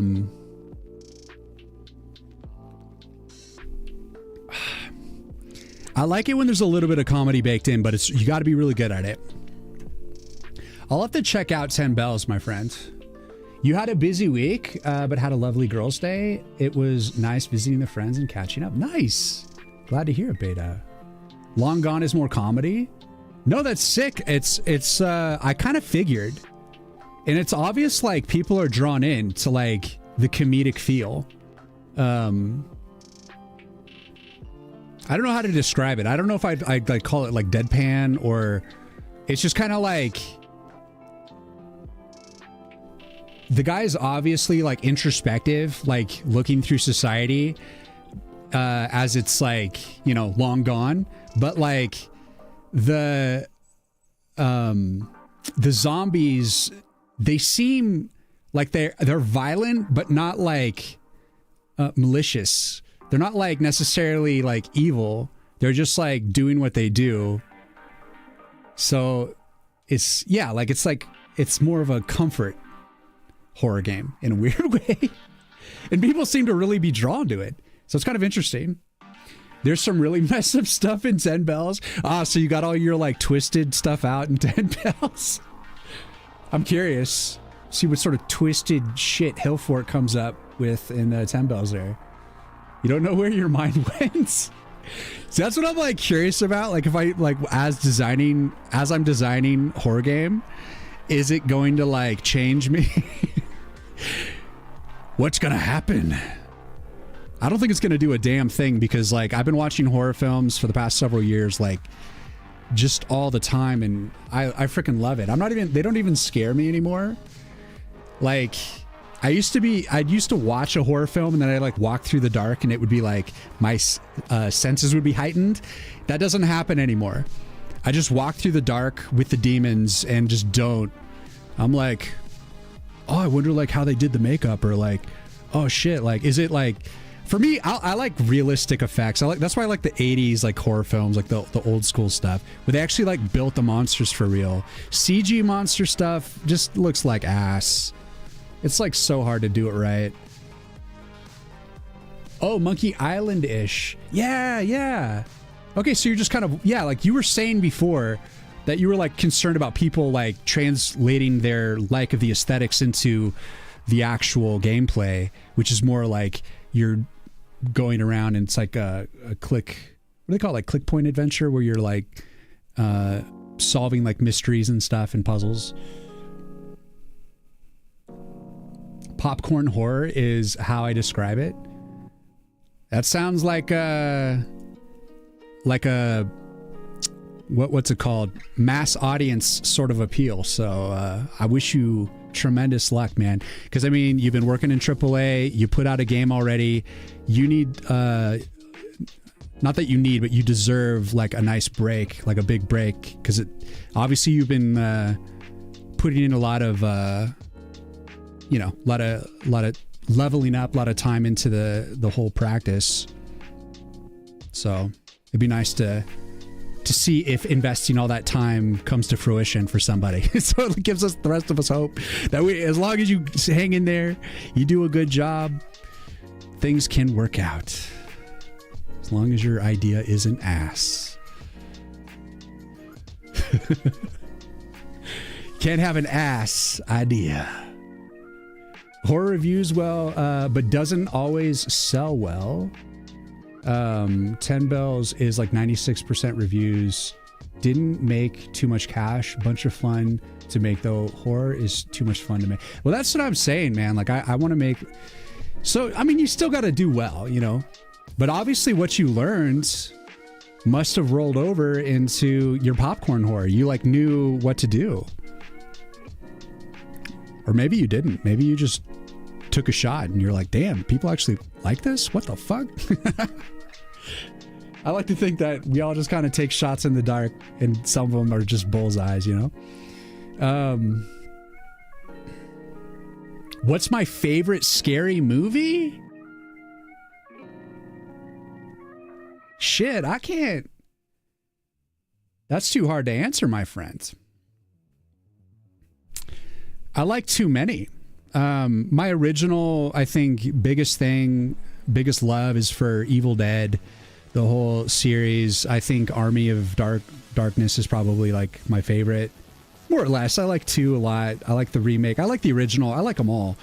But generally, Ash Williams is a great horror protagonist. I really like The Thing, Return of the Living Dead, Night of the Living Dead.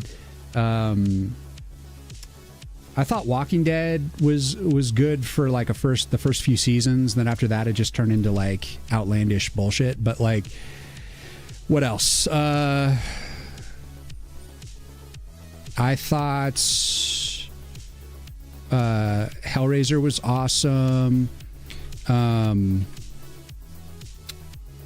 I liked the God. What was the series with? It was like the Amityville horror, like based on that couple, and it was like was it The Conjuring and like a bunch of like the whole series? I forget, but like those were really good. Like Abigail was one that I saw more recently that I thought was really good. Substance was solid. If we're talking more contemporary, there's like a ridiculous amount of good horror films out there. Like it's like endless. I can't say what my favorite is. All I know is I enjoyed a lot of these films, like a lot. You'll try your best. Rooting for you too, man. Looking forward to playing this. Oh yeah, it's all transferable skills. Hell yeah. Well, I appreciate it, man. And fuck, I have not been posting on TikTok because that's how we met. So I was like, damn, how do you do it? And you were super kind, and like anytime you need feedback and stuff on your TikTok. I felt like ever since TikTok was banned for like a day, it got nerfed for like Americans. So like when I released stuff, my algae like just suddenly plummeted. Where I was getting like generally like at least like 1,000, I suddenly was only getting like 300 views. So they tanked us, and so I need to. I don't know. It might be coming back. I just need to get over it and keep trying. Because I just felt like they nerfed it. And I wasn't even doing all that great to begin with, but like I was doing at least better than suddenly I was doing. So I got a little discouraged, but I think I need to just jump back in, man. And just, I think we only have like a few more months before they're officially going to take it away for real. So if they do. Anyways. I don't mean to keep you, Hillfort. Get back to work. You got a lot of work to do, sir. Do you already animating this waterfall pond? Yeah. I got a little waterfall animation to show you. People like my waterfalls. I'm basically going to cannibalize this waterfall animation, and but I have to restructure it because I've changed basically the architecture by quite a bit. Where is it? Splash 2? Where are you? Here we are. Here you go.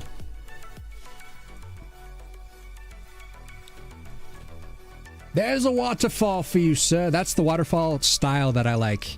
I like it's like very syrupy, drippy. And it's not like your typical waterfall. I just kind of like something a little fresh, a little funky. It's just my vibe.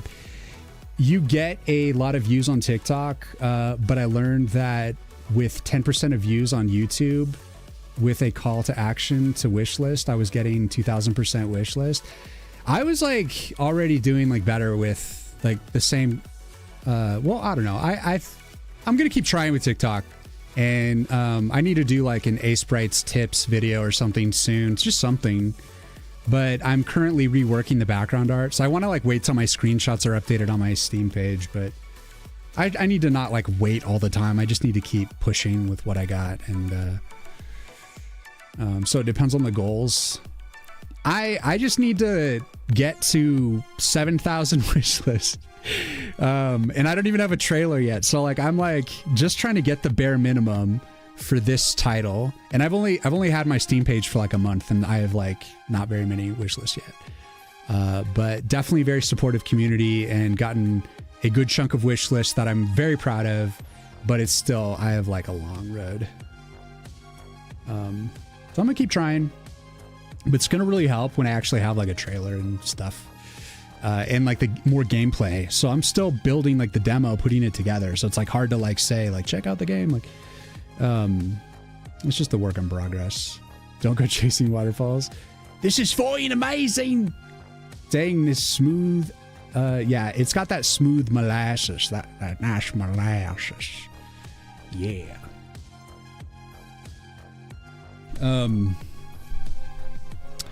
It's got that molasses in there, you know what I'm saying? So this is what the new structure will be. So I'm basically going to use this on this face right here, and I'm probably gonna have to modify it slightly, but I'm gonna be putting more all the way down for the rest of it. But you can see how I'm like changed the color scheme. I've changed the color scheme on this thing a lot, and I've just concluded that I want brighter bark. So we're going for more traditional brown, greens, and blues here.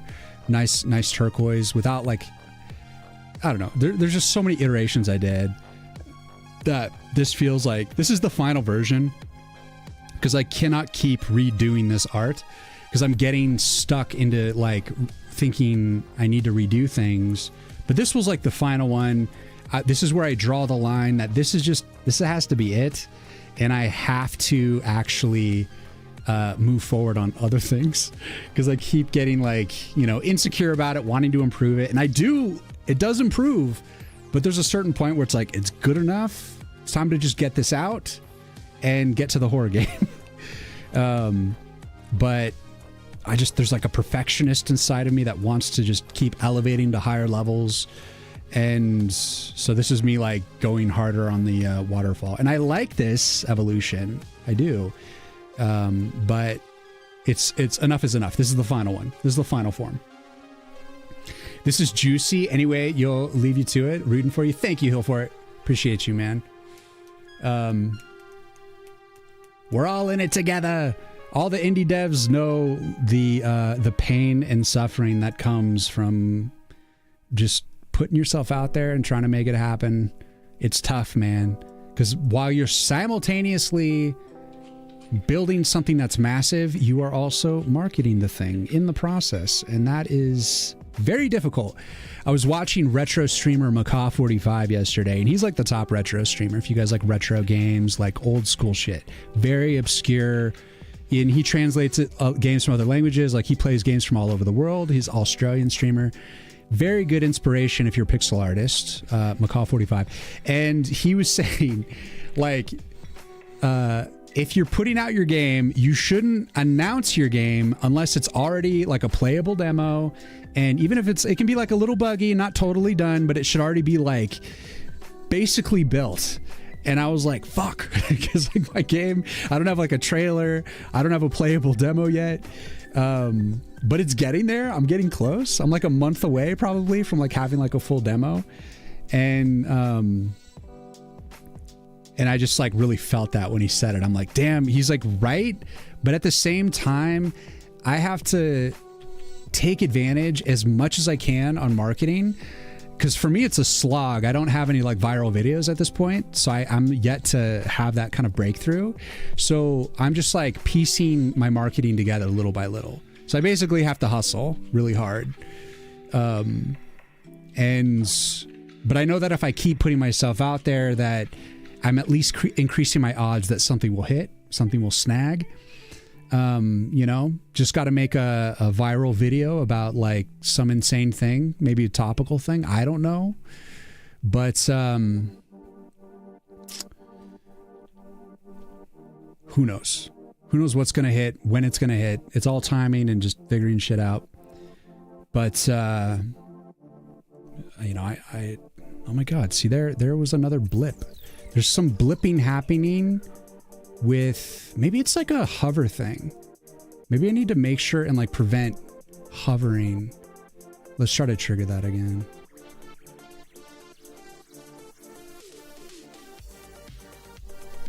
Yeah. Okay. All right, hold on. We got to protect against that bug. So if it's played, if it's unchosen, if it's playing out and it's unchosen, it can't be hovered on. So that was causing that blip. We fucking got it.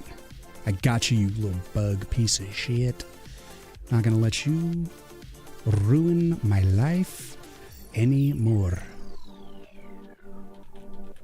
There's always little bugs that keep showing up forever, dude. Like, I can't wait to like just play the game and nothing's wrong with it. That would be great. But when you build an engine from scratch, shit just happens, man. Here's a code to my heart.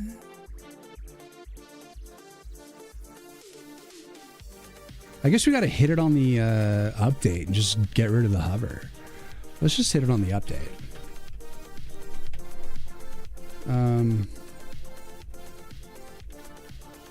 Peace of mind. So the play happens here. Where's the hover drop? Oh, yes. See, I have the return. What the fuck?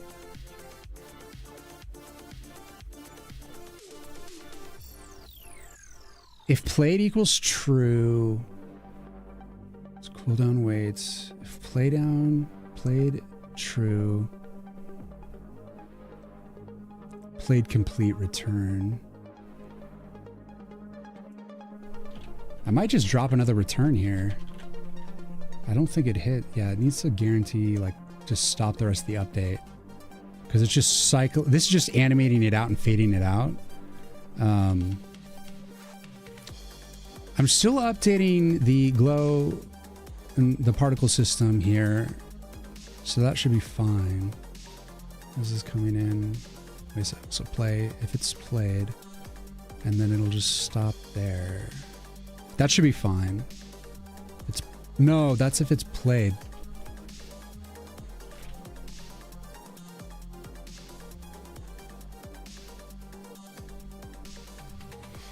If it's played is different actually, but I gotta think. In the played, should it prevent?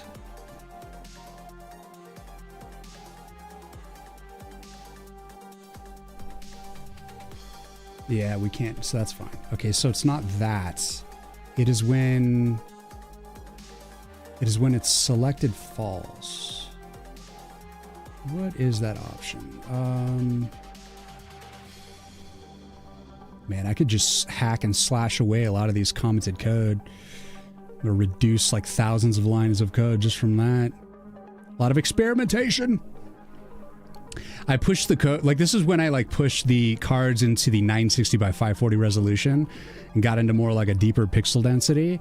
And so I just did a basically overhaul into that other section. Not like a complete overhaul, but like quite a bit of stuff. Drop complete selected equals. So we're gonna have the selected equals false. So what is that? That's selected true, outro true.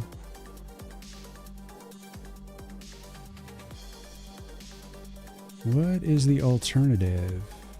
Easing out selected true. See, these will be selected false. Where did I stick that Annie? I have not looked at this particular animation. It's known as the selection ease out. Where are you? Selecting ease out. Select ease out.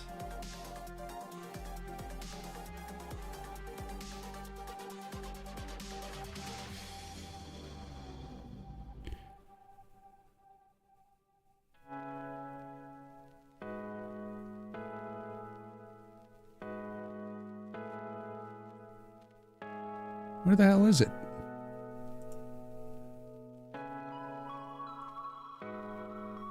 Okay, let's look at the create easing. Need to find the data point that indicates that it is not being selected. So I want to first look at the vector that is animating it out. So that is intro, flip text, outro animation not selected, goes into primary easing out. Okay, so you're just the primary ease out. Okay.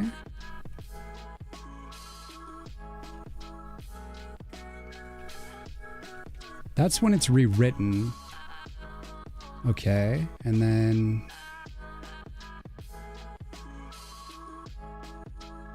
okay, here it is. So select.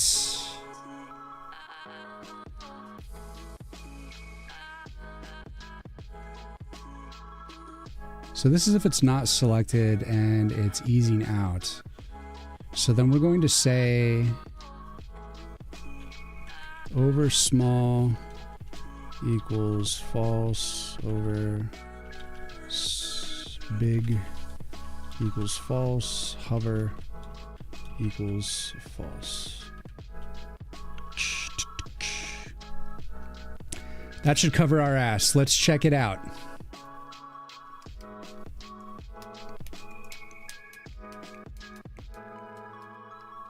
Bam, bam.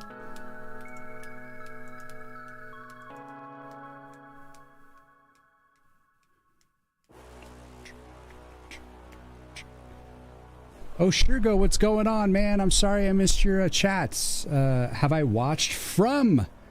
I have not. It's actually on my list. I want to check that out.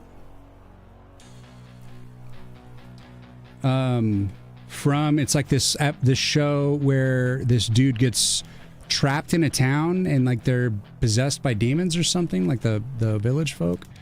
I'm not sure like what the whole deal is, but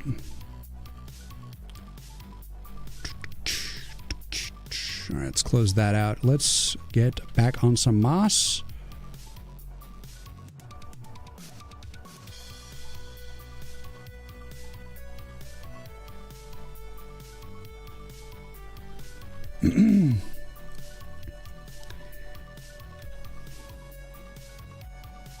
All right, let's see.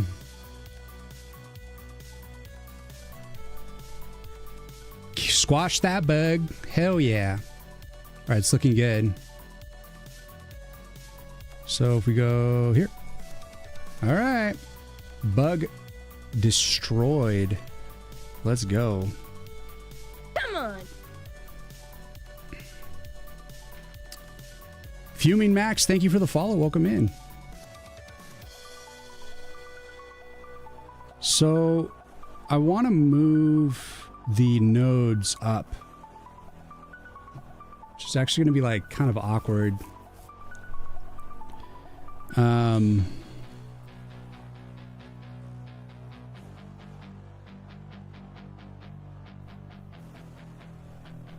But we got to like shrink the tree trunk, and I want to move the grass up so that I could separate the hand away from the nodes a little bit.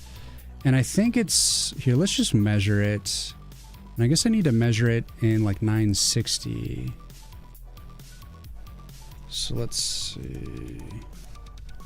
Give me that. Let's pull in a card. Okay. Print screen.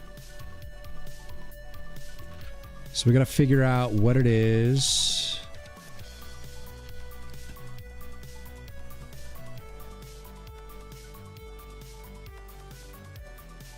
Okay, I think I'm going to change the music. What do I want to hear now?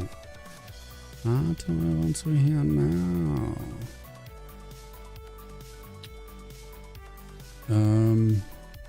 We've been doing funky music all night, and I don't know what I need. I don't know.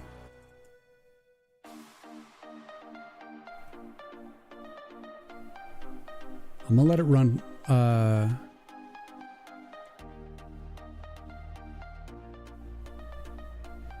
gonna let it run on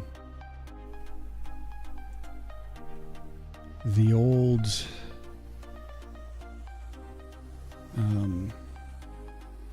shuffle there.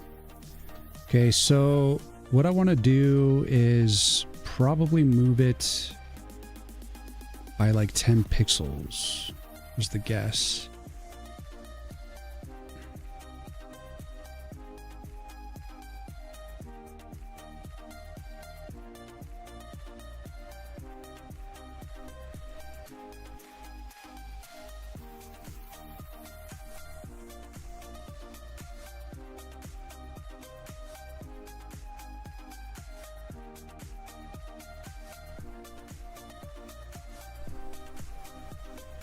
So it's going to like push up the grass ground a little bit, and then I'm going to shrink the trunk so the top of the tree stays in the same location, but the base, so it's going to kind of squish a little bit, and then I'll move the nodes up by 10 pixels. So I think I need to start by just moving the nodes and seeing if that feels good, and then from there move forward on editing the art. So we can start with an adjustment in, what is it? Build level. And then we got to jump into, let's see, nodes. And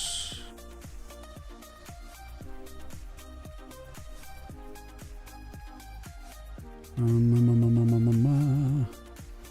right, so that's zoom offset. Should I just modify the zoom offset for an amount, or just add, manually add?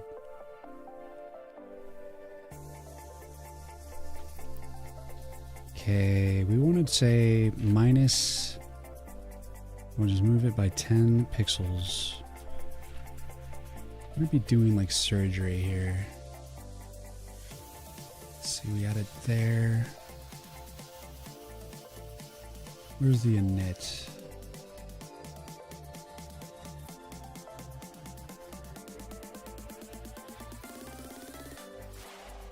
Those are the ground nodes. So then trunk left, minus 10 pixels here. You know what? We should add a variable for this so that it can be easy adjustment later. So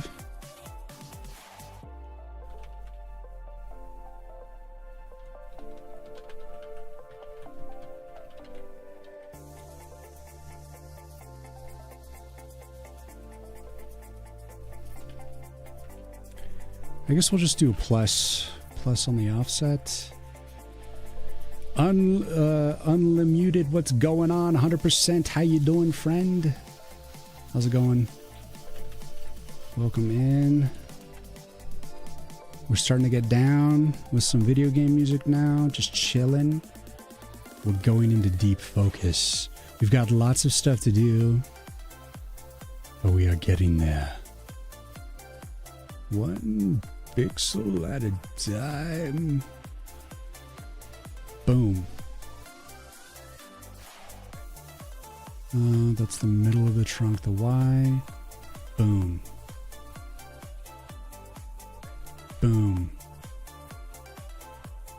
Where are you? Boom. Bada boom, bada bing. And boom. What's next? Give it to me. Rup.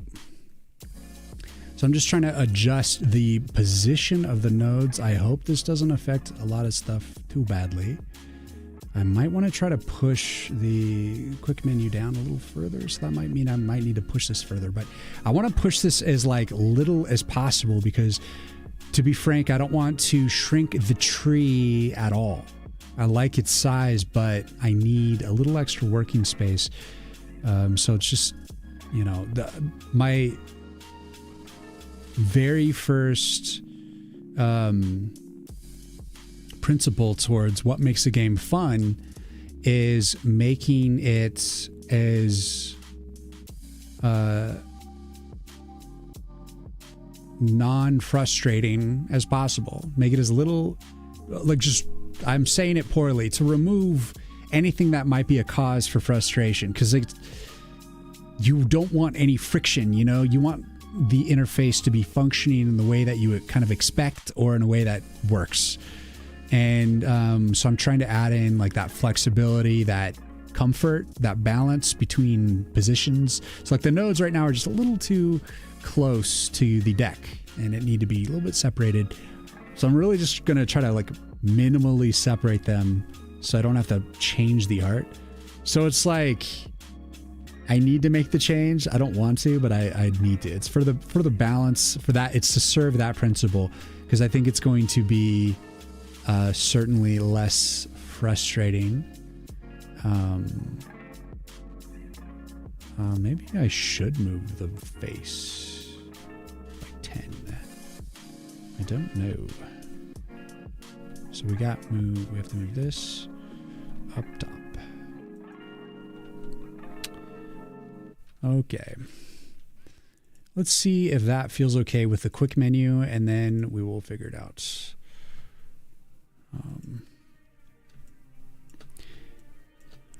I really should cut this artwork up and get it in, but we need to make this change first, and then we'll probably do it. Seeing all the back-end magic. Aww. It's always nice to have beta in unlimited here rooting me on. Spending their Saturday with me, of all people. I'm just a stinky glitch. Everybody knows. But I really appreciate it. And I feel bad that on YouTube chat that Shergo commented, and I tried to reply, asked me if I watched the show from, and I haven't yet, but it's on my queue. So I feel bad that I missed that chat. So I'm sorry, Shergo. If you come back and you see this, just know you have been heard. It's a chill time here. Hell yeah. I want to move the tree by 5. Okay, so let's fill out the deck. And then, so that's 6 cards. Ooh, that detection's all... Oh, wait, no, those are tree. No wonder. Duh. Let's get a ground node here.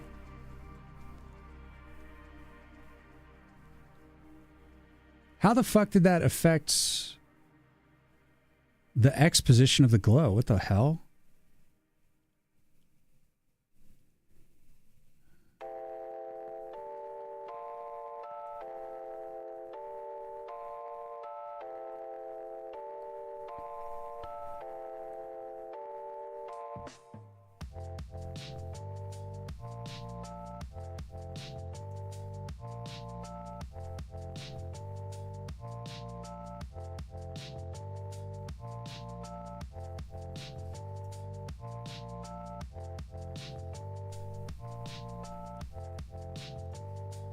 Okay, I don't want to move the tree that far, but I want to move the rest, I think, that far. Wait, I didn't check the quick menu. Hold on. So let's fill out the deck again. All right, let's get a ground node. Actually, let's check this with the steel trap. What's the big indicator?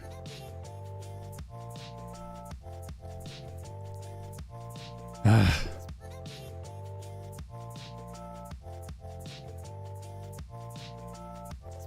So I guess I gotta push it a little bit. We gotta be careful not to push the nodes so much that they might look like the tree guy's ears or something. But let's see, we pushed it by 15. It's really just to get that quick menu on the steel trap on the ground nodes to like have at least somewhat of a margin between the cards there. And right now they're like overlapping, so I'm gonna push it by 5. Lame. So it's gonna look a little awkward while I'm doing this because I have to adjust the art afterwards. But I move the face back down 5 pixels, and then I move the rest of the nodes up 5 pixels. So there's a 15 pixel adjustment here.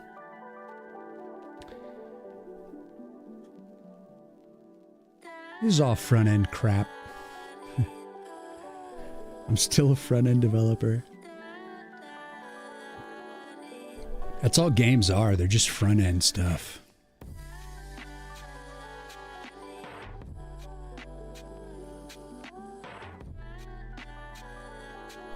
All right, you new node placement. How does it feel? Those are some high nodes. I'm wondering if the particle system looks even weirder now. It's so weird how it like gets misaligned. Like.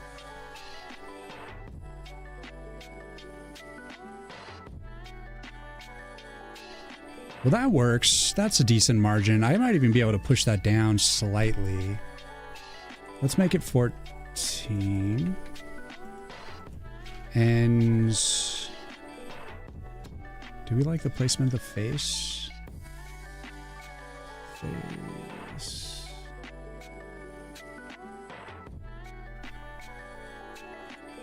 All right, 14. Let's see how it feels. And then we'll probably just be cutting it up, putting it in.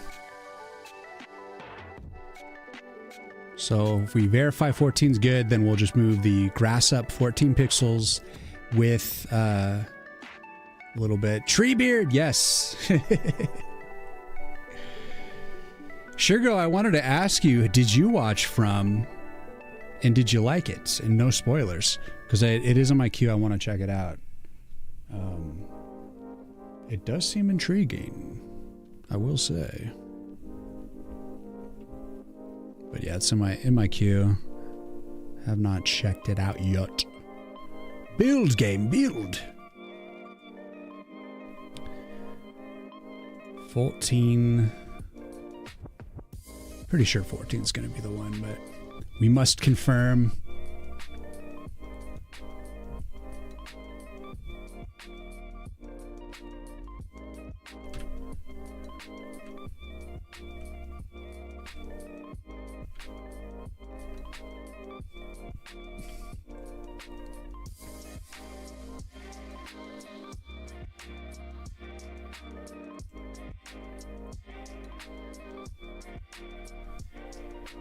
Damn it. 15.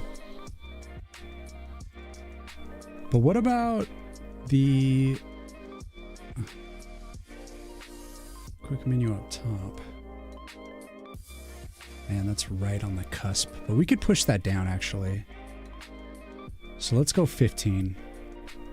I'm going to go 15 with it. I'm going to take the measurement.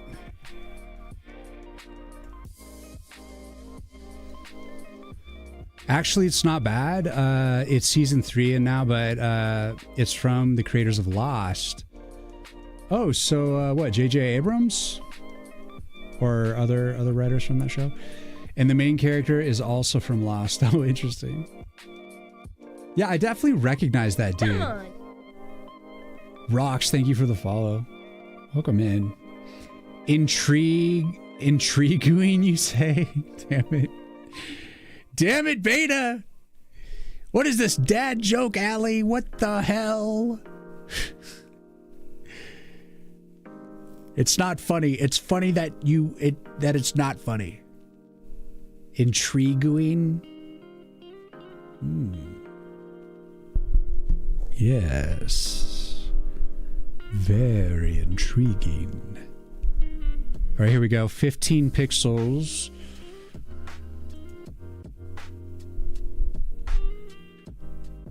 All right. Let's push this down to let's get the screenshot and let's see, make it big again. I want to see it one more time before I commit to it. Give me a ground node. Damn it, none of these are ground nodes. There we go. Boom.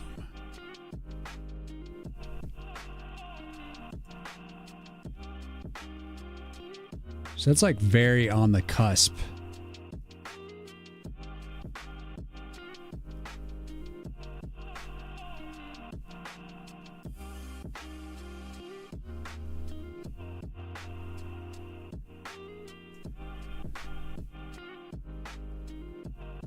Okay, that's fine. So we moved it by... Well, we moved it by 15 pixels. I think it looks fine. Definitely gonna have to recolor the guy's face once we put the new art in. But for now, it'll just be a little like red face on the art. So we gotta like cut the tree like in the middle and chunk out 15 pixels and then push it up. So let's do it.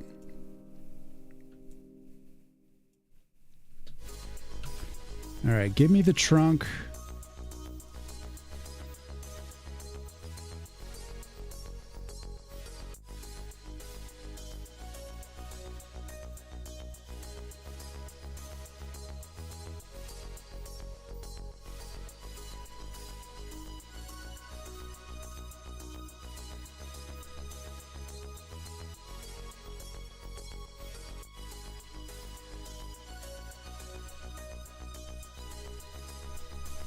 Okay, so we gotta cut out. So I'm gonna save a new version. We're cutting away tree. It's very sad. I don't want to do it, but I've got to. So we're gonna duplicate this. All right. What 15 pixels could I do without?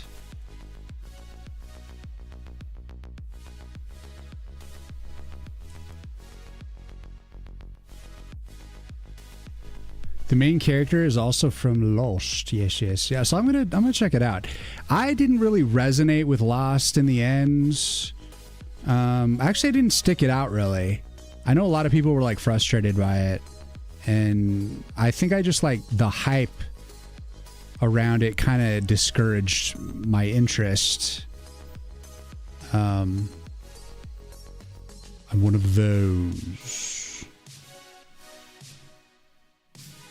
I hate shit that like is a bait and switch. Why has it got to be this? Why don't we take 10 from here? Let's see, give me 10 pixels. And we will take 10 pixels from you.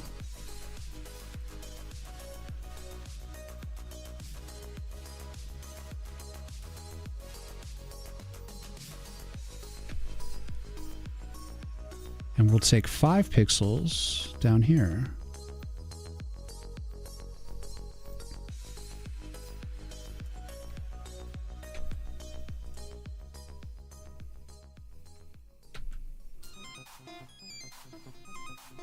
One, 2, 3, 4, 5, 6, 7, 8, 9, 10.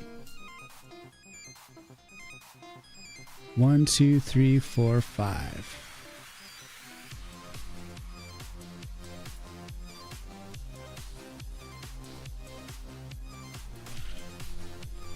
1, 2, 3, 4, 5, 6, 7, 8, 9, 10, 11, 12, 13, 14, 15. Those highlights kind of suck.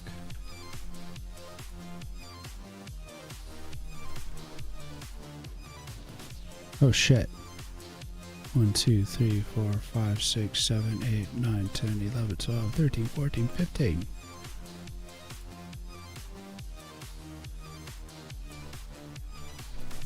I guess they're kind of okay.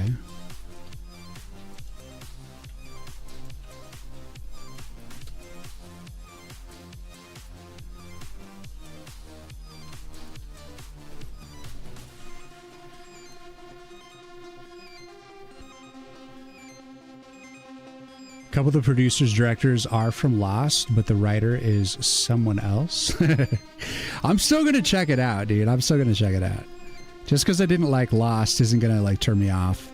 Because like you got to remember, like they existed through the pain of people like not loving the ending, you know. So they might think twice about it this time. And it might have just been JJ, his antics. I saw a TED Talk with JJ Abrams. I don't know if you guys saw the TED Talk from JJ a long time ago, JJ Abrams.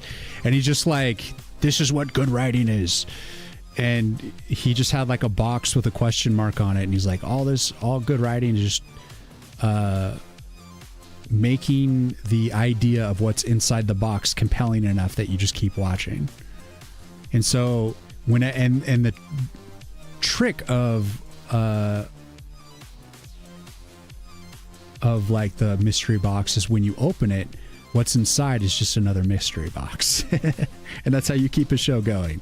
You just like open the question mark box, and then inside is just another question mark box. But it's got to be like enough of a payoff to kind of keep you, but ultimately it just has to be like questions making more questions. Like there's no real answer, you know, it's like things just keep leading to more questions to keep you intrigued, to keep you in. It's all a scam. I think we could just move the whole grass, but I don't think I can make a full selection. How am I going to do that? We could just move it manually. Oh, shit. Got to take off auto select layer. And then we can move it like this with assumptions of where it should be. And then measure the base for 15. Oh, one off.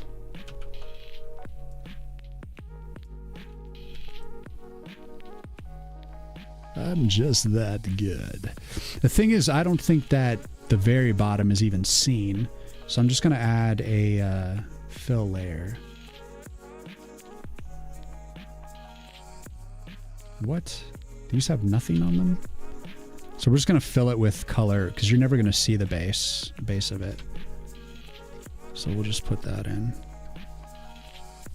I could probably just crop the damn thing.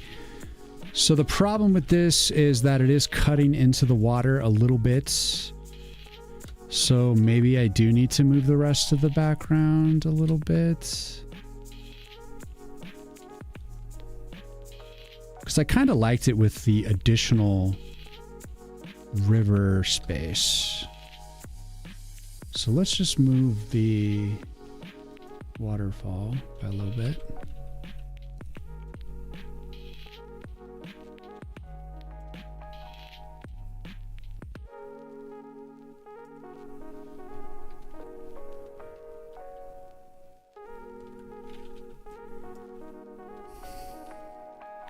Compress it a little bit, but I think we can just move all of them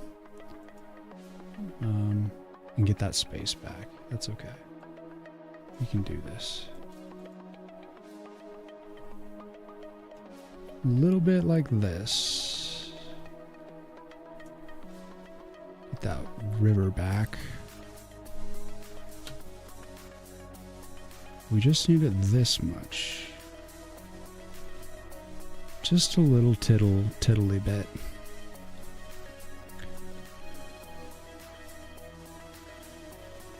It's a little bit of a shrunken trunk.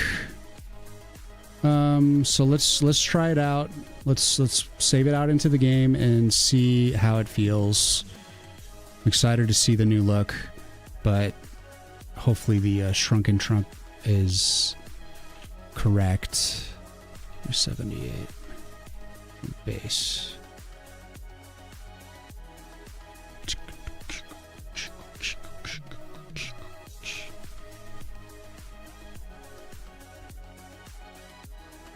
You see, sounds like Lost. Yeah, that's exactly everything. J.J. Abrams is like that. Everything he writes, it's all mystery box on top of mystery box. Come on, it's punny. Yeah, Beta, you are the punny queen for sure. Lost 1 to 3 was good. Rest garbage. Becca has spoken.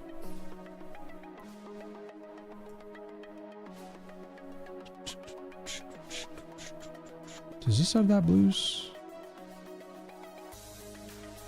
The fuck?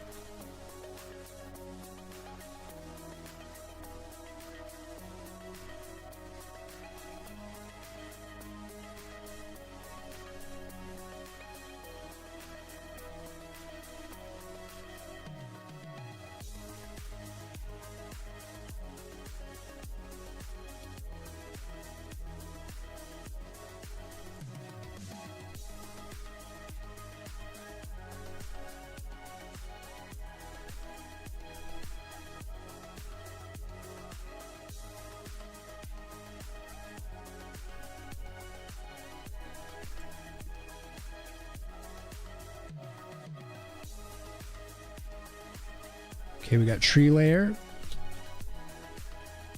aka grass. Start exporting.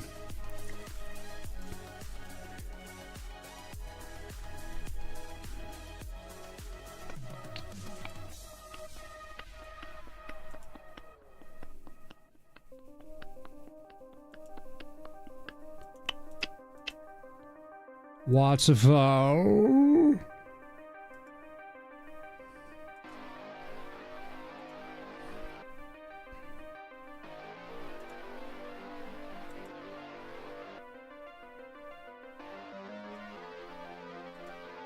Okay.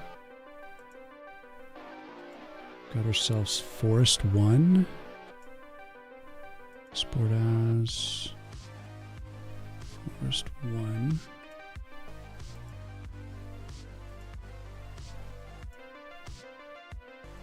Forest 2 includes 2 and 3.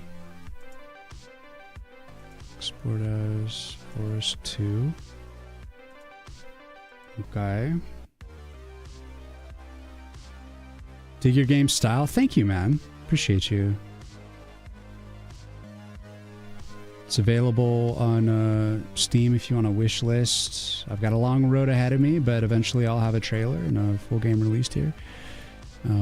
We're doing tower defense deck builder. And yeah, pixel art all the way, man. We are into it. Of course, by we, I mean me alone. Yeah. Pretty sure that was it, right? That's old. Yeah. So it just goes to 3 now. Forest 3. What a massive simplification. Beautiful.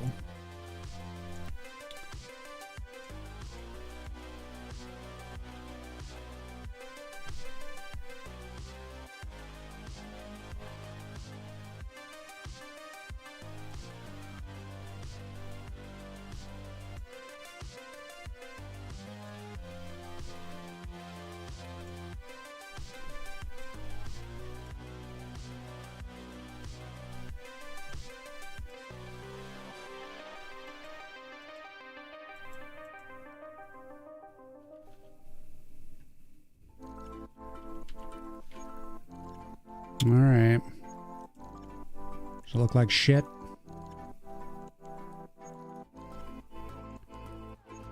Smaller face. Smaller tree.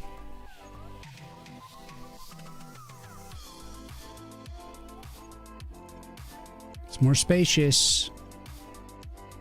And the waterfall is misaligned. Let's see what else is messed up about it.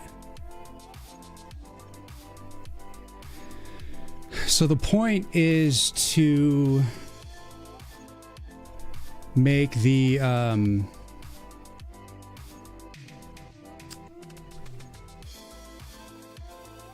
separate the cards a little bit more from the nodes, especially when it comes to this quick menu here, which I think that makes the most sense right there, why I did it.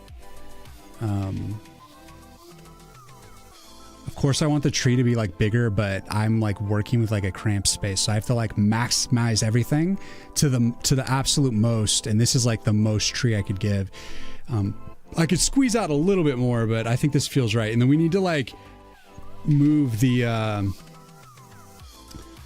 we need to move the enemy up as well by 10. So let's do that. The enemy Y. Enemy Y equals.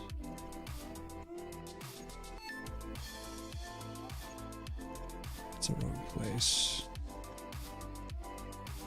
We'll do it. C++ and SDL, not using an engine. That's right. That's right. Yeah. Is this editor just for the art? Yeah, Sprite is what I'm using to do the pixel art. 15 on the enemy adjustments. 15, and then we got to go in and dye the dude's face. So why don't we pull out his face art? That's always a little bit of a pain in the butt. Let's see. Done it many times.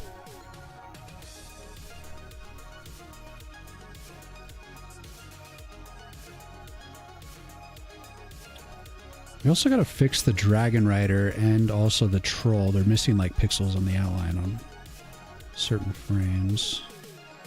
What was it called? Gantry face? Gantry wide? It's the tree. Gantry face. 19. Alright, so then save as version 20. Okay, we gotta dye this dude's face. I appreciate it, Shergo. Can use all the wish lists I can get. Got a long road ahead of me. So we'll dye his face the right bark color soon. And then the enemies should be on the right X, or the right Y coordinate now. Looks like we need Blinky's eyes to be moved up as well. I suppose that'll be by like 15. It's nice seeing the new art. It's just more spacious. It feels more zen. I like it. It vibes. Definitely need to fix the waterfall, of course. I want to redo the fireflies. Their animation, I think, could be smoother. But let's see. And then I think I need to move like the quick menus around a little bit. It kind of feels like a little old school to me because it's when I originally made it, I like had the tree more stuffed up into the top like this, and I don't know, it does, I don't know, it's like slightly nostalgic, but there's the game feels, the art is just like come a long way. It's really come a long way. We're also going to need to change the color of the bark on the Arcanas because they're still like kind of the redwood look, and on the cards as well. So that's got to change to match. Thankfully, all of the particle system stuff looks good. What about... It felt like, yeah, like for some reason, the glow, the particle positioning is like weirdly off. It looks consistently off for the left and the right respectively, so we'll adjust that. So let's adjust that first. We've got lots of things to do. Whenever you move the nodes around slightly, this game is so hard-coded that it's like I have to adjust a bunch of crap, but usually it's like once it's done, and it's going to be consistent throughout the rest of the levels. But I have to find that balance of space between the cards and everything, you know, so it's a battle. One that I intend to win.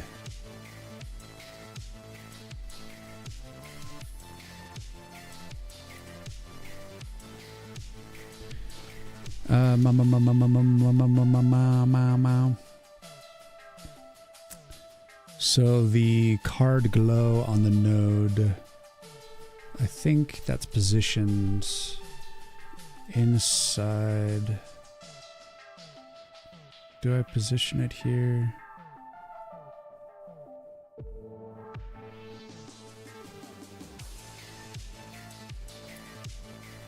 Must be inside the node sprites.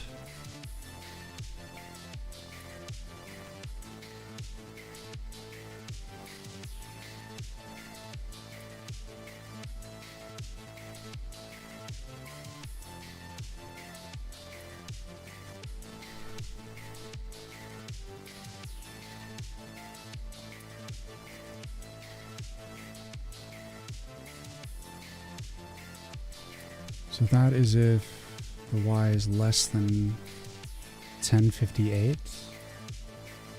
Oh, okay, so and that must mean we need to subtract 58 from that. I mean, not 58, 15. So 1043. And I think that might correct the node particle misalignment. Let's try to recolorize this guy's face.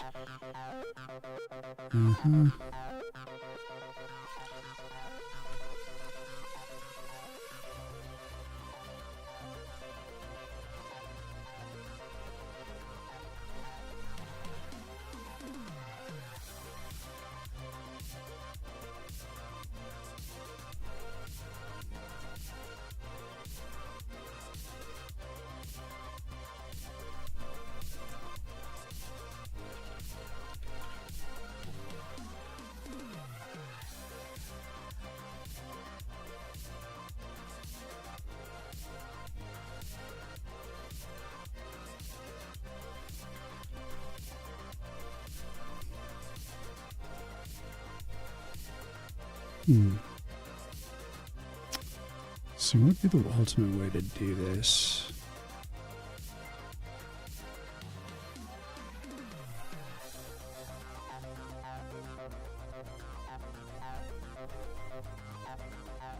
Okay, let's see. Particle systems.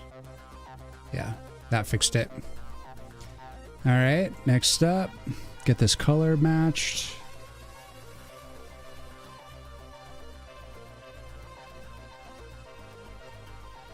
So we saved a new version. All right, let's just dive in.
Matt, you, it's me. Thank you for the follow.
A little darker than that.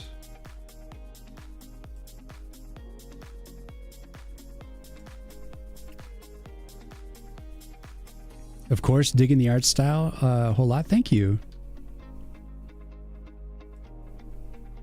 Well, I got the game up on Steam called it's called Woods of War, and demo's not out yet, but I'm working on it. So if you like tower defense deck builder games, card games, then by all means, please wishlist. And should have a demo up hopefully by the end of this month, I'm hoping. So loose goal. Only if you want. Let's see that. The hell? Okay, we gotta figure out some of these colors here. So that color should be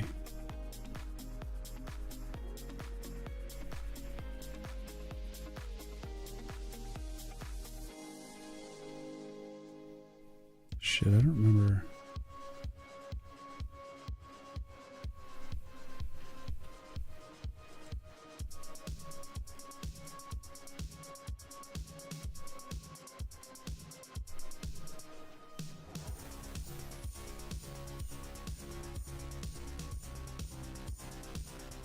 That and that.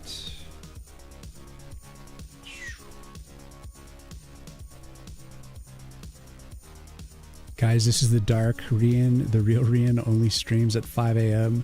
We've got to destroy this horrible clone. I told you I'm cycling. I'm day cycling right now. I can't help it. I am but a human with a 26-hour day, and that is strange, but it is what I am.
Oh shit, I guess that was lip color. Maybe not here though.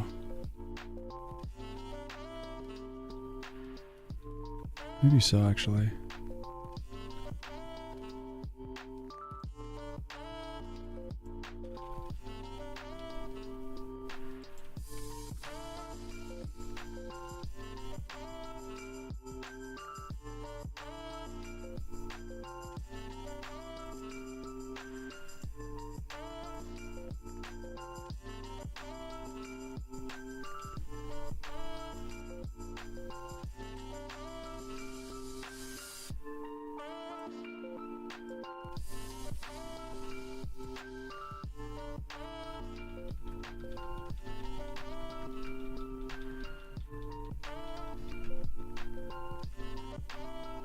Almost there. We just got the intro with this weird red. And this part we can...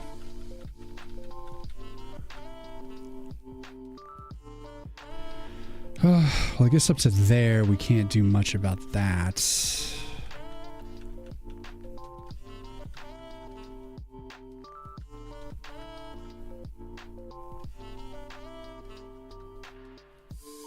And it kind of fades.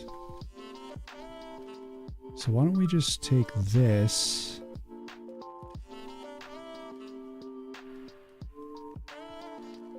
color correct it. Let's see. Is that you in Treebeard I see? Wishlisted now. Thank you, Sugar. I don't know. Is it me? Is that me? Am I the... His name is Gant. It's the official name. JKA, you don't have to feel bad about waking up at normie hours. I know we leave. It feels weird though. I prefer waking up at night or like starting stream now typically, but you know, it just is what it is. Like I just constantly shift forward. So my stream times are always kind of like funky because of it. And I feel bad. I wish I was more like hard and fast about it, but to me the priority is getting quality work done, and I could care less about having like a perfect schedule. But it's still, oh my god, why didn't I record what I did? I gotta do it again. What was it?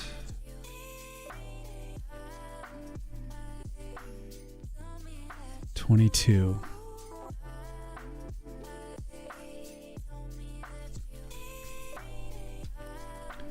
All right, so now we got to do a little surgery. We got 1, 2, 3, 4, 5, 6, 7.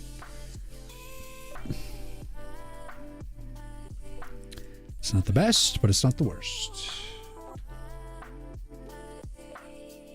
I'm going to make little fine selections and then run our color change.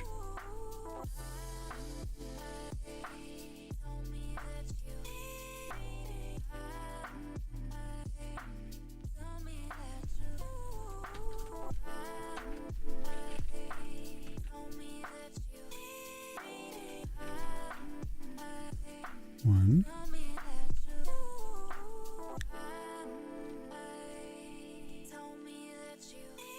A little bit of a pain in the ass, but it's okay.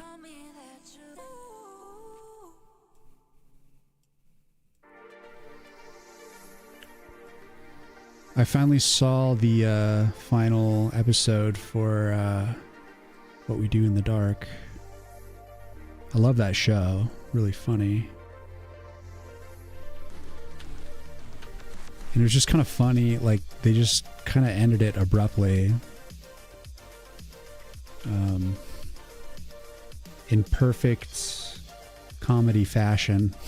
Just said, all right, see you later. Like that show never really had like a ton of substance to begin with, but it was like really funny and just a good time to hang out with those hilarious vampires. Very good comedians. Actors. I enjoyed it. I will miss all of them.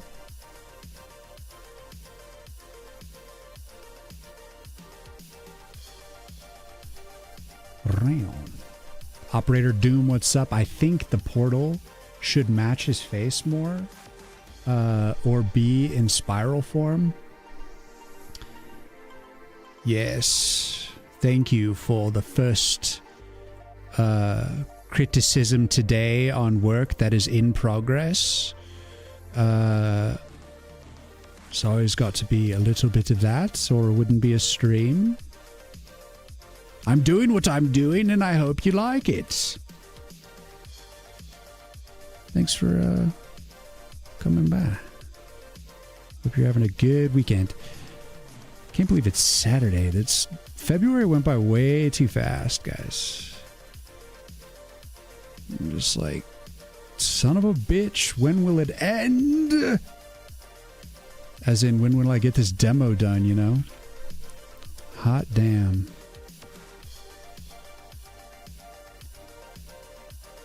Hot damn.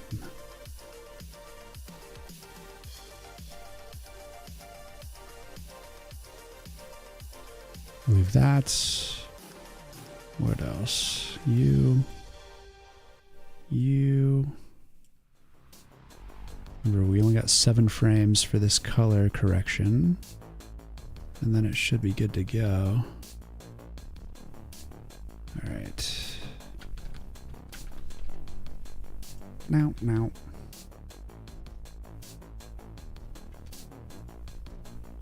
Well, I guess you. You. Let's try that. But down.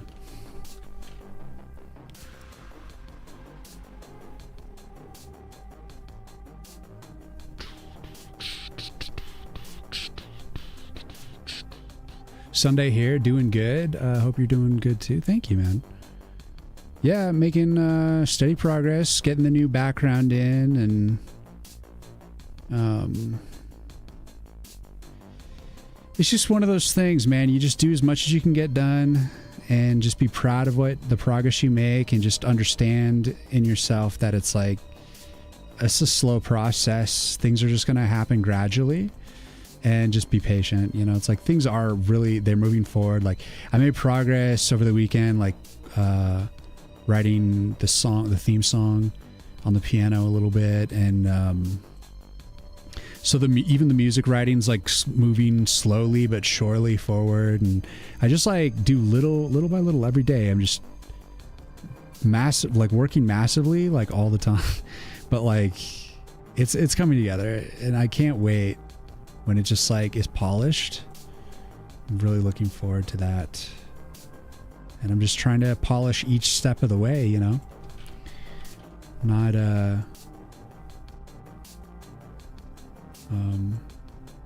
rush it, but also can't take forever. We gotta get this thing done. So I need to stop being so patient. I need to like just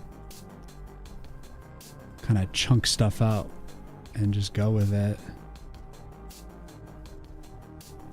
But after a while, like I've noticed the benefit of iterating hard, because like I've seen some concept art classes, like art classes where like the instructor is just like, all right, come up with like 50 iterations of this idea, and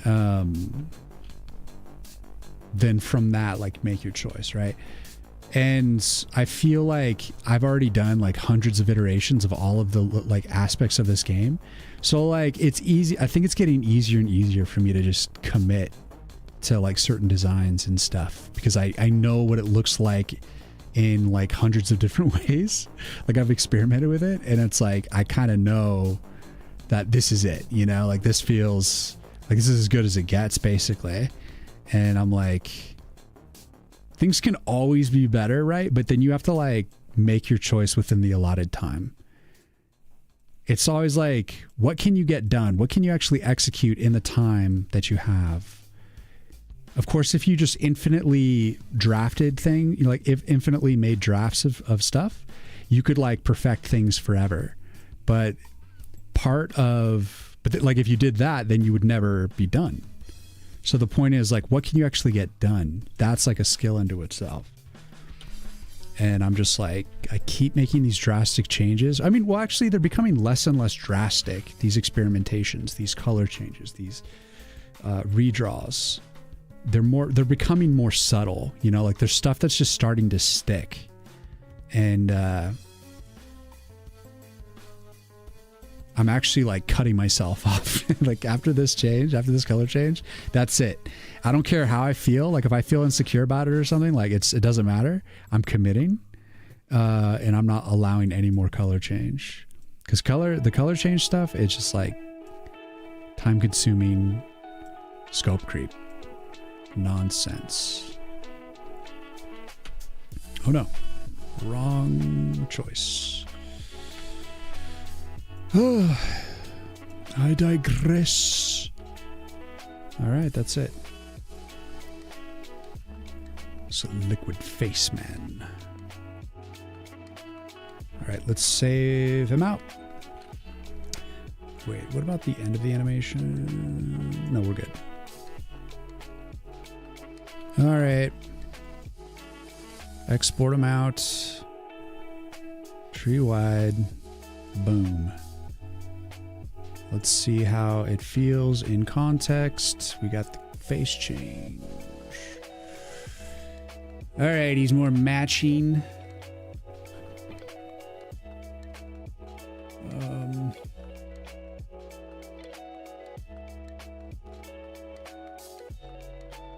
Yeah, the lighter bark is definitely interesting. Let's move Blinky up.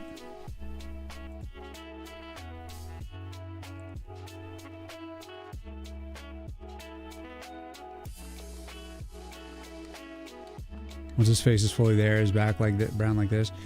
Little by little is great. Yeah, time is important to consider. It is. To me, artistic beauty is to emulate nature, as nature is the most beautiful thing. It is. And like when you're going for nice hikes, there's always the, it's like electrons and all the nice,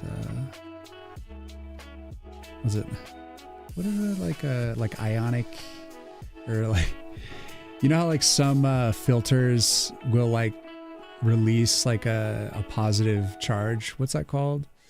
Anyways, that's like this stuff that's actually like in the forest. Like when you go through, there's like positively charged stuff in the air.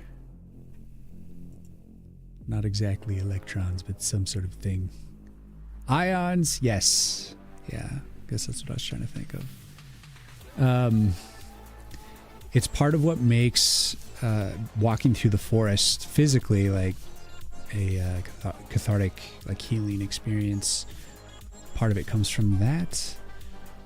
Let's see. We wanted to change. What did I want to change? There's Blinky. There's Blinky. Blinky, you old son of a gun. We are going to move you up 15 pixels. And I guess we should just move the waterfalls up 15 as well.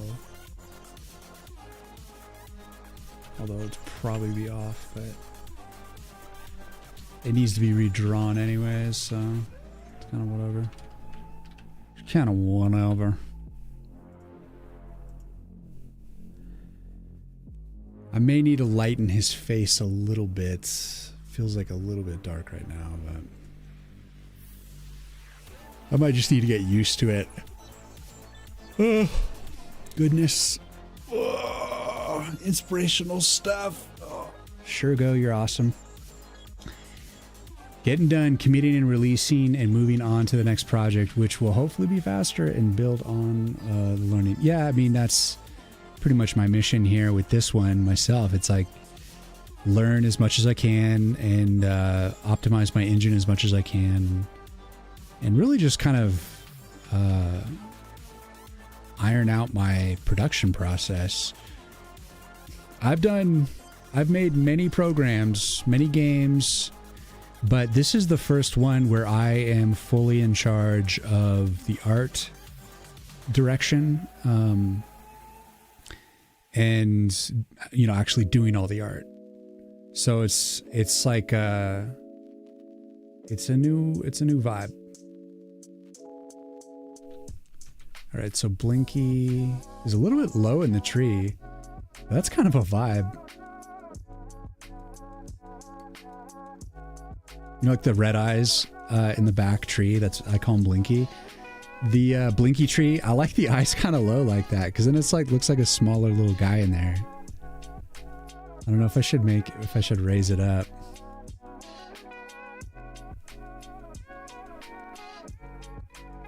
Yeah, the waterfalls are gonna be a little off, but I'm definitely gonna use them as a foundation when I redo it. I'm gonna use a lot of what was there as I remake the new ones. Ions! Yes, ions indeed. It looks less intimidating with lower set eyes, I think.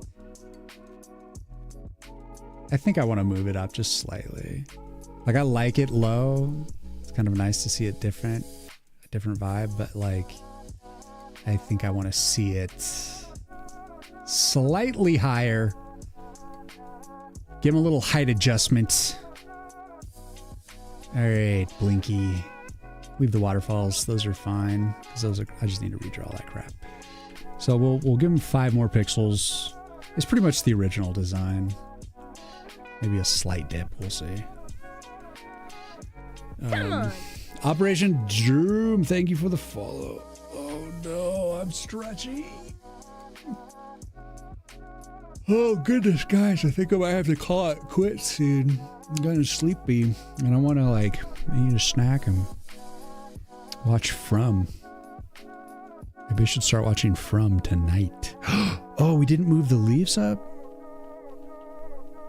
Oh, wait, I moved the grass collectively. Why does this seem like there's red underneath this guy? I gotta move something on this background. This leaf should not be...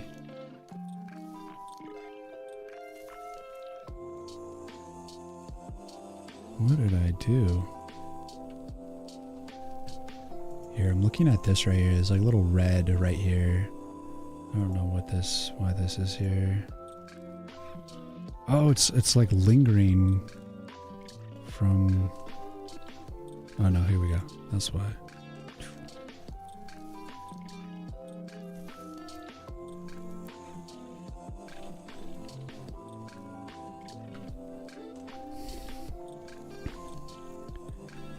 We gotta save this out again.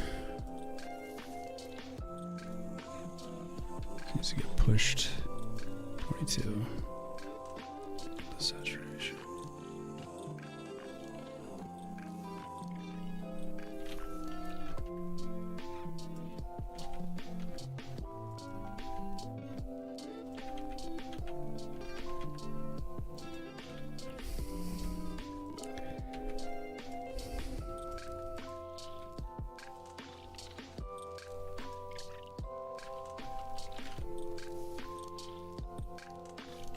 Alright, I gotta save that out again. Alright, what do I adjust? We adjusted... Oh my god, Blinky's he's too tall now! Wow, 5 pixels was too much.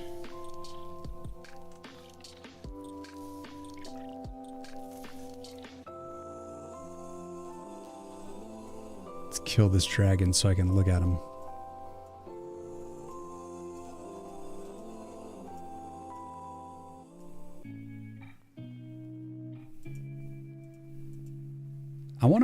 I think I want to make the weapons a little more powerful.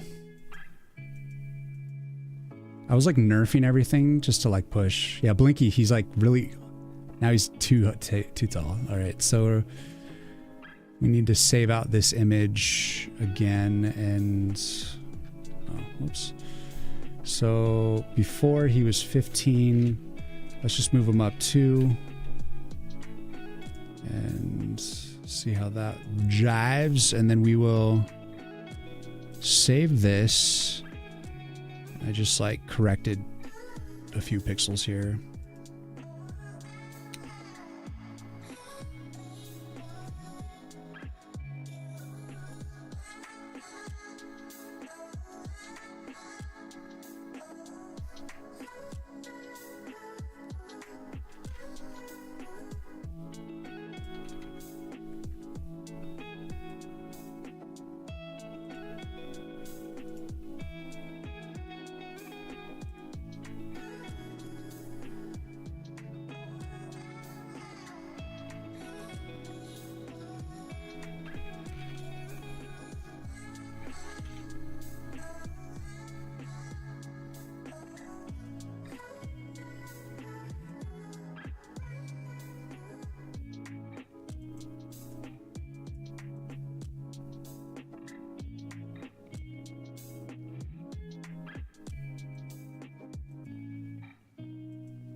All right, Blinky, that was his original design. More like that, so I'm gonna keep him like that. Higher and it will feel more ominous, I think.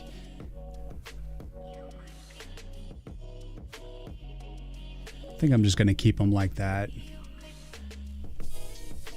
I kind of liked it a little bit higher before, too. I don't know, it's like fun to just like vary it. Blinky, blinky.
So I'm going to try to either brighten him up or darken the tree a little bit.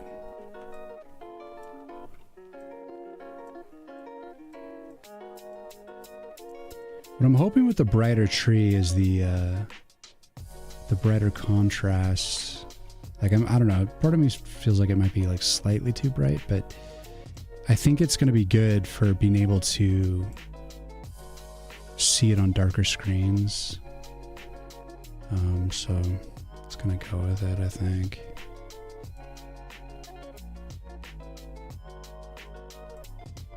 Let's get rid of that, and then test this.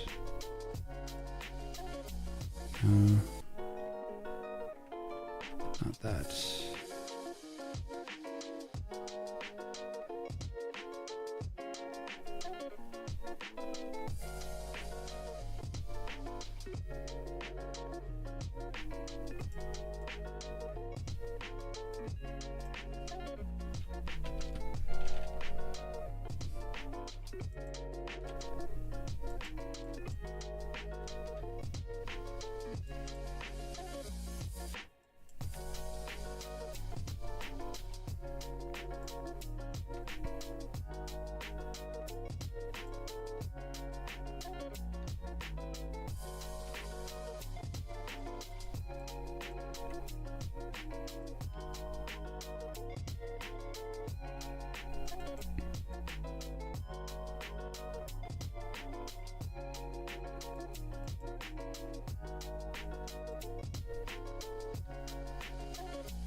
I want to try a brighter one, see how it feels in context.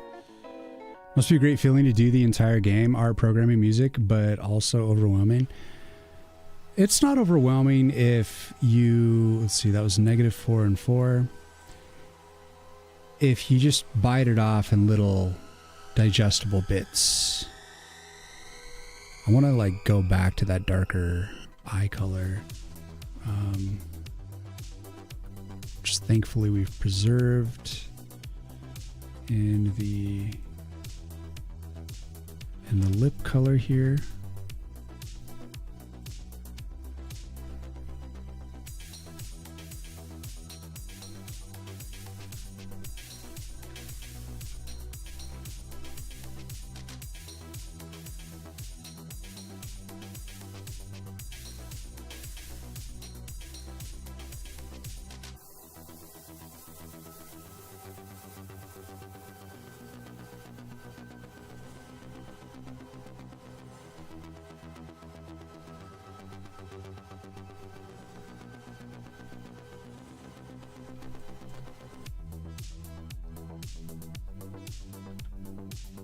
Come on. Lulu, thank you for the follow.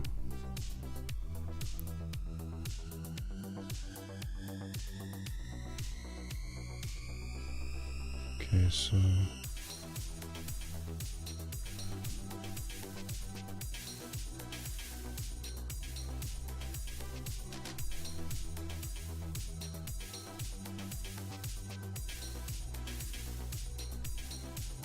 that's beard stuff. So we just gotta do this layer.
Sometimes it is stressful though.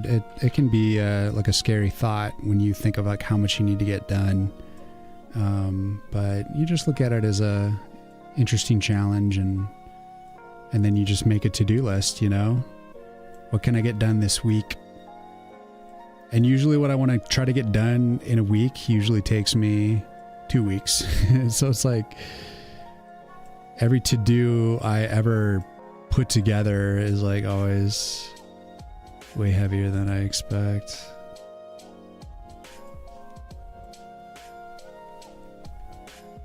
It just seemed a little too red.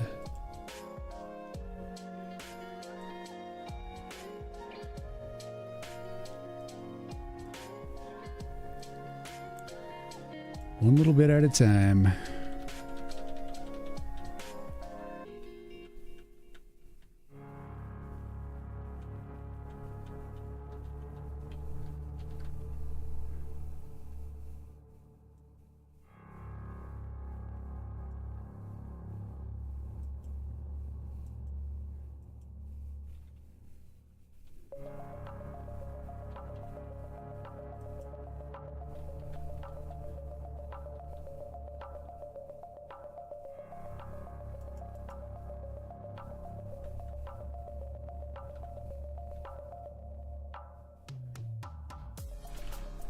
It almost works with a darker face structure down there.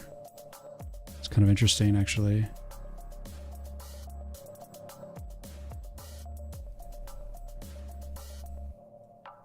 More distinctive.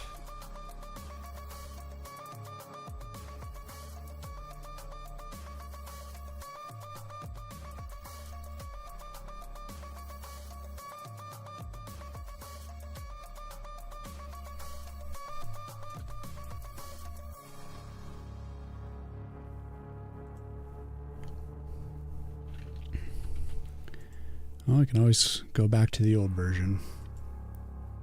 The darker version there.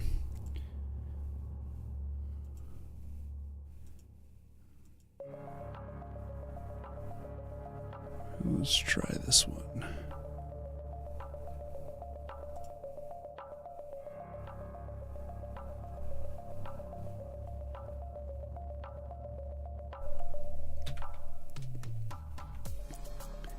It's like when I make him brighter, he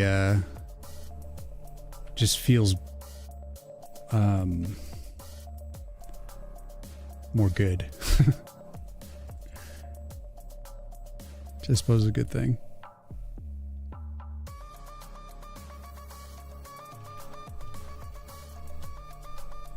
Need to improve the follow of the cursor there.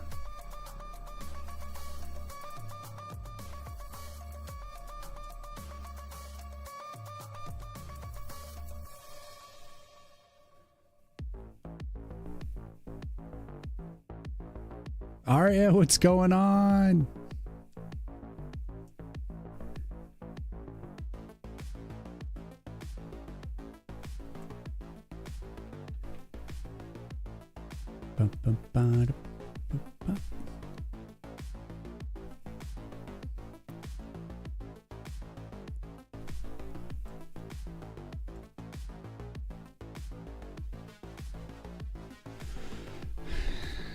So my scroll bar is kind of messed up with the adding it to the 960 by 540 resolutions. I gotta fix that.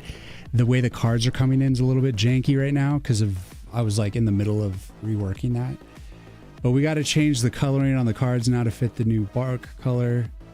But I'm gonna just wait on it and see if there's any last minute changes I want to make to it. Right now it feels good. I feel chill with it. It just feels more friendly, generally, this color scheme.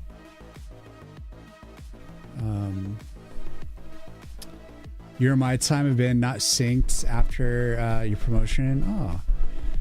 Well, thank you for the lurk.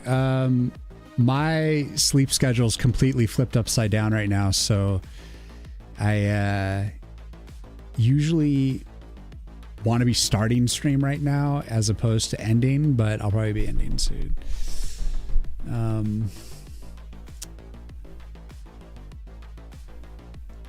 So that felt better to brighten it. So this is the old dark one, and it did feel a little bit more ominous, but something about it just wasn't quite right.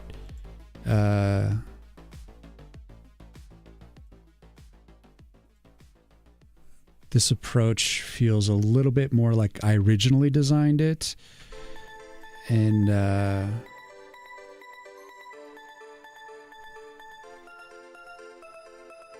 don't know. I think I dig it.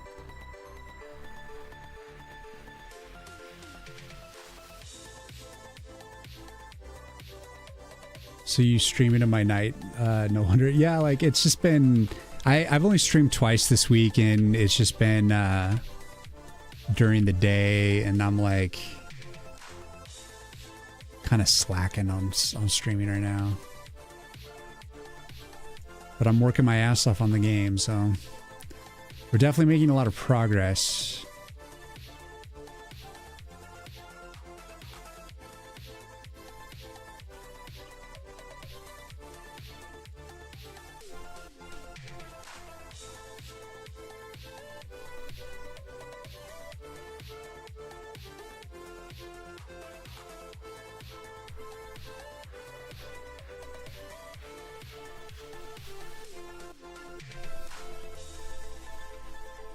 Yikes.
Let's go. I need to add sound effects soon.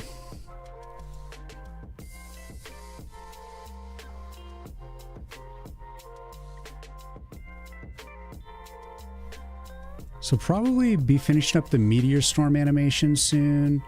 And then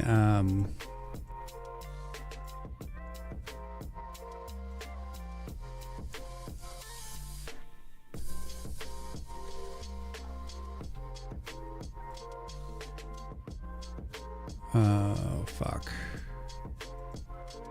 So there's a million dragons.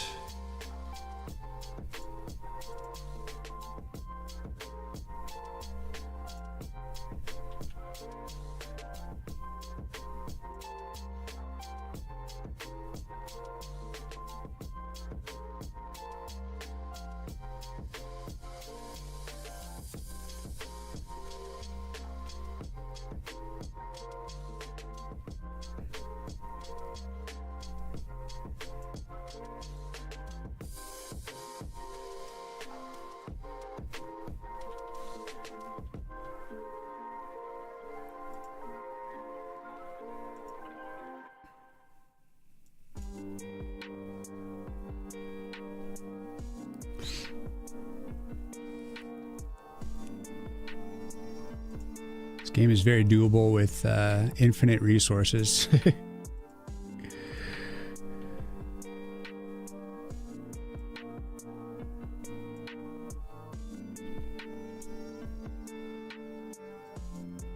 God, so many dragons die. Damn it, my defenses.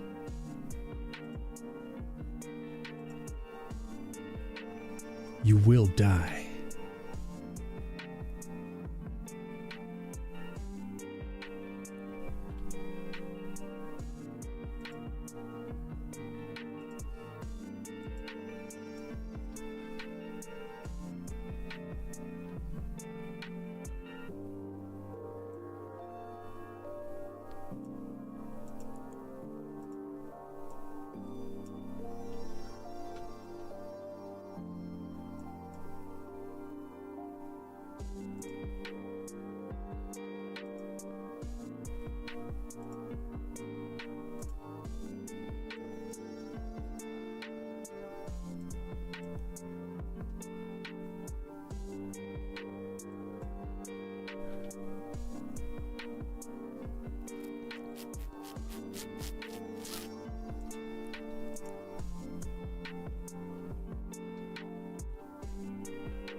So yeah, I'm getting kind of stuck with a lot of Thornblades in this moment because I've already built stuff in such a way that I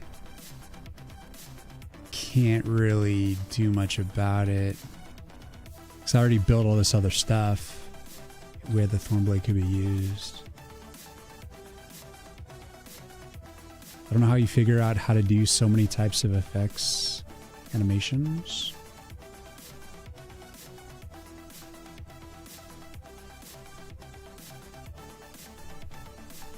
Now I'm starting to think like using the card at full health, giving it a slight minor boost is a great idea to give it additional flexibility. Because if you're only saving your card just to heal it and you have a heal, like you're already full health and you have like enough like armaments that you're fine. Like the best thing at that point is just to like add like use the extra cards as like a temporary buff. And so it's more of like an increase in attack power briefly. So like if you use it, if you have less than like 100% HP, it'll be a heal. If you're at 100% HP, it'll be an attack buff.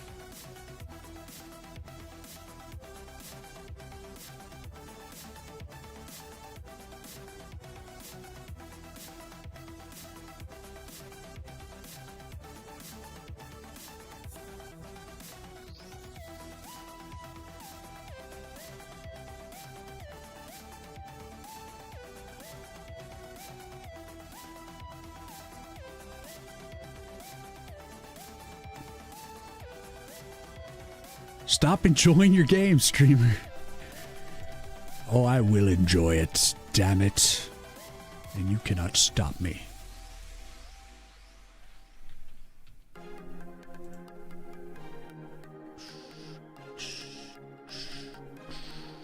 think I've almost killed them all.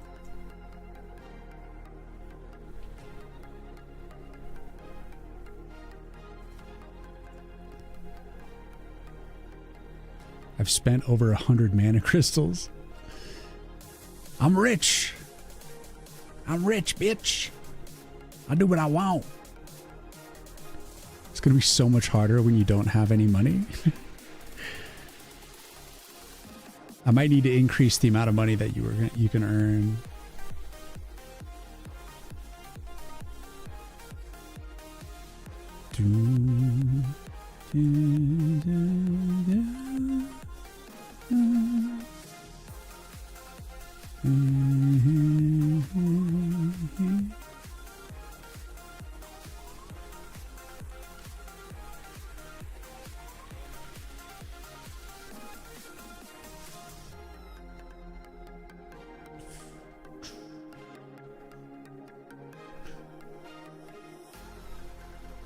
They're coming. There's only a few left. Damn.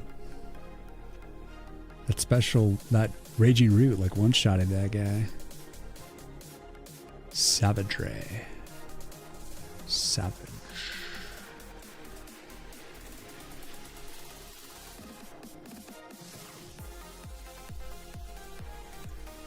I also want to add so that you can like click tab and see all the ranks of all the arcanas instantly, so you know like if you want to upgrade something without having to click on the sub menu or the quick menu for all of them.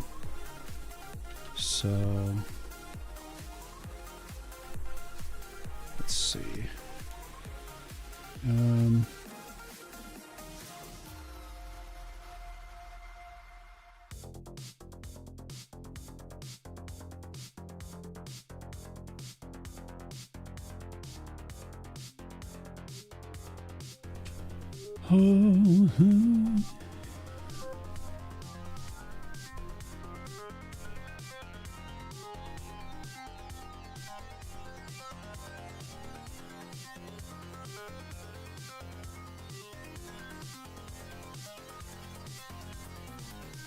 Just a few lingering orcs left.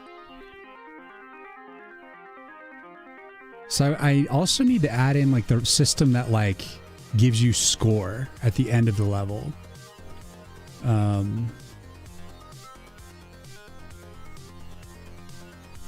Fuck, these orcs are just...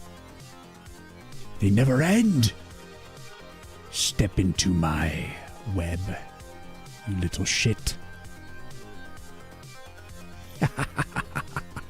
Ultimate power!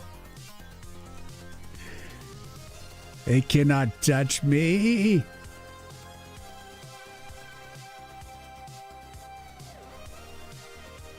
I have too much power.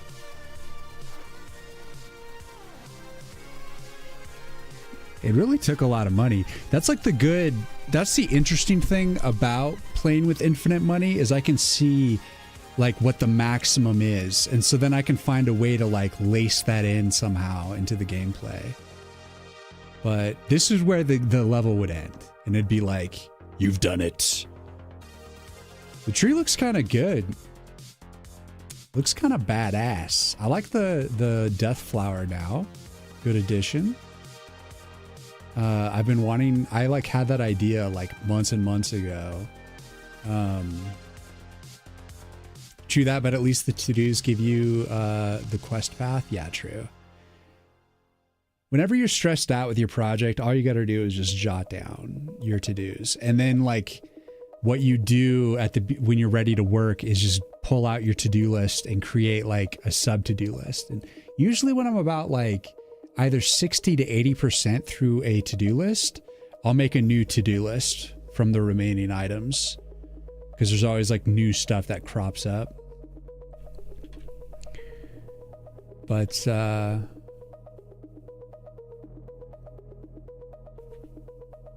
all right, it's shaping up.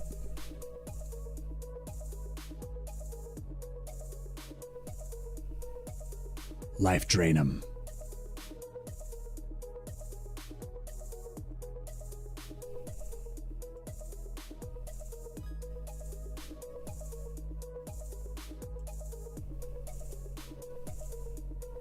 Well, you lovable folk, I'm going to find someone to raid because I'm ready. I'm ready for sleeping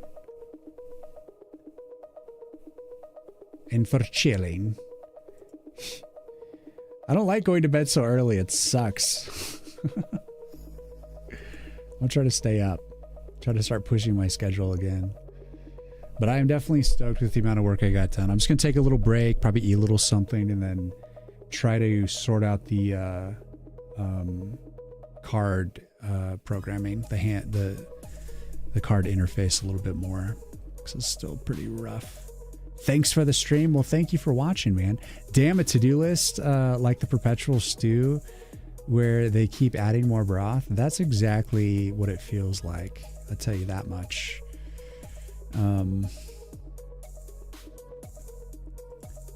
That's exactly what it feels like. I tell you what.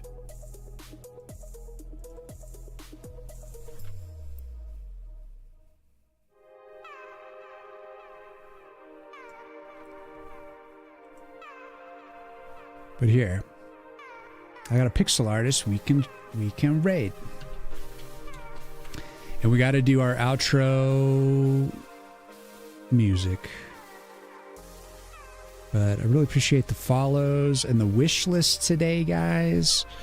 If I haven't spammed it enough today, there's the wish list again for those who haven't wish listed yet. If they want to wish list the game, it's up to your life.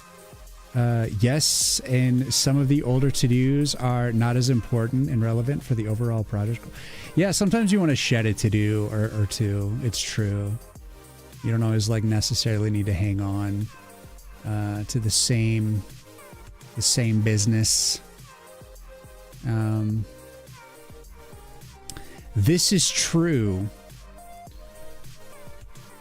Let's get the outro music. And unfortunately, if you're on YouTube, you won't hear the outro music. We only hear it here on Twitch, but we will still say goodbye all the same. Bam.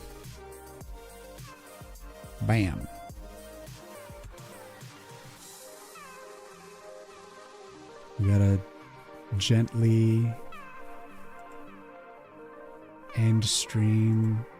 I will be back again on Monday, and hopefully tomorrow I can just cap the rest of the like deck builder stuff, and then we'll just get back to animations, do the meteor strike. Really want to see that in the game. Looks really cool.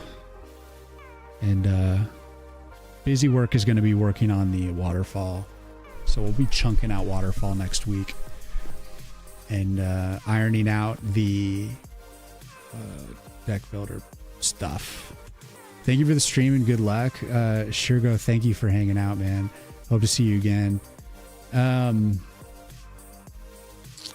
gonna hopefully put out a YouTube video soon with Sprite tips or something. I'm not sure, but maybe just a general short with like an update on the game. I feel like I haven't done like a devlog like update for a while.